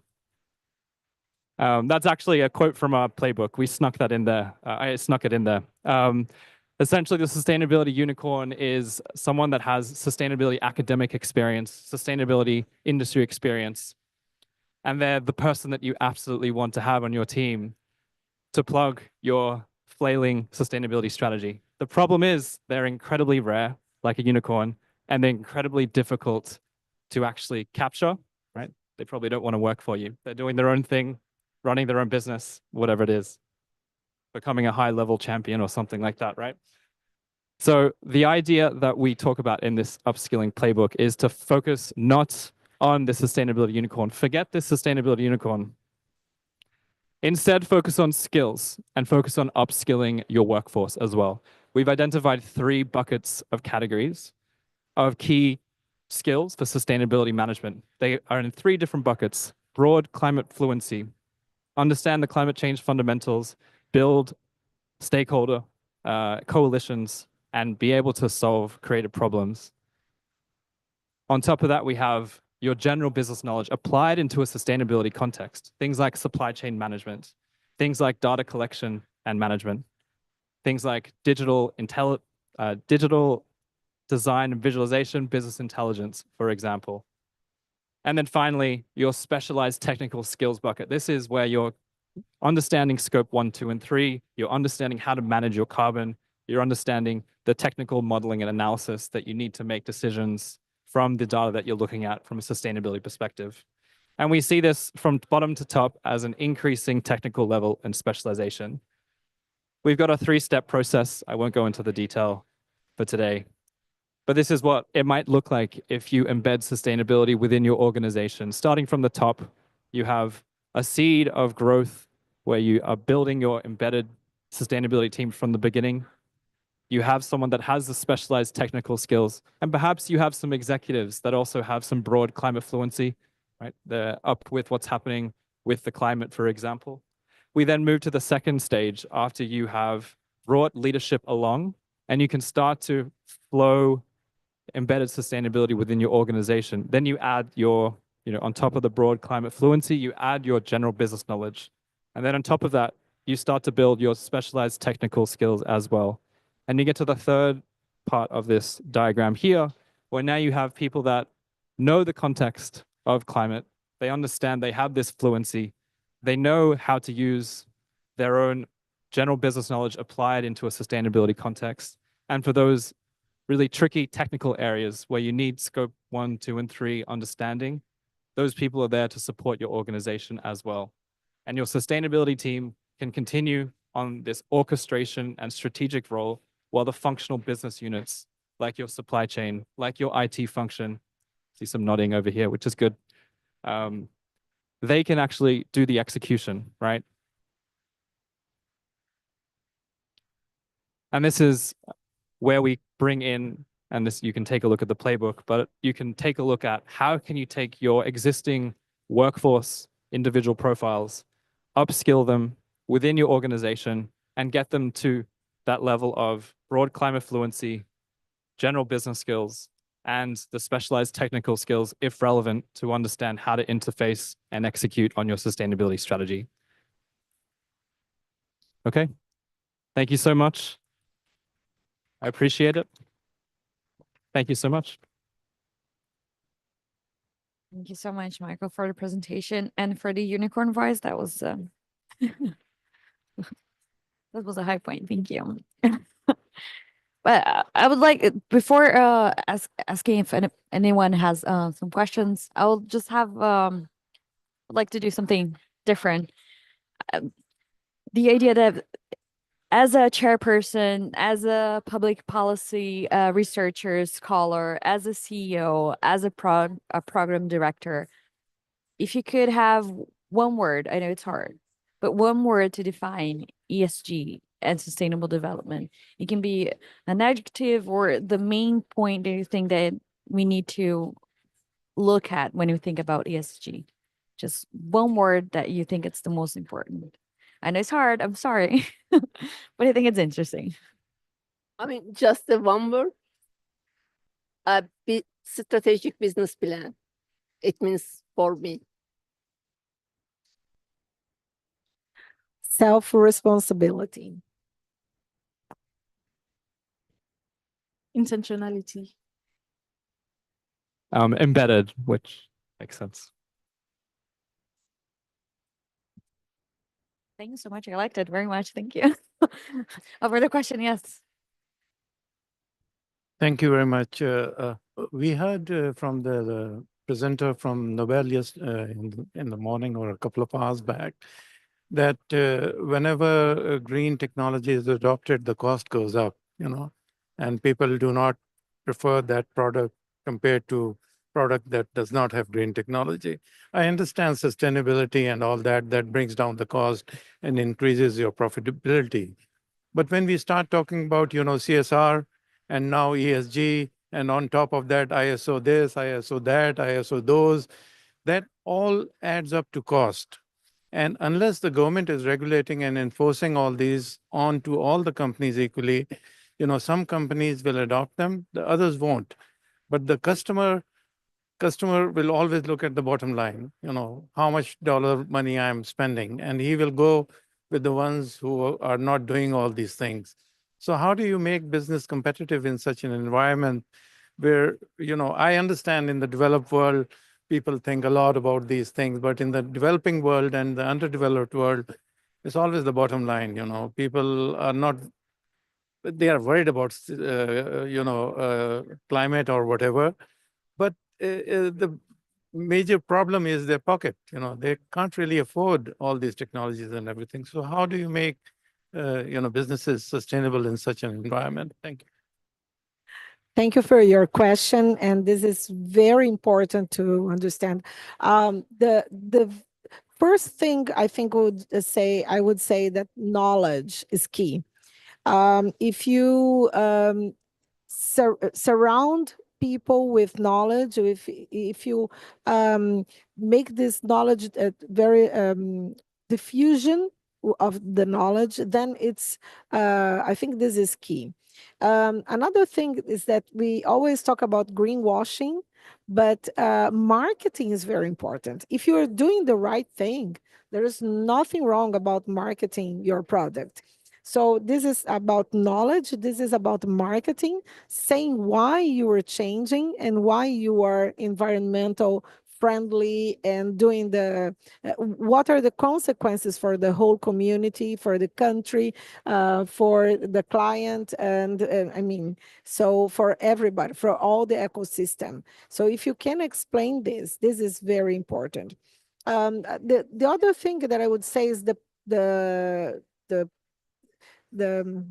how can I say, is to get the payment back, right? So if you get this payback as for the carbon credit and other associations, even the collaboration, the offsets. So if you understand there are ways for you to get back for the money.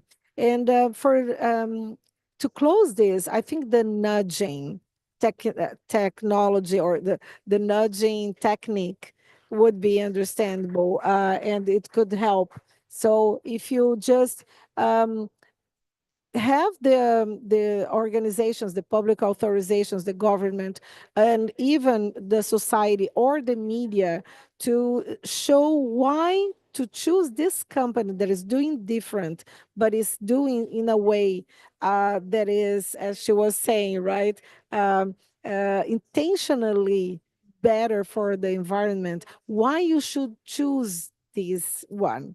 And I can say that in this educational process, even our kids and our colleagues and the society or the buildings or the neighborhood, people, they say, well, let's do this together, but this one is better. So it's a whole process. You know, you need a plan of education, of knowledge, of nudging, of making people understand that they should go to this direction, and why choosing this or that product is better for the environment and better for society. So it's better for you in the end, right? So I think the knowledge would be would summarize everything. Do you have an idea? Just adding on what Casa said, I think that public policy plays a big part in that, because we come from a developing country, and I understand if you have very little amount of resources, you don't care. You're buying what you can. You're struggling with enormous amounts of reality that environment is not a problem, but there comes public policy. So it can help reduce costs and make it more competitive in the market, so people can buy it regardless of costs, and then add in the education, add in the purpose of it all. But we need to have a nudge, a little push, indeed.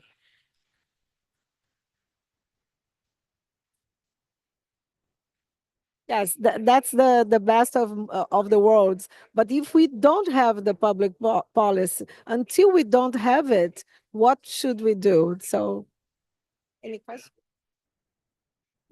Another question here. Thank you very much. The first question take a part of my question, but the second part is that, can we imagine a process in which the money company is saving when they move on sustainability? Can the company reinvest it on the final cost, on the project, on the product final cost, so that the customer will not have to pay all the bills? Because at the end, company is saving money, but the population is paying what they don't have in their pocket. That is the second part of the question. How can we imagine in regulation, in policy?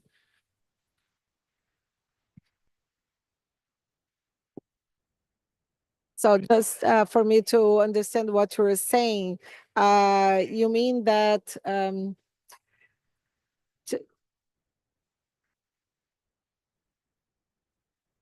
because I lost a part of. Sorry? What is the risk that this is going to have in attracting investments? Because Because sorry, because I lost some of them.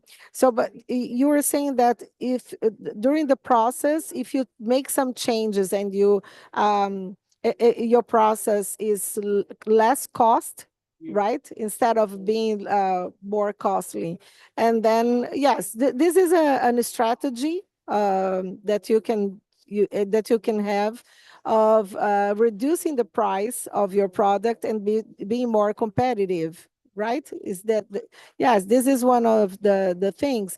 But actually, if you have the public policy in place for everybody, then I think the competition is going to be equal for everybody, right? It's going to be equal. So I'm not sure if I understood the question that she made. Did I answer you or not? Yes? But do you want to complete what you said?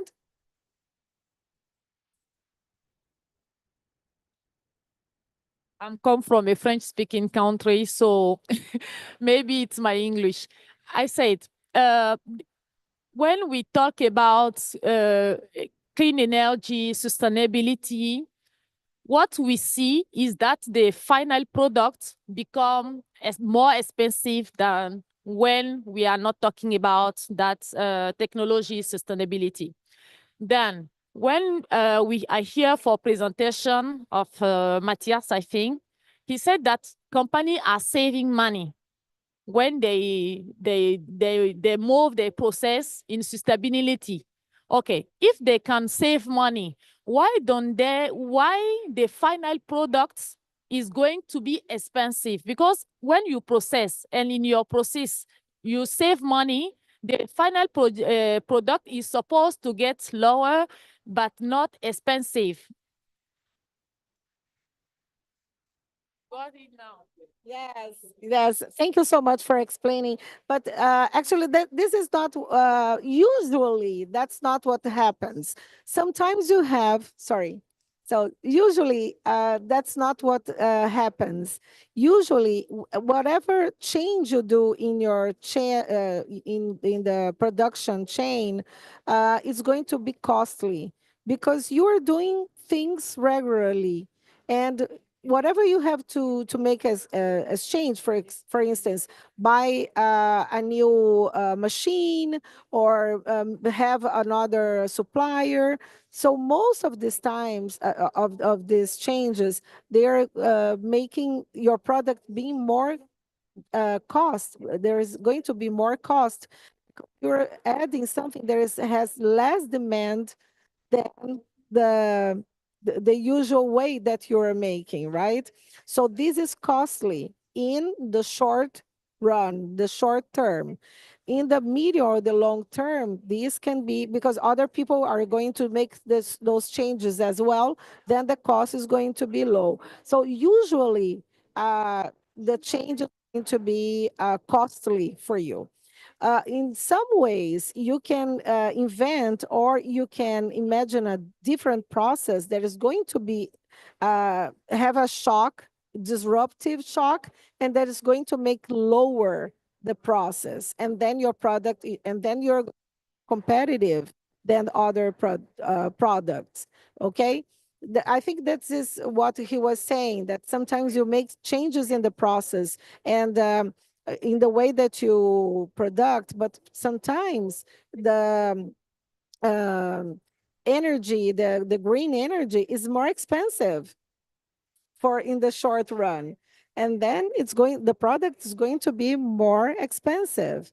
Okay, so this is difficult to make these decisions if you just think about the short term, right? You have to think that later you are going to have a payback to be the first one that is innovative, or that you are going to convince the client that they should pay more for a better behavior, right?